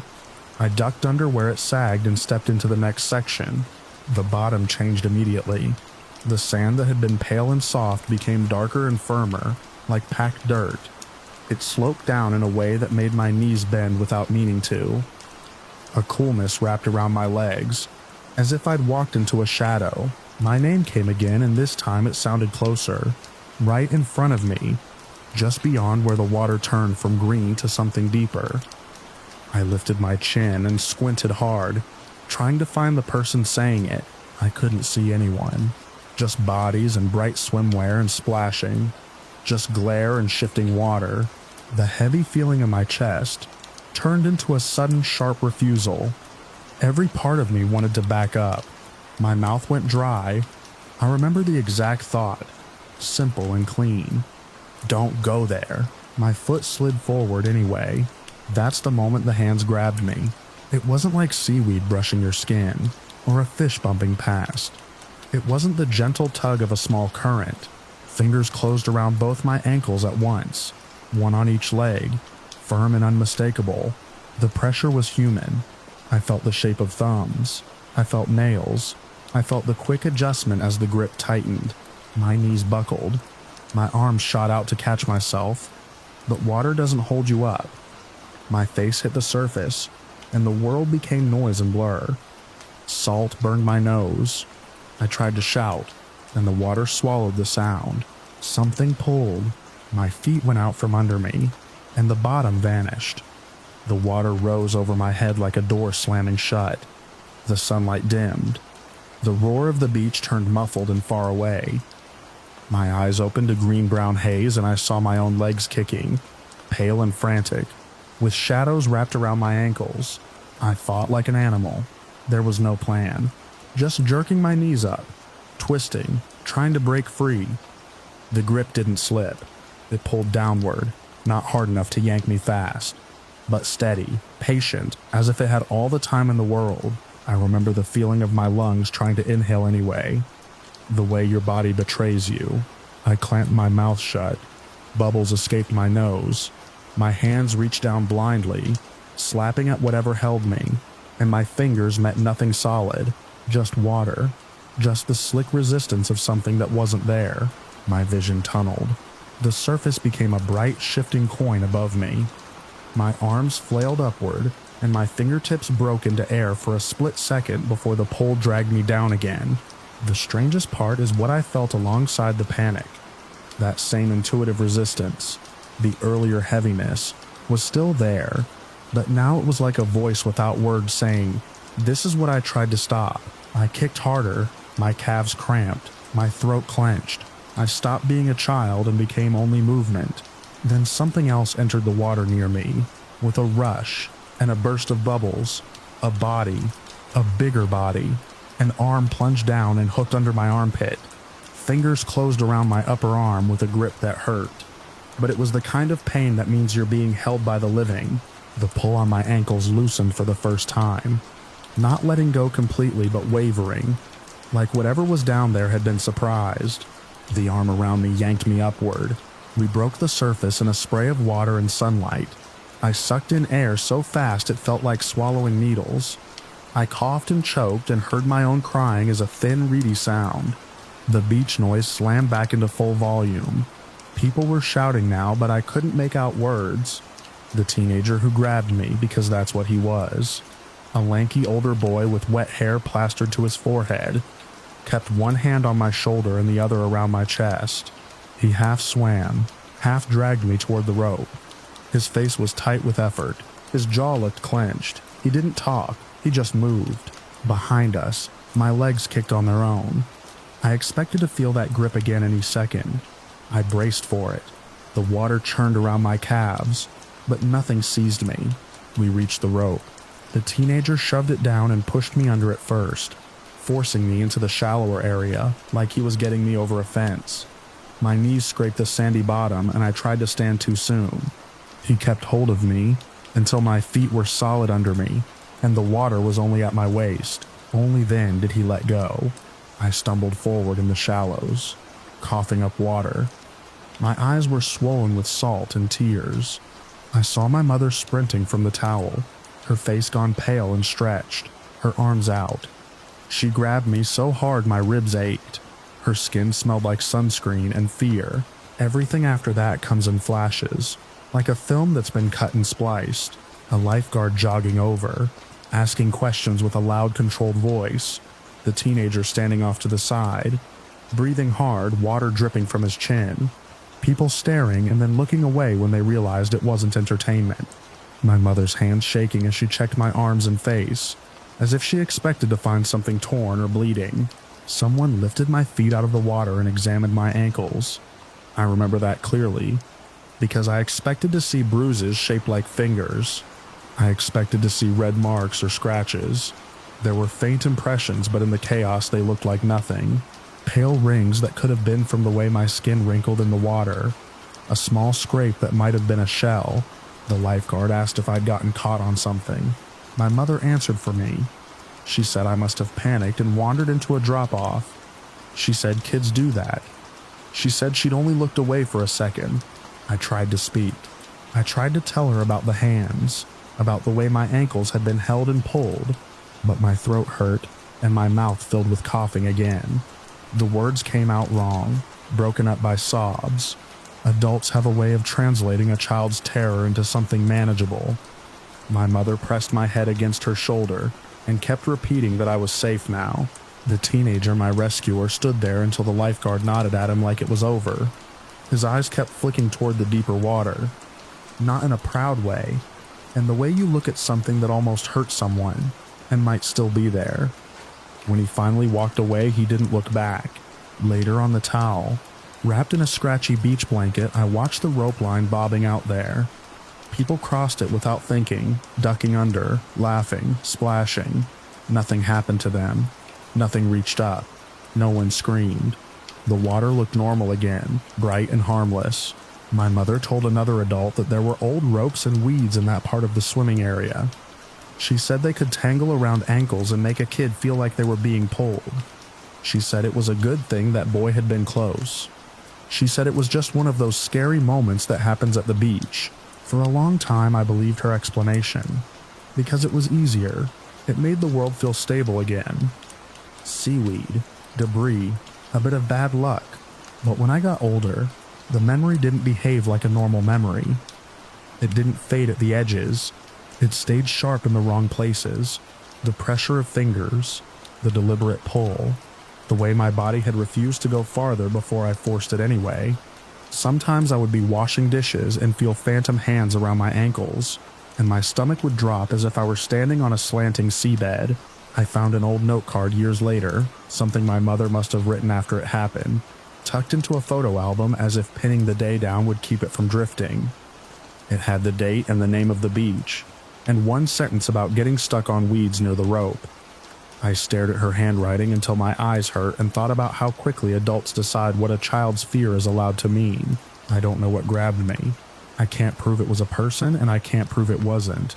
I only know what my body knew before my mind did, and what it felt like when the water stopped being water and became something with intent. Even now, if I wade into a crowded swimming area on a bright day and see a rope line cutting the water into safe and not safe, I feel that old heaviness settle into my chest. I stop where my feet can touch.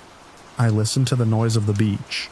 I watch the glittering surface for any place where the light seems to hesitate, and I make sure no voice that sounds like someone I love can lead me farther than my instincts will follow.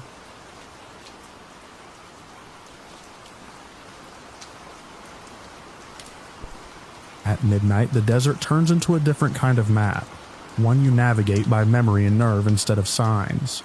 I was doing what I always did when the roads were empty, letting the car run, letting the engine smooth out into that high, steady pull that makes you forget how fast you're actually going. The asphalt was black and clean, the kind of surface that feels almost private. Dunes rose and fell on the right like frozen waves. On the left, the mountains sat back in the dark, huge and quiet, their outlines just barely cutting into the starfield. My passenger had nodded off a few miles earlier, head tilted toward the window. The cabin smelled like old coffee and hot plastic. The dash lights were dimmed low, a soft green glow on my hands. The only sound was the tires and the wind, and the faint rattle of something loose in the console that I kept meaning to fix. I knew the intersection was coming up, because the road always changed there. It wasn't a real crossroads, not like a town would have. It was two lines of pavement meeting in the middle of nowhere, a place where the state had bothered to put up reflective posts, and a single overhead flasher, amber, blinking slow as a heartbeat. Even in the dark, it stood out. The dunes pulled back from the shoulder and the land flattened for a stretch, as if the desert itself needed room to breathe. I eased off the throttle out of habit. Not because I expected traffic, because intersections feel like promises, and out there you learn not to trust promises. The amber light blinked, blinked, blinked. My headlights washed the post and the sign faces, turning them into sudden white slabs, and then letting them go again. A rabbit flashed across the beam line and disappeared into the sand. I remember noticing it only because it was so small and quick, a little stitch of motion that made the emptiness feel alive. Then something else moved. It wasn't a darting thing. It wasn't low to the ground. It rose up out of the darkness on the right side of the intersection, and stepped into the road as if it had been waiting for my car to get close enough for me to see it. For half a second, my brain refused to label it. It was too big for the space it occupied, like a shape that didn't belong in the scale of the world. It crossed with a slow, deliberate motion, not a scramble, not a panic run. The way a person might cross a quiet street, head forward, arms hanging, no urgency, except it wasn't a person. I know what a person looks like in headlights at night. I know how they move, how the joints bend, how the clothing catches light. This thing was built wrong for that comparison. Tall, yes, but not tall in a clean way. Tall in the way a boulder is tall when it's perched where it shouldn't be. Its shoulders were too high and too broad. The upper body thick like it carried weight that didn't show. The legs were long and straight, and it moved with a heavy, even pace, as if each step landed with certainty. The passenger made a sound beside me, a low murmur of waking, but I didn't look away. I couldn't. My hands tightened on the wheel, and I felt the skin of my palms go slick with sweat. So fast it was like someone had poured water there. The thing reached the center line, and then its head turned. It didn't snap around. It didn't whip its neck like a startled deer. It turned in a smooth arc, slow, almost calm, until whatever passed for its face was aimed directly at my windshield. My headlights hit its eyes, and the reflection came back bright, hard points like road signs do when you catch them at the right angle. 2 clean returns of light, not the dull shine of an animal's eyes far off, but a sharp glint that made my stomach drop. The rest of the head stayed in shadow, the shape of it hard to read, but the eyes gave it a focus that made the whole moment feel personal. I had the irrational, immediate certainty that it was looking at me. Not at the car, not at the lights, at me. The amber flasher blinked again overhead, and for a second the figure's outline shifted, the shadow edges tightening and loosening like a heartbeat in reverse. Sand around its feet looked undisturbed, which didn't make sense. Anything that size should have kicked dust, should have left a wake of movement in the air. My foot hovered between brake and gas. My body wanted to do both, stop and go, freeze and flee. I made a noise in my throat that wasn't a word. The passenger sat up, suddenly alert now, and whispered my name once. I still didn't look over. I just shook my head without meaning to, like I could shake the sight out of place. The figure took one more step. It was still crossing, still moving left. It didn't hurry. It didn't flinch. The eyes stayed on me until the last possible moment, until it passed beyond the brightest cone of the headlights. Only then did its head turn forward again, and it continued into the dark on the other side of the road, swallowed by the flatness and the low brush like it had never been there. I realized I had been holding my breath. When I exhaled, it came out in a hard rush, like a valve releasing pressure. The passenger asked what it was. The question sounded small in the cabin, like it belonged to a different world. I didn't answer, not right away. My mouth was open, but nothing came out. I was still staring at the empty left shoulder where it had disappeared, waiting for it to come back, waiting for movement that would confirm it hadn't been a trick of light. The intersection was behind us in seconds. The amber flasher shrank in the rearview mirror. The road ahead was clear, a black ribbon unrolling into the mountain's shadow. And that's when the shock hit me properly. It was like my body finally caught up to what my eyes had sent it. A cold surge moved through my chest and down my arms. My heart started hammering. Not fast at first, but hard. Each beat a thud I could feel in my teeth. My legs went tight. My hands clamped the wheel so hard my fingers hurt. My vision narrowed. Not in a dramatic tunnel way, but in a practical, dangerous way, where the edges of the world stopped mattering, and only the center line existed. Without deciding to, I pressed the accelerator. The car responded immediately, the engine note climbing, the whole vehicle leaning forward as if relieved to have a command. The speedometer needle swept up with a smooth confidence that didn't match the tremor starting in my arms. The wind noise rose. The tires hummed louder. The road markings came faster and faster, the reflectors flashing by in a strobe rhythm. The passenger gripped the door handle and told me to slow down. I heard it, but it landed somewhere behind the wall of adrenaline. My mind kept replaying that head turn, the eyes catching my headlights, the calmness of it. My body's only argument was distance. Put miles between me and that intersection. Put miles between me and whatever could stand in the road like that. The dunes blurred into a single pale band at the edge of the beams. The mountains ahead stayed stubbornly far, a dark mass that wouldn't get closer no matter how fast I went. That made the panic worse. It felt like running in a dream where the hallway never ends. A mile marker flashed past, then another. I couldn't have told you the numbers. I couldn't have told you anything except that my throat was tight and my breathing was shallow, and the inside of my skin felt too small. At some point, the passenger reached over and put a hand on my forearm. Not a grab, a firm weight. That simple contact cut through the noise enough for me to notice how rigid I'd become. I forced my foot to ease up. The car didn't slow immediately. Momentum held it, like the night itself didn't want to let go. When it finally dropped back into something closer to sane, my pulse stayed loud in my ears. The passenger didn't say much after that. Neither did I. We drove in a tense silence that felt like a vow, both of us listening for something that wasn't there. I didn't stop until I saw lights. A small cluster at the edge of the highway. A gas station with a single bright canopy, the kind that stays open because there's nothing else for 50 miles.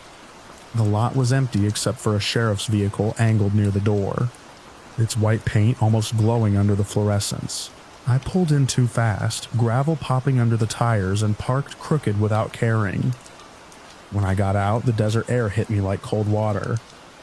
It smelled of dust and creosote and something faintly metallic, like the inside of a toolbox left in the sun too long. The deputy was just stepping out of the station with a styrofoam cup in hand. He looked at my car, then at my face, and his posture changed. Not alarmed, exactly. More like he recognized a certain look. He asked if everything was all right. His voice had that flat calm that comes from talking to people in trouble for a living. I tried to explain. The words came out uneven, not dramatic in the way you'd hear in a movie, but clipped and practical, like I was reporting a mechanical problem. Big figure, crossed at the dunes intersection, turned its head, eyes reflected, too large, too slow, not right. My passenger added that it had been standing in the road like it owned it. The deputy listened without interrupting. He didn't smile. He didn't dismiss it. He set his cup down on the hood of his cruiser and nodded once, slow, as if checking a box. He asked where exactly. I told him. He asked what direction it went. I pointed left, toward the darker shoulder, toward the open land. He asked if I'd seen any other vehicles, if I'd hit anything, if there was any damage. There wasn't. Then he did something that settled me and unsettled me at the same time. He said we weren't the first to come in tonight. He didn't give details the way people do when they're trying to entertain themselves. He kept it sparse, professional. A couple of drivers in the last week, one earlier that evening. Different descriptions, same general area. Always near that stretch where the dunes meet the foothills. Always at night. Always something too big to comfortably call a coyote or a deer. He offered the most reasonable explanation first. Drought had been driving animals down from the mountains, he said. Water sources drying up. Food scarce. Creatures pushing into places they didn't normally go. He mentioned feral horses and large elk, wandering farther than usual. He even said bears had been spotted lower, which sounded absurd until you remembered how far a hungry animal will travel when the land turns against it. But he also didn't force my sighting into that box. He didn't say it was definitely an elk. He didn't insist the eyes were just the angle of the light.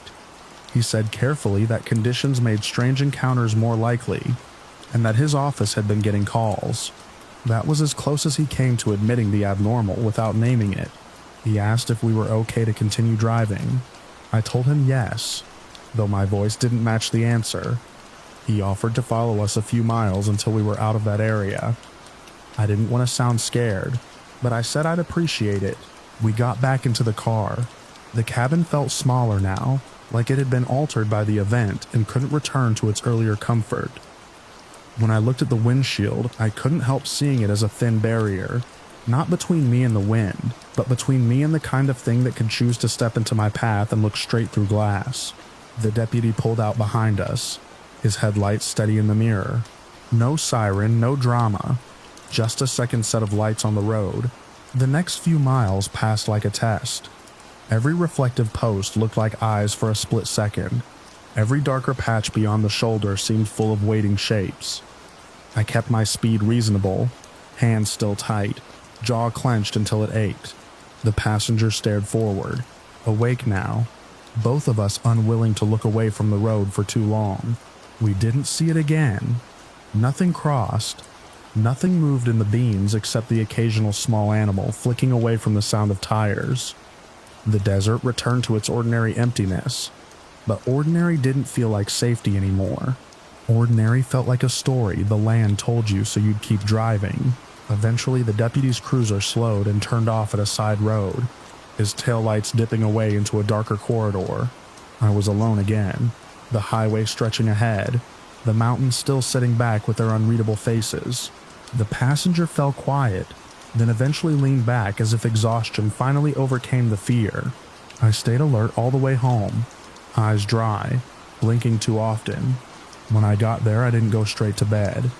I stood in my kitchen with a glass of water and my keys still in my hand, listening to the house settle, feeling my heartbeat still not quite normal. Days later, in daylight, I drove past that intersection again. It looked harmless. The amber flasher blinked in the sun like a lazy warning. The dunes were pale and soft, the mountains crisp against the sky. There was no sign of anything unusual, no tracks in the sand that I could see from the shoulder, no broken brush, just the quiet persistence of the desert, pretending it never changes. But I could not make myself stop there. I didn't even slow down. I've thought about it more than I want to admit. I've tried to fit it into the deputy's explanation, because it's the only one that lets you sleep. Drought moves animals. Hunger makes them bold. Headlights can play tricks. The mind can misread scale at night. All of that is true, and I know it.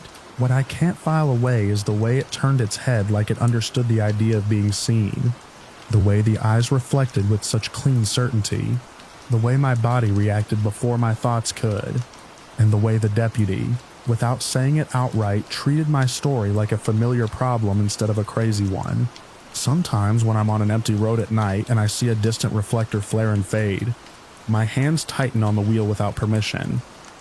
The desert has a lot of room for ordinary explanations, and even more room for things that don't need your belief to exist.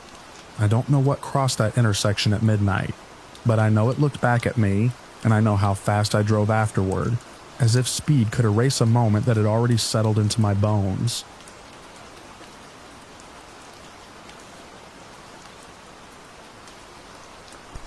The first time I saw it, I thought it was a flare from the highway, or a plane going down behind the ridge.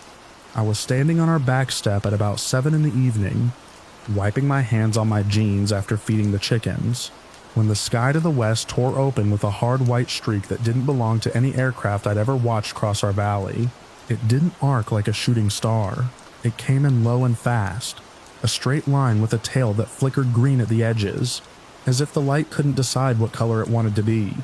For a second it seemed silent, then a delayed thump rolled over the hills and turned the tin siding on the barn into a drum. The chickens stopped clucking. Even the wind in the trees sounded like it got cut off mid-breath. The streak disappeared behind the line of woods that separates our pasture from the old Miller place. A dull glow rose through the oaks, steady and wrong, not like firelight. It reminded me of the way a television lights a room at night. But there was no house over there anymore, just the foundation and the orchard gone wild. I could have stayed on the step and told myself it was lightning or a meteor, but the glow didn't fade. It held, pulsing faintly as if something was still burning without smoke. Kids have a way of being where they shouldn't be the moment something happens. My nephew Toby and his friend Lila had been riding bikes up and down the gravel lane, and they skidded into the yard with their tires spitting stones. Their faces were bright with the kind of excitement that ignores sense. I could see the light reflected in their eyes even before they turned to look toward the woods. My neighbor, Mr. Harrow, came out from his porch across the ditch. holding a flashlight even though it wasn't dark yet. He was the sort of man who didn't like mysteries in his line of sight. Behind him, his dog, a rangy hound named Deuce, pushed past his legs and stood stiff with her nose lifted toward the ridge. None of us said much at first. We all watched the same place. The glow behind the trees made the tops of the oaks look like black lace against a lit screen. Mr. Harrow moved first. He walked to the fence line, scanning as if expecting to catch someone trespassing. I should have told him to stay put, should have told the kids to go inside. But my own feet were already following the line he took along the pasture edge. Curiosity can feel like duty when you're standing on land you've known your whole life, and something new lands on it. We crossed into the lower field where the ground tilts toward the woods. The air smelled normal at first. Cut grass, warm dirt, a little sweet from the clover. Halfway down, the smell shifted. It turned sharp and metallic, like you'd licked a battery, like pennies warmed in a pocket. It got stronger with every step. Bess whined and shook her head, sneezing as if the scent was a powder in her nose. Mr. Harrow tightened his grip on the leash, and that was when I noticed he'd clipped it on, something he rarely did on his own property. He kept glancing at the kids, counting them without counting out loud. Toby and Leela were quiet now. They weren't running ahead anymore. They stayed between me and Mr. Harrow, as if we'd formed a small moving wall. The woods at that end of the field are hilly, with a shallow ravine that cuts through and disappears toward the creek. The old logging track is still there, 2 worn ruts with grass growing between, and we followed it in because it's the only easy way up. The light flickered through the trunks, casting hard-edged shadows that didn't match the angle of the evening sun. As we climbed, the air grew thicker. Not humid exactly, but heavy in a way that made swallowing feel like pushing against something soft and resistant. I swallowed twice and felt a faint sting in my throat. I told myself it was smoke or pollen. There was no smoke. At the top of the rise, the trees opened into a small clearing where the Miller orchard used to meet the woods.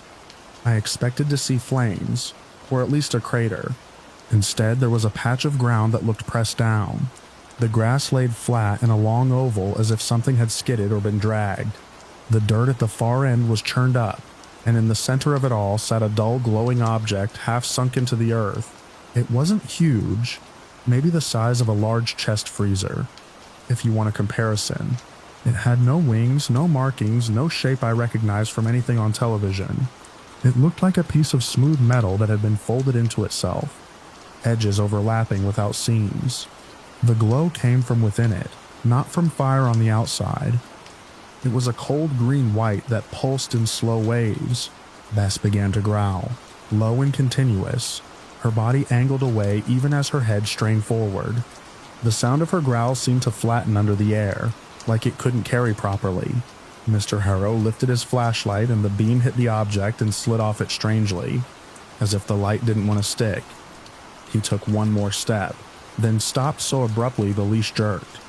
Toby bumped into my side, and I steadied him with a hand on his shoulder. I heard a sound then that wasn't the wind, and wasn't the dog. A thin hiss, like air escaping from a valve. It came from the far side of the glowing thing, where the churned dirt rose into a small berm. Something moved behind it. At first I saw only a silhouette, taller than any man I'd ever stood near. It rose slowly, as if standing up from a crouch. The shape of its head made my stomach lurch, broad at the top and narrowing down like a spade from a deck of cards. No hair, no ears, just that blunt shovel-like outline. Then its eyes brightened. They weren't eyes the way ours are. They were 2 glowing points set wide apart, the same green-white as the object, but more focused, like lamps seen through fog. They didn't blink, they didn't shift. They fixed on us as a group, and in that instant I understood what it felt like to be seen without being understood. The figure was at least 10 feet tall. It didn't loom the way a tall man looms, all shoulders and weight. It looked elongated too smooth, as if its body didn't have joints where it should. Its arms hung at its sides and seemed too long, and when it moved it didn't step. It glided. The hissing sound grew louder, not aggressive exactly, but constant like breathing through a narrow tube. The metallic smell became so strong it coated my tongue. My throat tightened again, sharper this time, and I coughed once without meaning to. Bess yelped and tried to backpedal. Mr. Harrow braced his feet and pulled, but the dog's panic was sudden and full body. She gagged, a dry choking noise, and her muzzle foamed white as if she'd gotten into a chemical. That did something to me that the light and the size of the figure hadn't. I felt my own stomach roll. Toby made a small sound behind his teeth. Lila's hand found his and clamped down hard. The thing tilted its head a fraction, the spade shape angling like a shovel, deciding where to dig. It made the hiss in a shorter burst, and the air in front of it shimmered for a second, like heat above asphalt. It began to glide toward us, not fast, but with the steady certainty of something that didn't fear what it approached. My throat swelled. That's the only way to describe it. It felt like an invisible hand was squeezing the inside of my neck. Swallowing became painful. Breathing through my nose brought the metallic smell deeper, and the deeper it went, the more nausea rose in my belly. Hot and urgent. Mr. Harrow's face had gone pale under the brim of his cap. He opened his mouth as if to say something, but he only gagged. He put a hand to his throat, and I saw his fingers press into the skin as if checking whether it was really happening. The kid started coughing, not loud but persistent. Toby's eyes watered and he blinked fast, trying to clear them. Lila's lips parted and she took shallow breaths like she was afraid to pull too much air in. The figure kept coming, and the ground beneath it didn't crunch the way dirt should. It made no footfall. The hiss filled the clearing. I realized in a sudden simple thought that we were close enough to smell it, and that meant it was close enough to touch us. That's when I pulled the kids back. So I didn't make a speech. I didn't shout. I grabbed Toby by the back of his shirt and hooked an arm around Lila's shoulder, and I turned us all at once. Mr. Harrow did the same thing, jerking Bess's leash and half dragging her as she retched and stumbled. We ran down the logging track, not caring about roots, not caring about the slope, only caring about getting away from that pressure in our throats and that light behind us. I looked back once over my shoulder and saw the figure still gliding, its eyes steady, its head fixed on the spot we'd been. In the moment, my gaze caught it. The nausea spiked so hard I nearly fell. I faced forward again and kept running. The trees blurred. The track dipped and rose. My lungs burned in short bursts because my throat wouldn't open all the way. Toby tripped on a rock and I yanked him up without slowing. Lila's breathing turned into a wet wheeze. Behind us, Bess made a terrible hacking sound that made my skin crawl. We broke out of the woods into the field, and the air changed. It wasn't clean, but it was less thick. The metallic taste faded by degrees. My throat still felt swollen, but I could draw a deeper breath.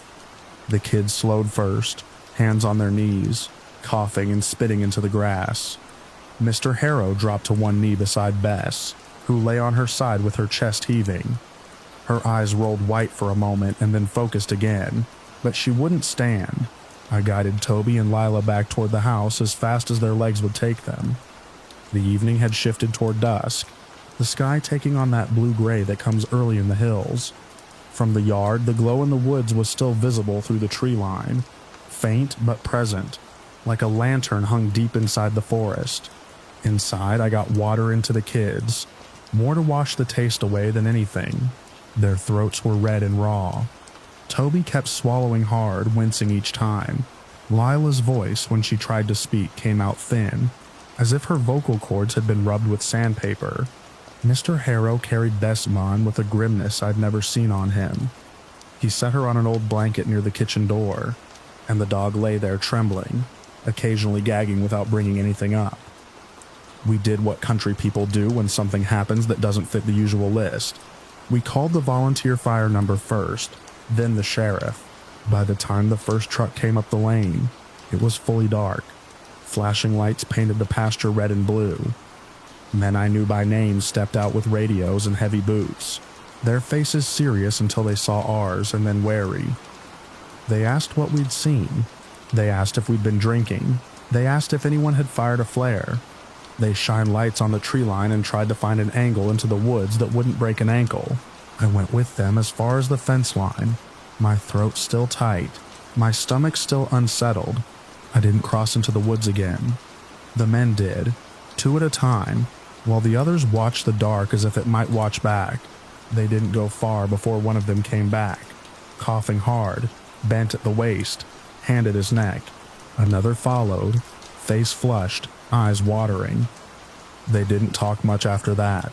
They stood in the field and aimed their flashlights into the trees and listened. The glow in the woods had dimmed to almost nothing, but the metallic smell drifted out in weak puffs on the breeze, enough to make my stomach turn again if I breathed too deeply. No one wanted to admit it was the same smell, but we all knew. Sometime after midnight, the sheriff told us to stay inside and keep the kids close. He said there would be people coming in the morning. He said it like he was reading it off a card he couldn't show us. Morning didn't bring answers. It brought tracks in the field where vehicles had come in before dawn. Not our trucks, not the volunteer rigs. It brought men we didn't recognize standing at the end of the lane and turning people away. It brought a quiet that lasted for days, broken only by the occasional rumor that slid through the community like a cold draft. Toby and Lila recovered in the way you recover from a bad exposure to something you can't name. The swelling eased, the nausea passed. Their voices came back. Bess took longer. She wouldn't eat for a day and a half, and when she finally stood, she moved as if her joints hurt. After that, she refused to go near the woods again. You could pull on her leash until your shoulders ached and she'd plant her feet and shake, eyes fixed on the tree line with a fear that looked too smart to be instinct. People asked me what I thought it was. They wanted me to say meteor, or plane, or some kind of military thing. They wanted something that fit. I learned to shrug and give them nothing solid, because anything solid felt like a lie. I know what I saw streaking across the sky. I know what glowed in the clearing. I know the shape that rose behind it, the spade-shaped head, the eyes like cold lamps, the way it moved without stepping, and the way our bodies reacted as if the air itself had turned against us. Even now, years later, I can stand on the back step at dusk and watch the sun drop behind that ridge, and my throat will tighten in memory if the wind carries the wrong smell up from the low field.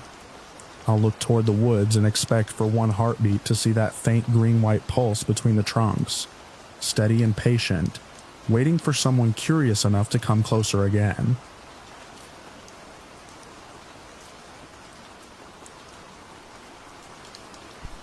I saw the dog before I heard it, a brown shape, half submerged in tea-colored water, pinned in a pale web that didn't belong in any swamp I'd ever walked. The fibers ran in loose arcs between the knees of cypress roots and the low-leaning stems of buttonbush, like someone had dragged a rope net through the shallows and left it to snag whatever came close. Daylight made it worse, because I could see how clean the strands were. Not decaying vine, not spider silk, not fishing line. They looked grown, not placed, thick as twine in spots, hair thin in others, all of it faintly glossy, all of it held just above the waterline as if it hated to be wet. The dog's muzzle was up, trembling. Its tongue lolled out in a tired, steady pant. Every time it tried to paddle, the fibers tightened and drew it back against a hummock of mud. The animal didn't thrash anymore. It had learned what didn't work. I'm a naturalist by trade, the kind who spends his weekdays in wetlands with a notebook, a camera, and a stupid amount of optimism. I was there to check on a boardwalk repair that had been delayed twice because of spring flooding. The trailhead sign had a neat new laminate sheet warning visitors about seasonal hazards. It didn't mention anything like this. The dog wasn't mine. I didn't see an owner. No leash trailing. No bright collar catching sunlight. Just the animal, worn down to a dull obedience by whatever had been holding it. There was a faint whine buried under its breathing, a sound so small it almost got lost under the insect drone. I stepped off the firmer ground and sank past my ankles. The swamp accepted my boot the way it accepts everything. Slowly, with patience, with a soft sucking sound that made me think of rot. The air smelled of algae and warm bark. Dragonflies flicked through shafts of light. Somewhere close, a frog made a single blunt call and then went quiet, as if it too was watching. The fibers shifted when I moved toward them. Not dramatically, nothing you could point at and swear was motion. but the arcs seemed to lean to slacken and then draw taut again, like tendon under skin. I crouched on the nearest root flare, keeping my weight off the muck, and studied the trap the way I'd study a plant I couldn't name. It wasn't anchored like a vine should be. There was no clear stem I could trace back to a main body. Instead, the strands seemed to rise out of the mud in multiple points, meeting and crossing in midair, draping over one another with a kind of practiced negligence. A network, a lattice, a thing that had learned through repetition how best to catch. The dog's fur was wet and clumped. Where the fibers pressed, the skin beneath puckered in little rings and folds, as if the animal had been cinched by hands. The puckering was most obvious along its chest and front legs. The dog's eyes were open, glassy from exhaustion, but still tracking me, pleading without the energy to hope. "Easy," I said, more out of habit than comfort. It didn't respond, but its breathing hitched as if even my voice tugged on whatever nervous thread was left. I checked my pockets automatically. Phone, but no signal out here. Field notebook, a pair of nitrile gloves from a sampling kit too thin, and I had only one pair, and my folding knife, the one I carried for cutting flagging tape, trimming invasive reeds, slicing apple at lunch. The blade was clean, sharp, bright. I put the gloves on anyway. The fibers looked like something that would itch, something that would burn. My brain reached for the usual swamp culprits, stinging nettle, poison ivy, algae bloom irritants. But none of those form rope webs in open water. None of those wrap living things tight and hold. The dog made a faint scraping sound when it tried to move its front paw. The fibers answered by tightening, and the skin along its wrist drew in as if pinched. I watched the fur compress, watched the pale strand bury itself into the coat, watched the animal give up and float a little more heavily in the shallow. I opened the knife. The click sounded loud. The nearest strand was at my knee height, stretched between two low stems like a clothesline. I reached for it with a gloved hand and stopped an inch away. The fiber wasn't just rope-like, it had a surface texture, a faint ridging that ran spiraled along its length, like a plant that had twisted while growing. It glistened in the sun, as if slick with sap. I touched it with the tip of my knife instead. The strand clung to the metal the way wet hair clings to a comb. Not sticky exactly, more eager.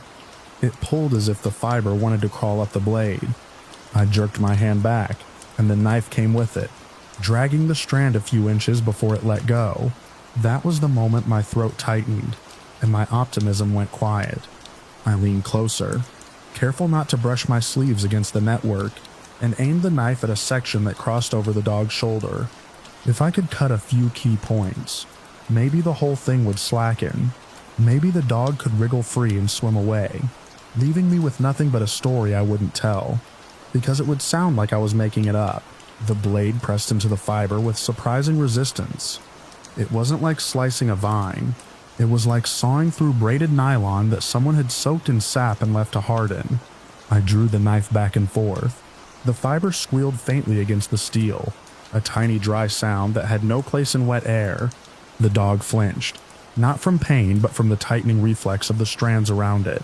I changed angle and sawed again. The fiber finally gave way with a soft, wet snap, and the severed ends recoiled. One end whipped back toward the mud. The other end slapped the dog's fur and stuck there, as if annoyed at being cut and determined to keep holding on. The dog's head lifted higher. Its breathing sped up. A low, tired bark tried to form and came out as a hoarse cough. "Almost," I said, and heard how thin my own voice sounded. I moved my knife to the next crossing point. The network responded by tightening along several strands at once, drawing the web closer to itself. It wasn't fast, but it was coordinated. I could see the arcs change. I could feel it in the way the air seemed to thicken around my hands. The nitrile glove on my right hand snagged on a thinner fiber I hadn't noticed. It brushed my knuckle.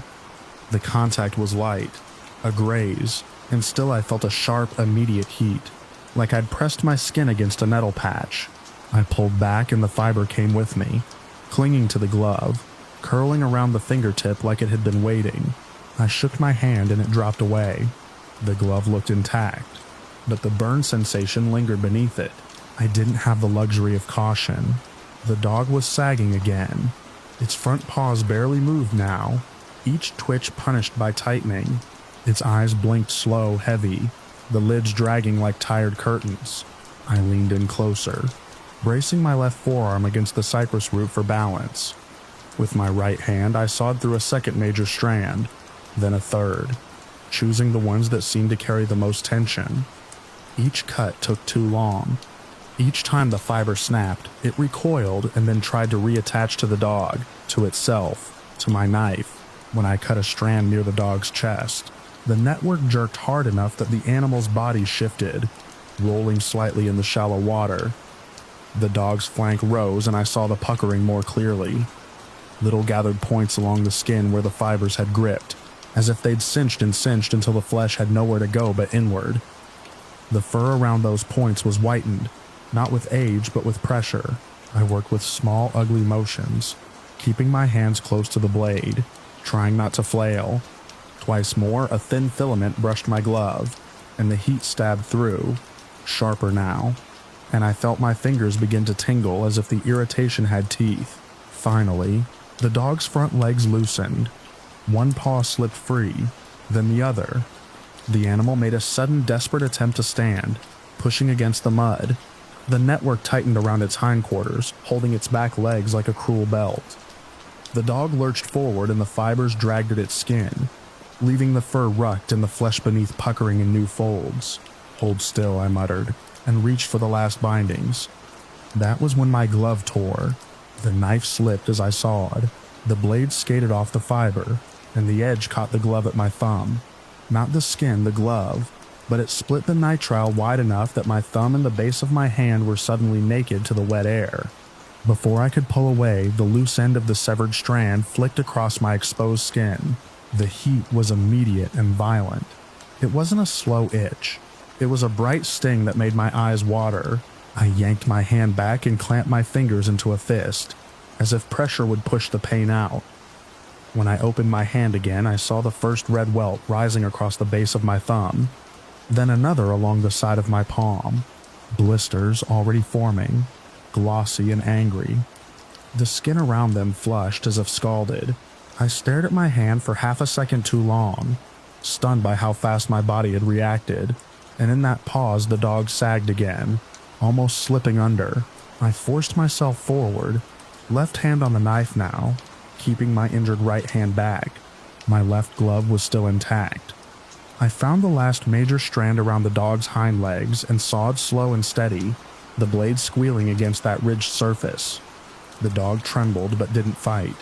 It had passed into a kind of exhausted compliance, letting me do what I could. The strand snapped. The ends recoiled. The dog's back legs kicked free, and for a moment the animal didn't move at all, as if it couldn't believe the absence of pressure.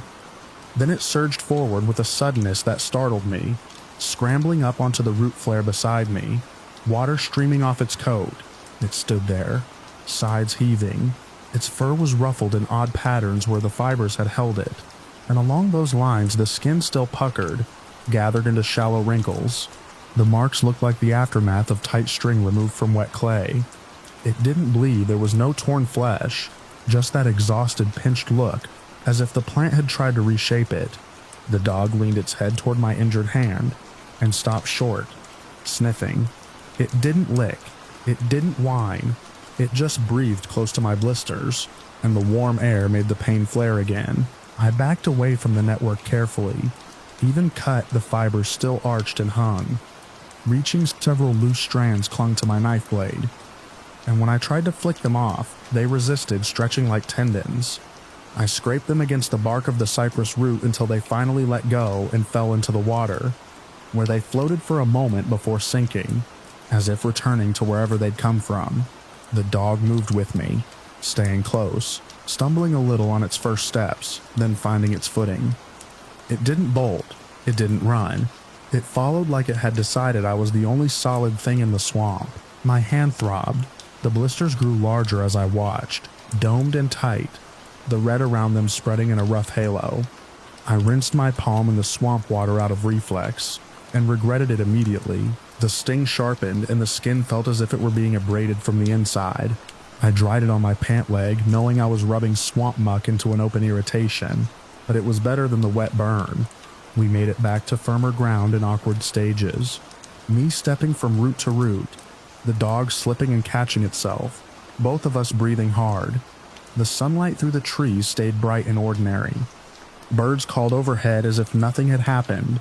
Behind us, the network of fibers sagged between stems, cut in a few places but far from destroyed, still waiting in the same patch of shallow water, still shining faintly like wet rope. At the trailhead, the dog finally trotted ahead, nose down, picking up the scent of people. In the parking lot, a woman spotted it and ran, her hands flying to her mouth. She grabbed the dog's face, pressed her forehead to its head, and cried into its fur. I didn't step close enough to hear what she said. Someone noticed my hand then. I held it up, palm out, and the blisters caught the light.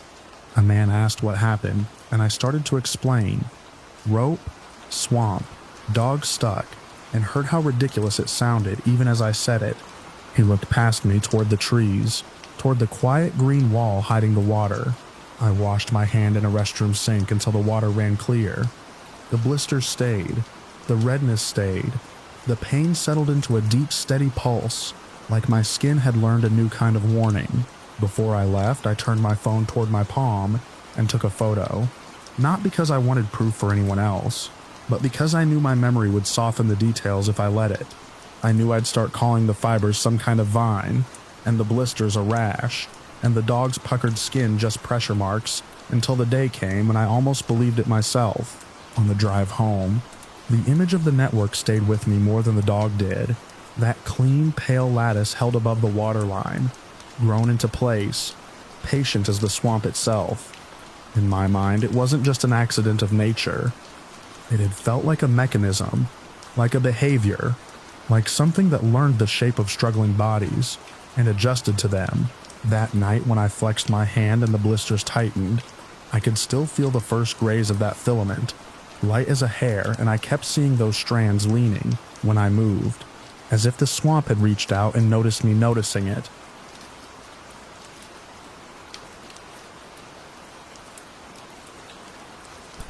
The first time I saw the plant, I thought it was a piece of landscape someone had arranged on purpose, like a basin cut into the earth and lined with living green. I was standing at the edge of a jungle clearing, near a stream, sweating through my shirt, watching sunlight move in slow sheets across leaves. The air smelled of wet stone and crushed ginger. Then the thing shifted, just a subtle tightening along its rim, and I realized the bowl was not a hollow in the ground at all. It was waiting. We were only passing through. That's the part I keep repeating to myself when people ask why we didn't turn around sooner, why we didn't leave the moment we saw the first signs that the trail wasn't meant for outsiders. My friend Cal and I had hired a guide in a river town, 2 days upriver, a man who knew the footpaths that laced between small settlements and the old logging cuts. The guide left us that morning with a muttered excuse about weather and spirits, anxious words I didn't understand, and I didn't press him. By midday, it was just the two of us, travelers with light packs, trying to keep our bearings by the sound of running water and the way the sun hit the canopy. We found the clearing by accident. The stream widened there and ran shallow over pale stones, making a constant hush like a crowd whispering. The trees pulled back in a loose circle, and in the center sat the plant, a wide bowl-shaped body, 3 or 4 paces across, its inner surface glossy as if lacquered. Fluid pooled inside it, dark and reflective, with a faint sheen that caught the light in oily colors. Around the bowl, thick green appendages, more like muscular vines than leaves, lay coiled and still as if resting. Cal stopped beside me and lifted his phone, then lowered it without taking a picture. That was unlike him. He had been documenting everything: the river crossing, the abandoned sawmill, the odd little shrines made of woven reeds we'd passed the day before. Here, he just stared. On the far side of the clearing, people stepped out from the trees. They moved in a loose line, not hiding, not rushing, their faces calm the way faces look at a regular event. Men and women, a few older teenagers. No one carried a weapon that I could see. They wore everyday clothes, washed out shirts, skirts, sandals, Nothing ceremonial in the way movies would teach you to expect. A couple of them carried gourds and shallow wooden cups. A man with a wide-brimmed hat held a bundle wrapped in cloth. Cal touched my arm. A small pressure that meant stay still. We did. We stood half in shadow at the edge of the clearing. Packs on, boots wet at the ankles, trying to look like we belonged there, or like we were too insignificant to notice. The people didn't look our way. They formed a broad half circle around the plant, leaving the stream side open as if that direction mattered. Then they brought the girl. She was young, late teens maybe, barefoot. Her hair hung in damp ropes down her back as if she had been washed. She wore a plain dress that clung to her legs from humidity and sweat. She wasn't fighting, but she also wasn't walking under her own will. Hands guided her elbows. Someone had a grip on her wrist. It wasn't frantic, not like an abduction. It was controlled, practiced. The group pressed in behind her as she neared the bowl, and the air changed, thickening with a smell I couldn't place at first. Green and sharp, like snapped stems. I remember thinking, say something, do something, but Cal's hand stayed on my arm, hard now. In that moment, I understood how quickly bravery turns into a theory. You can believe you'll intervene in the abstract. Then the scene becomes real. A dozen strangers, a remote clearing, no cell signal, no route back that you can find without daylight. And the girl's face? Her eyes fixed forward as if she had decided not to look anywhere else. One of the men stepped to the rim of the plant and unwrapped the cloth bundle. Inside was a strip of something pale, like pressed fiber, and he held it in both hands. He didn't chant. No one did. There was no overt performance, just a quiet order to it, like a task being completed. He laid the strip across the plant's rim, and the glossy inner surface seemed to glisten in response. As if the fluid inside had stirred, the group urged the girl closer. She hesitated for the first time then, her toes curling into the soil, her shoulders rising. A woman at her back leaned in and spoke close to her ear, too low for me to hear over the stream.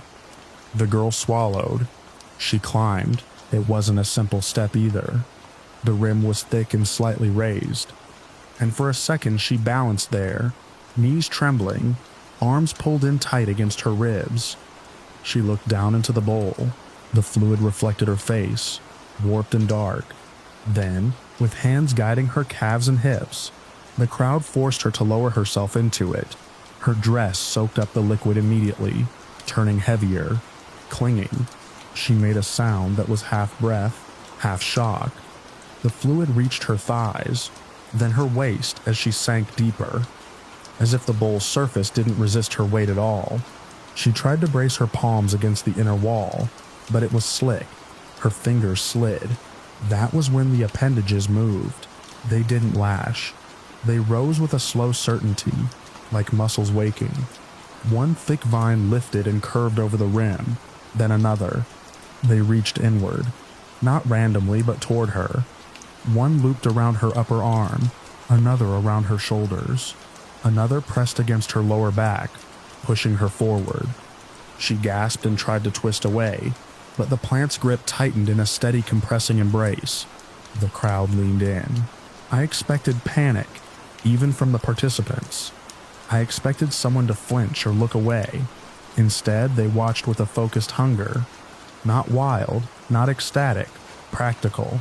The man with the hat lifted one of the wooden cups. Someone else held a gourd beneath the rim. The girl's body tensed against the constriction. Her face lifted toward the sky, eyes wide, mouth open, then shut again as if she had decided she wouldn't scream. The appendages tightened incrementally. The plant's rim flexed, drawing inward. The fluid inside rose around her, swallowing more of her. I felt Cal shift beside me. His breathing changed, quick, shallow. I heard a small sound from his throat like he was about to speak. I gripped his wrist hard enough to hurt, because if he made noise, we would become part of what was happening.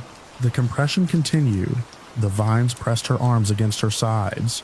Her shoulders were forced forward. Her chest seemed to struggle for space. In the sunlight, the wet dress shone black-green. The plant's inner wall shivered, and a thin line of red appeared at the surface of the fluid. Spreading in delicate threads, the participants lifted their cups. They didn't drink from the bowl directly.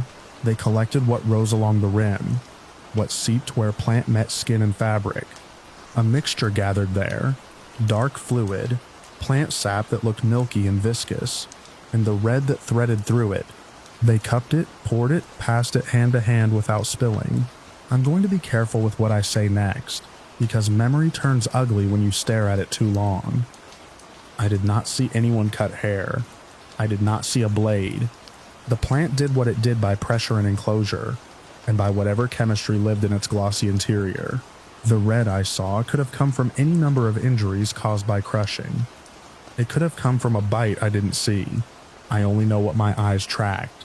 The tightening vines, the sinking body, the sheen on the inner wall, and the way the crowd drank what they collected as if they were thirsty. After the first cups were swallowed, a change went through them. It wasn't instant staggering, it was suppler at first. Eyes widening, shoulders loosening, faces smoothing into expressions I can only describe as relieved.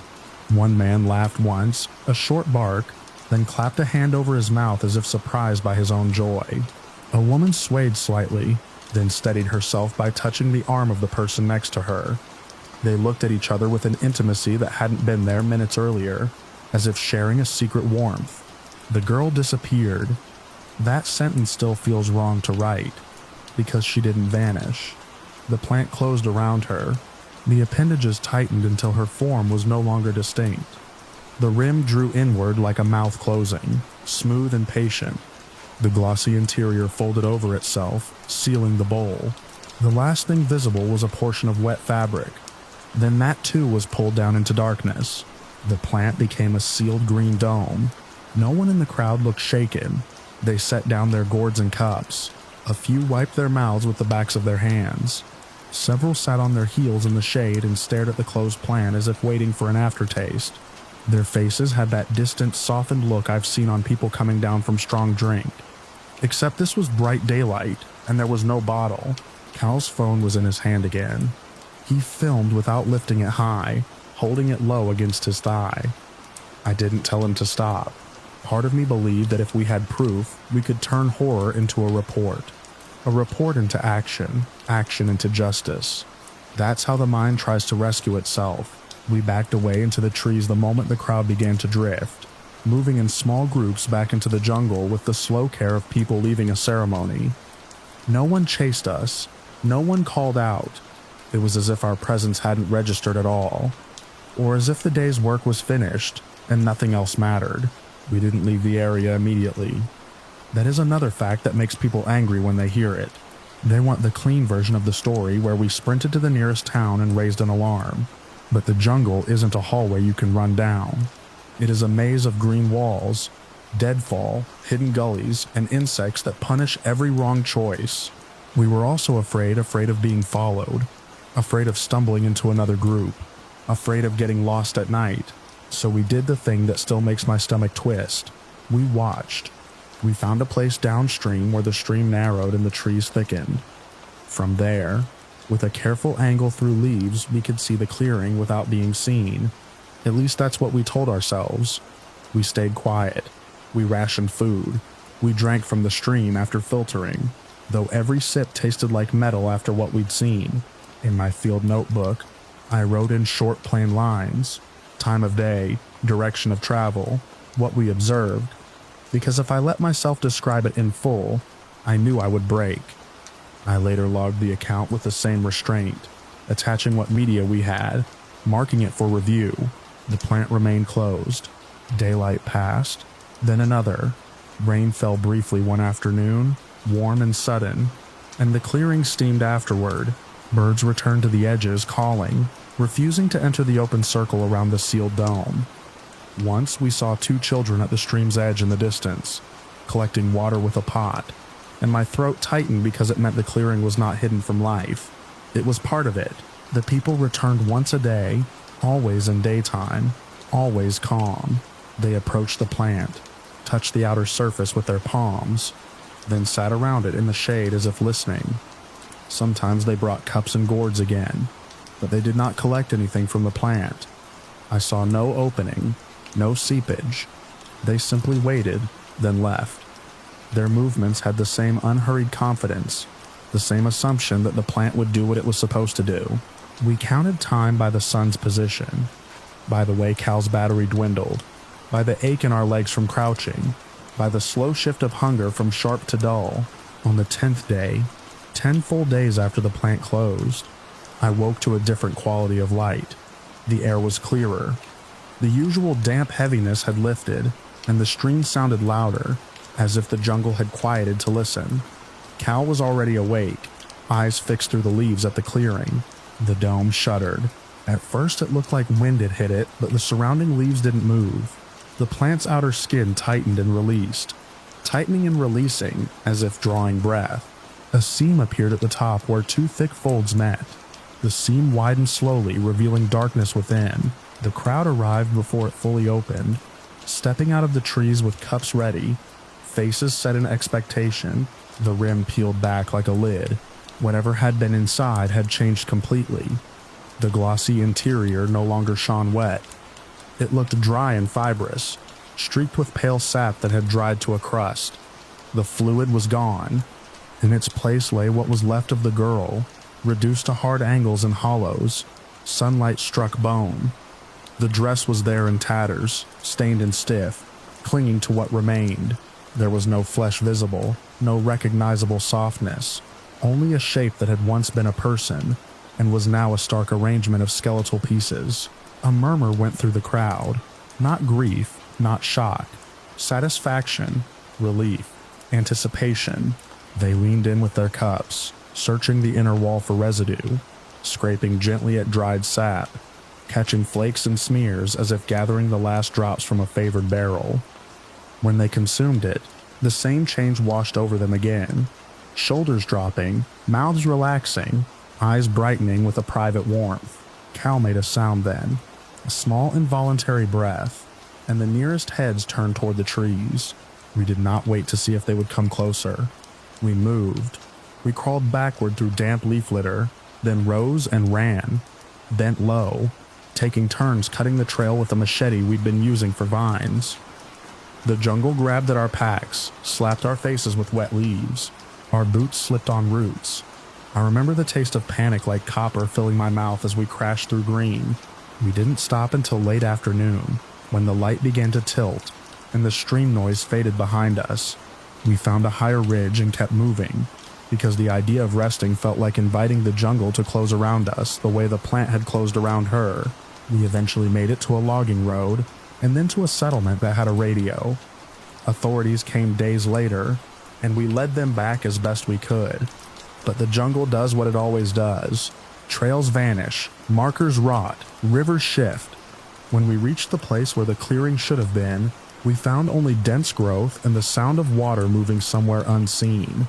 No open circle of trees, no bowl-shaped plant, no proof except what Cal had captured on a trembling phone. And even that footage blurred, low half hidden by leaves, looked like something easy to dismiss if you wanted to. People like their world tidy. Mine isn't anymore. I still dream in daylight sometimes, staring at a houseplant in a window and feeling my ribs tighten as if green appendages are testing the air. I still hear the stream when everything is quiet, and I imagine a clearing where sunlight falls in a perfect circle and a living bowl waits with patient hunger, knowing that sooner or later a crowd will return, and someone will climb in, because everyone else insists that's how it's done.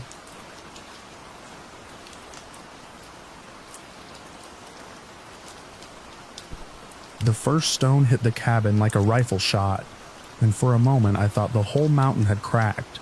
I was awake because the stove had gone mean and smoky, and the little room was full of that bitter, half-burnt pine. The cabin was nothing but rough logs and a plank roof, jammed into the shoulder of the mountain where the claim leveled out, just enough to pitch a building without it sliding downhill. No windows, we'd built it that way on purpose. Up there, glass was a promise you couldn't keep. Wind found every seam, snow loaded the sills, and men got careless when they could see the dark. So we had a door, a stovepipe, and chinks stuffed with moss.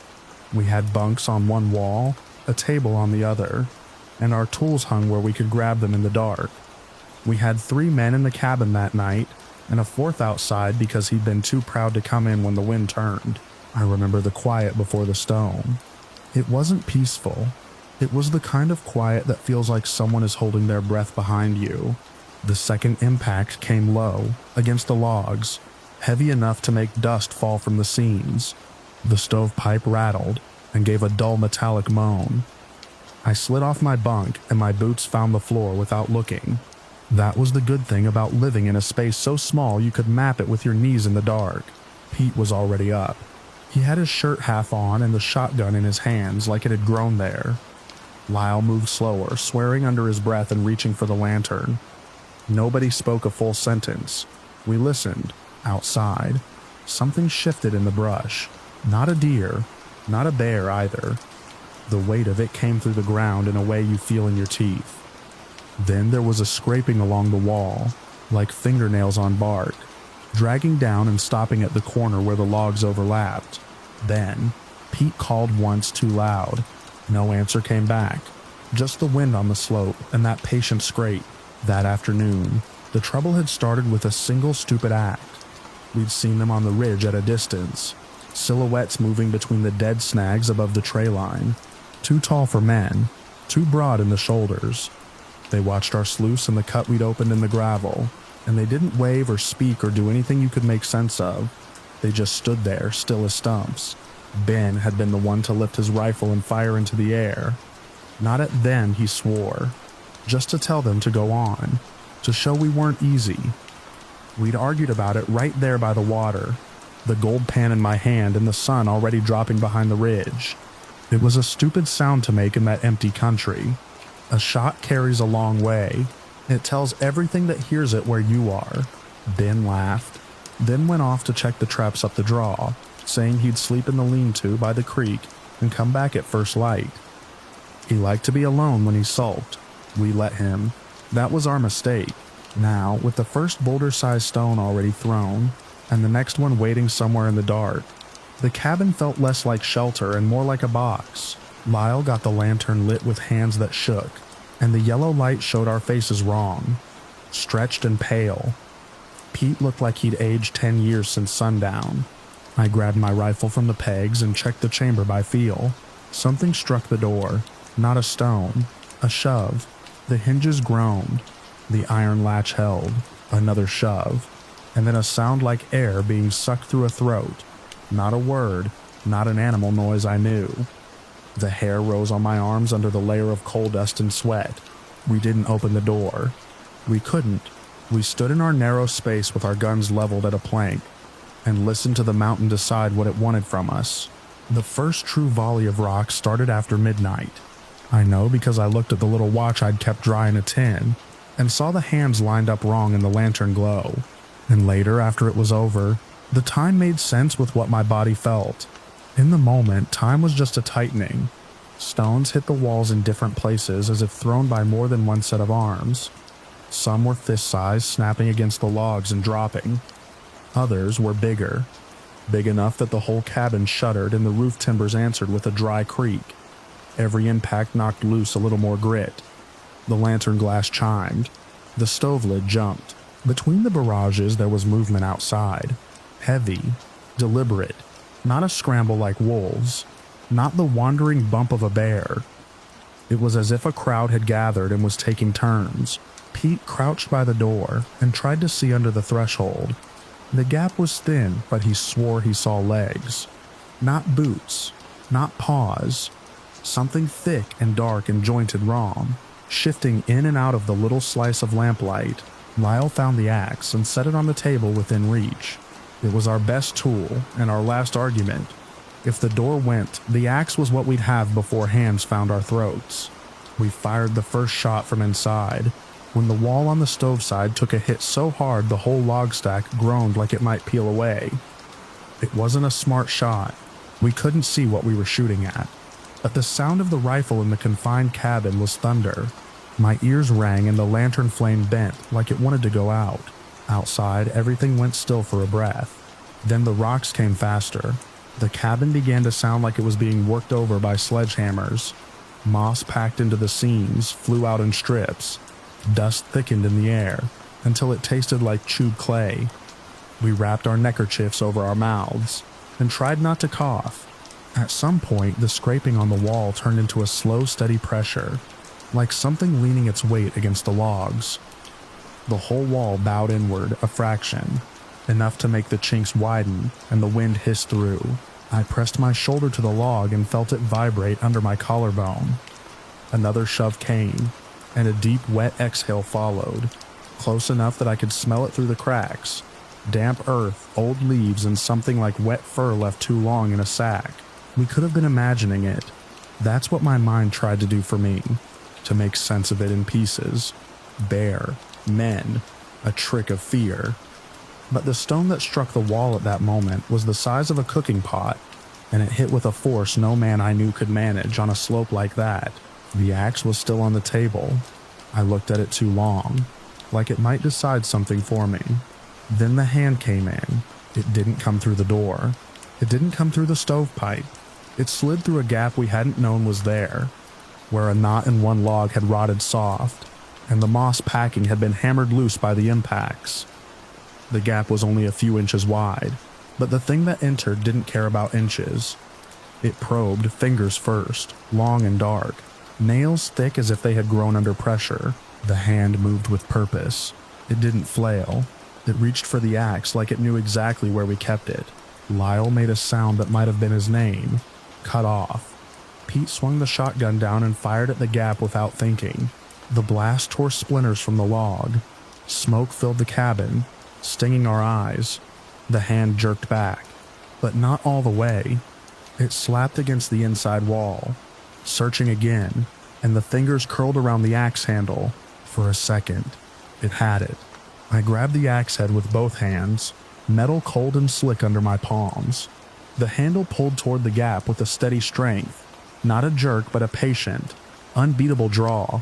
I braced my boots against the floorboards and leaned back until my spine felt like it would split. Pete struck at the fingers with the butt of the shotgun. Again and again, not graceful, just desperate. The hand didn't bleed where we hit it. Not that I saw, it only tightened. Then, as if something outside had given a signal, the pull stopped. The fingers released the handle and slid out of the gap, leaving gouges in the wood like a rake. We stood there breathing hard in the smoke, the axe between us like a prize we'd won by accident. After that, the rocks turned into boulders. I don't mean big stones. I mean the kind you curse when you hit them with a pick, because they've been sitting in the gravel bed since the ice left the valley. One struck low on the cabin wall and drove the bottom log inward. So far the floorboards buckled up. Another hit high and made the roof shake loose. Snow and bark. Each impact was a choice. Whoever was throwing them was aiming. We fired through the door once, shoving the barrel out a crack and shooting blind into the dark. The recoil slammed the door back against the frame. Something outside made a sound like a grunt, and then the stones paused again, as if to listen. We weren't heroes.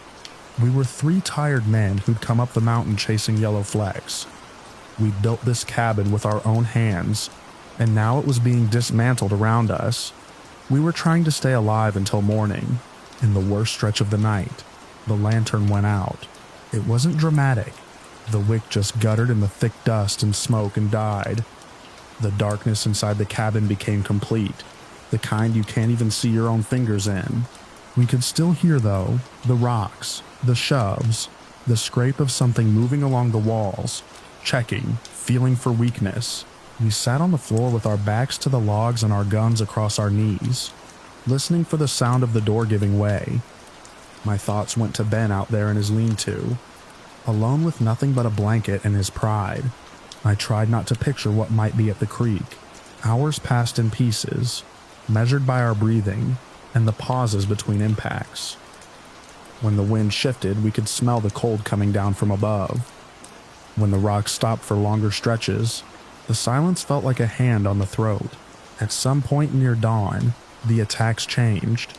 The stones stopped, the shoving eased, the scraping went away from the cabin walls and out into the brush. It was as if the mountain had decided it had proved what it wanted to prove. The first gray light filtered through the chinks, thin lines that made the cabin look like it was stitched together with dawn. We relit the lantern and saw what the night had done. Chinks blown out, one wall bowed, the floor warped, the doorframe cracked at the top hinge.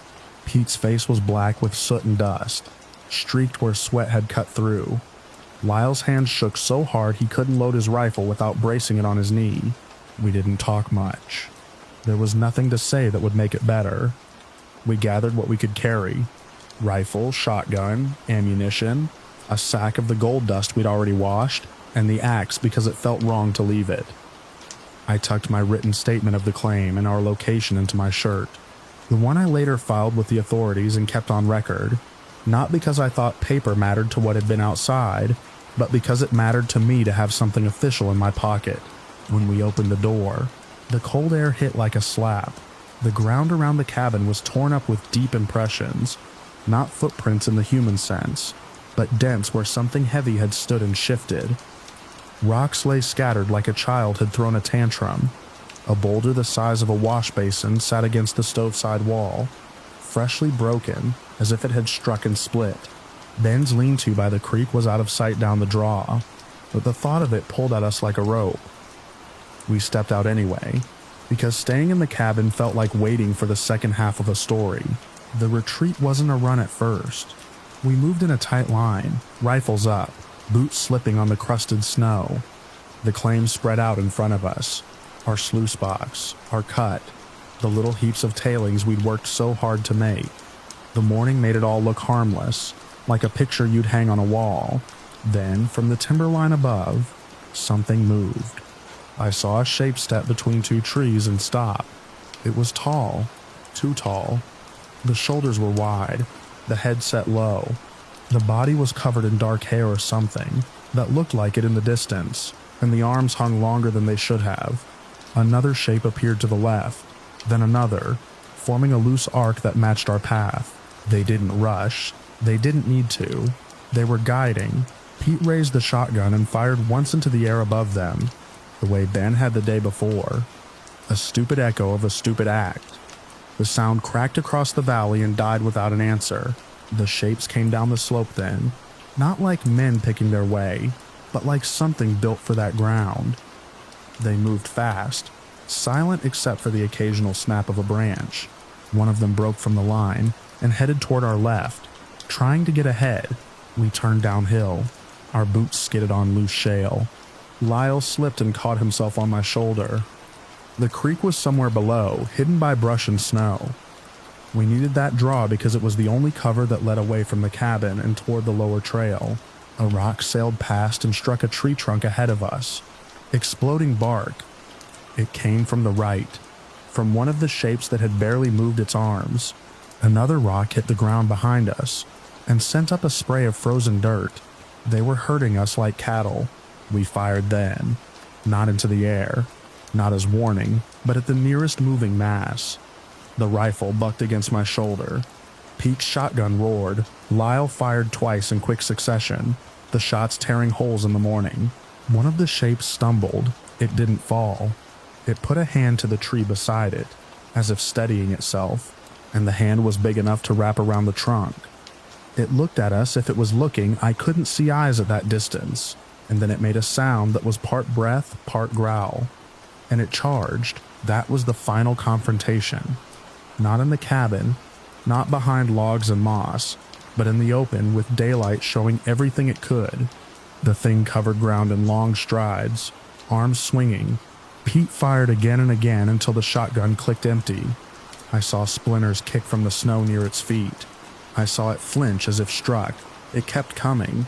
I swung the axe up without meaning to, the same axe it had tried to take in the night. The metal caught the thin sun and flashed. The sight of it seemed to change the shape's line for half a breath, like it recognized the tool, like it knew what it was. Then Lyle grabbed my sleeve and yanked me hard downhill, and my boots left the ground. We slid on our backsides into the draw, branches whipping our faces. Another rock hit where my head had been a moment before, and shattered into sharp pieces. We didn't stop. We couldn't. The draw funneled us into thicker brush, and the slope steepened until we were more falling than running.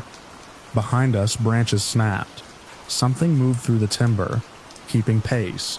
At the creek, the lean-to was crushed, the blanket half buried in snow and torn as if something had dragged it. Ben wasn't there.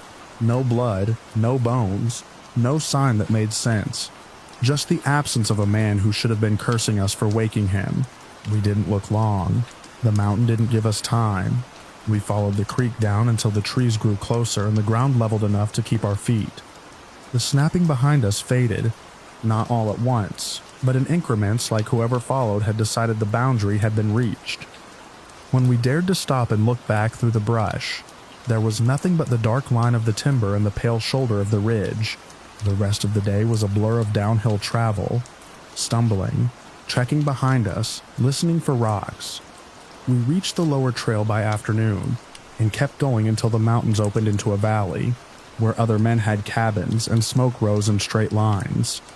Only then did my hand stop shaking enough to reload my rifle, without dropping the cartridges. I went back once, weeks later, with a larger party and a guide who knew the country. We found the cabin collapsed inward on one side, like something had leaned on it until it got tired. The claim was scattered with stones that didn't belong there. Ben was never found. The ridge above the tray line was empty except for wind and the thin cry of a hawk.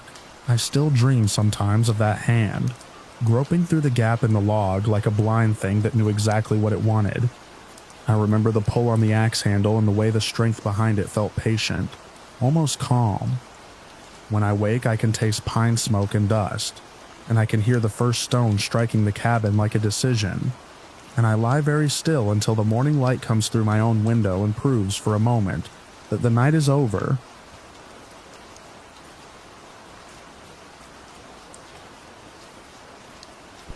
I was lacing my boots on a flat patch of duff when I noticed the first break in the tray line.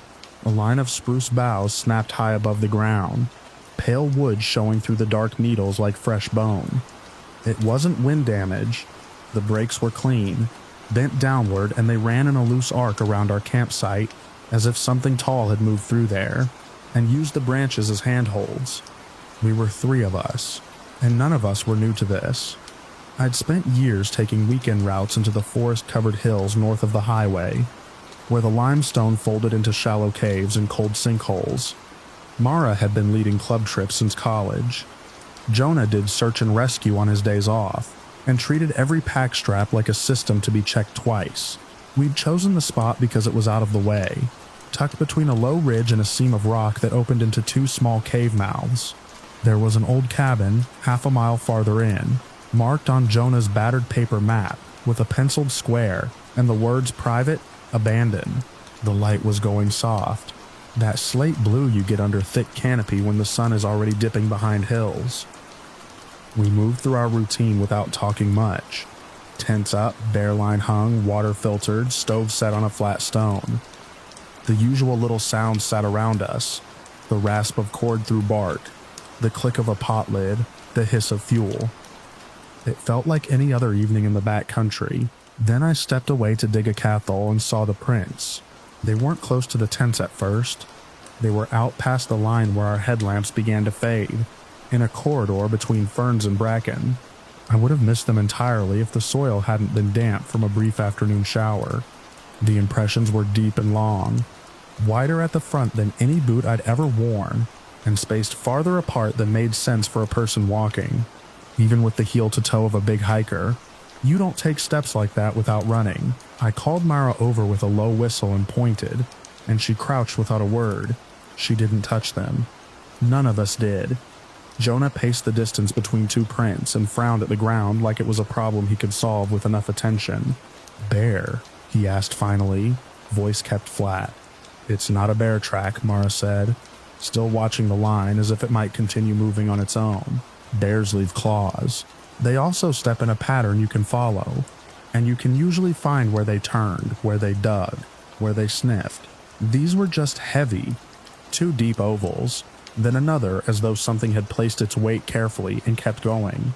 Jonah shone his headlamp higher and caught the broken branches again. The snapped points were well above his reach, above mine too. Some of them were bent with strips of bark peeled away. like something had gripped and pulled itself through. We'd planned to stay 2 nights.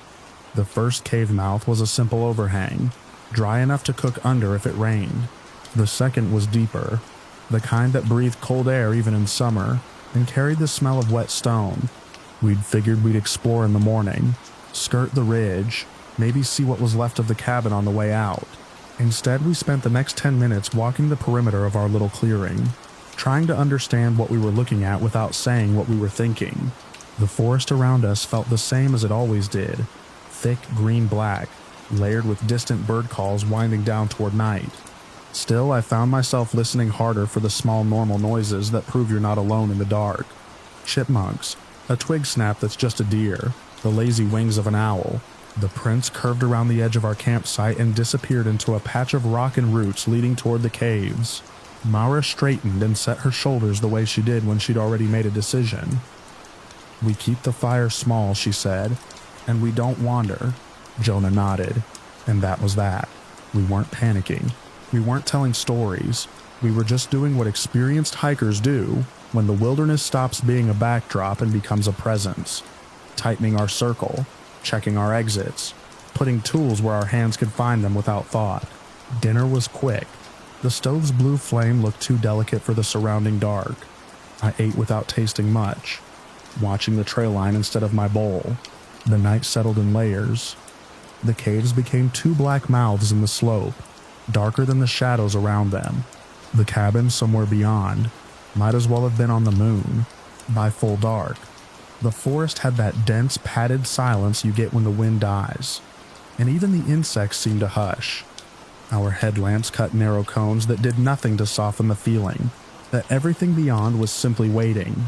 We turned in early, not because we were tired, but because lying still in a tent gives you the illusion of being small, and sometimes small feels safer than exposed. I remember the zipper of my tent sounding too loud.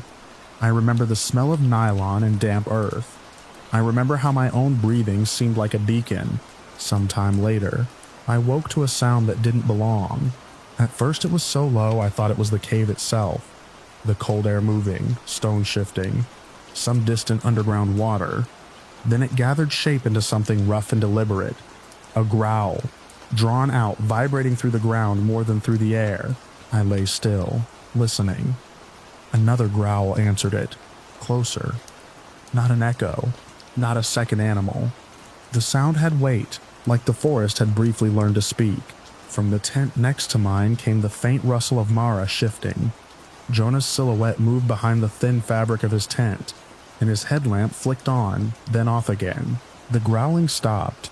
In the pause, I heard a different noise, slow pressure on the forest floor. The soft crunch of leaf litter pressed down by something heavy. It wasn't the sharp step of a deer. It was the dull, measured placement of mass. Jonah unzipped his tent just enough to slide out, and I followed suit, moving like the zipper was made of glass. We didn't speak. Mara was already outside, her light angled down to keep it dim. All 3 of us stood close together at the edge of our small clearing, headlamps turned low, eyes working the dark. The sound came again, not a growl this time, but a wet exhale. It drifted from the direction of the cabin. Mara lifted her light a fraction, and the beam skimmed tree trunks, ferns, a mossy log. For a moment it caught nothing, then it hit 2 points of color that snapped into place like sparks. Yellow eyes, too far apart to be a deer, too steady to be a reflection off random wet leaves. They were at the edge of the trees, near where the trail bent toward the cabin, close enough that I could make out the crude outline of a structure beyond.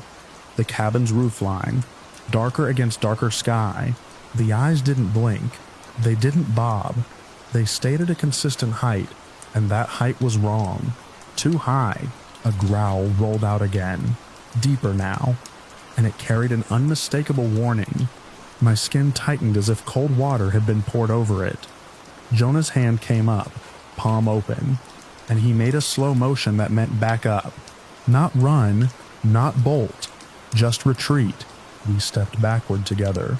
3 careful steps into the center of our clearing, away from the trail line and away from the cave mouths. The eyes tracked with us, not moving forward, just staying aligned, Like whatever it was had all the time in the world. Mara angled her light down, breaking the beam. The eyes vanished instantly, swallowed by the dark. That was almost worse. Seeing them was terrible, but losing them meant not knowing where the thing was anymore. We held position for long minutes, barely breathing. Somewhere above, a branch creaked with slow pressure and then snapped. Not a light break, a solid crack like a broomstick in strong hands. Jonah's whisper was so faint I barely caught it. He didn't say what it was. He only said what to do.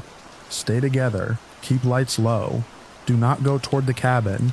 We stood there until my legs ached, and my mouth dried out. A few times the forest gave us small sounds, a distant rustle, a soft thud that might have been a pine cone dropping, the faint scrape of bark. But the heavy breathing didn't return, and the growling faded into the general dark. Eventually, exhaustion did what fear couldn't. We went back into the tents without speaking. Zippers barely moved. Lights kept off. I lay on my back and stared at the tent ceiling, listening for the next sound that would make my heart punch upward. The night dragged. I dozed in thin slivers and woke every time the forest shifted. At some point, rain began again, a light patter that made everything damp and muted. It should have been comforting. Instead, it felt like camouflage for something that wanted to move quietly. When dawn finally came, it did so reluctantly. A gray seep through the canopy. Birds started up again as if nothing had happened. The world took on its ordinary shapes. Trunks, rocks, ferns, the two cave mouths like empty sockets in the hillside. We emerged as if from shelter after a storm. Slow and stiff. None of us tried to make jokes about it. Jonah went straight to the edge of the clearing, scanning the ground while Mara watched the trees. I stayed close, eyes moving between them and the shadows near the caves. The tracks were everywhere. In daylight, they were more shocking because there was no room for imagination to soften them. The impressions in the soil were deep enough to hold small puddles. Some had dragged edges like the foot had slid slightly underweight. They circled our campsite, crossed close to our cooking stone, and then headed toward the cabin, in a line that cut through ferns without bothering to go around, and there was more damage than we'd seen the night before. Several young trees had bark scraped clean at shoulder height, but shoulder height for us didn't fit. The scrape started above Jonah's head and ran down in long vertical streaks. A thick branch lay broken in the clearing, freshly snapped, needles still green. Another branch had been torn from higher up and dropped as if something had pulled it down and let it fall. Near the trail toward the cabin, a section of old deadfall had been shifted aside like it weighed nothing. The logs were slick with rain and heavy with rot, and I knew what they should have taken to move. Yet there they were, rolled away from the path. The ground beneath churned. Mara crouched by one print and held her hand above it without touching. Her face was set in a way I'd never seen on her before.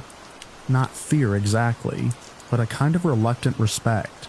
Jonah took photos with his phone, careful to include his boot for scale, as if that would make it make sense later. He didn't speak while he did it.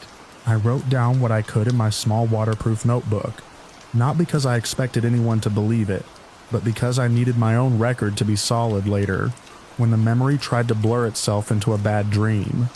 I even marked the page with a little note. Keep this with the trip log because I knew I'd want to convince myself I hadn't exaggerated. We didn't go to the cabin. In the daylight, it was visible through the trees. A sagging roof. One dark window opening. A door that hung slightly crooked. The sight of it made my stomach tighten, because it meant that whatever had watched us in the dark had been close to human things, close to shelter, and it still chose to stand in the trees and growl. We broke camp fast. Too fast. Straps got yanked tight instead of adjusted. Wet tents got stuffed without care. The bear line came down with a quick jerk that scraped bark. I kept looking at the ground, half expecting to see another fresh print appear behind us, like a signature. When we finally started hiking out, we stayed in a tight formation.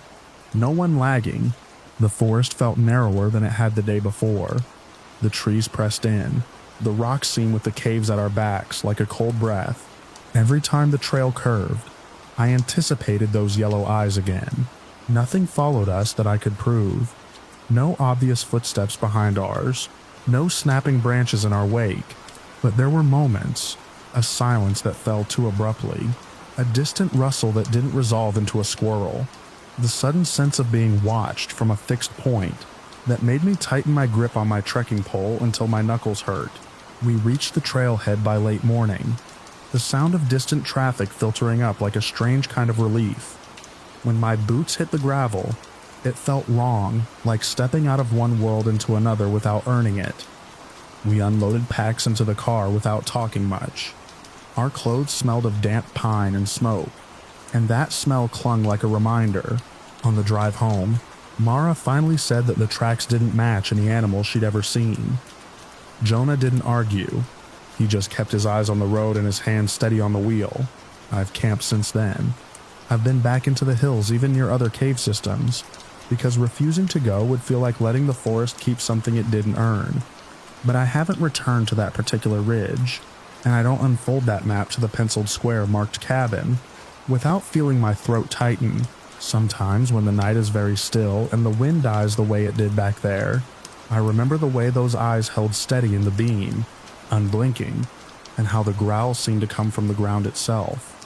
I remember the broken branches too high to be an accident, and the prints filled with rainwater the next morning, as if the forest had tried to wash the evidence away but couldn't quite manage it, leaving only the impression of weight and intent behind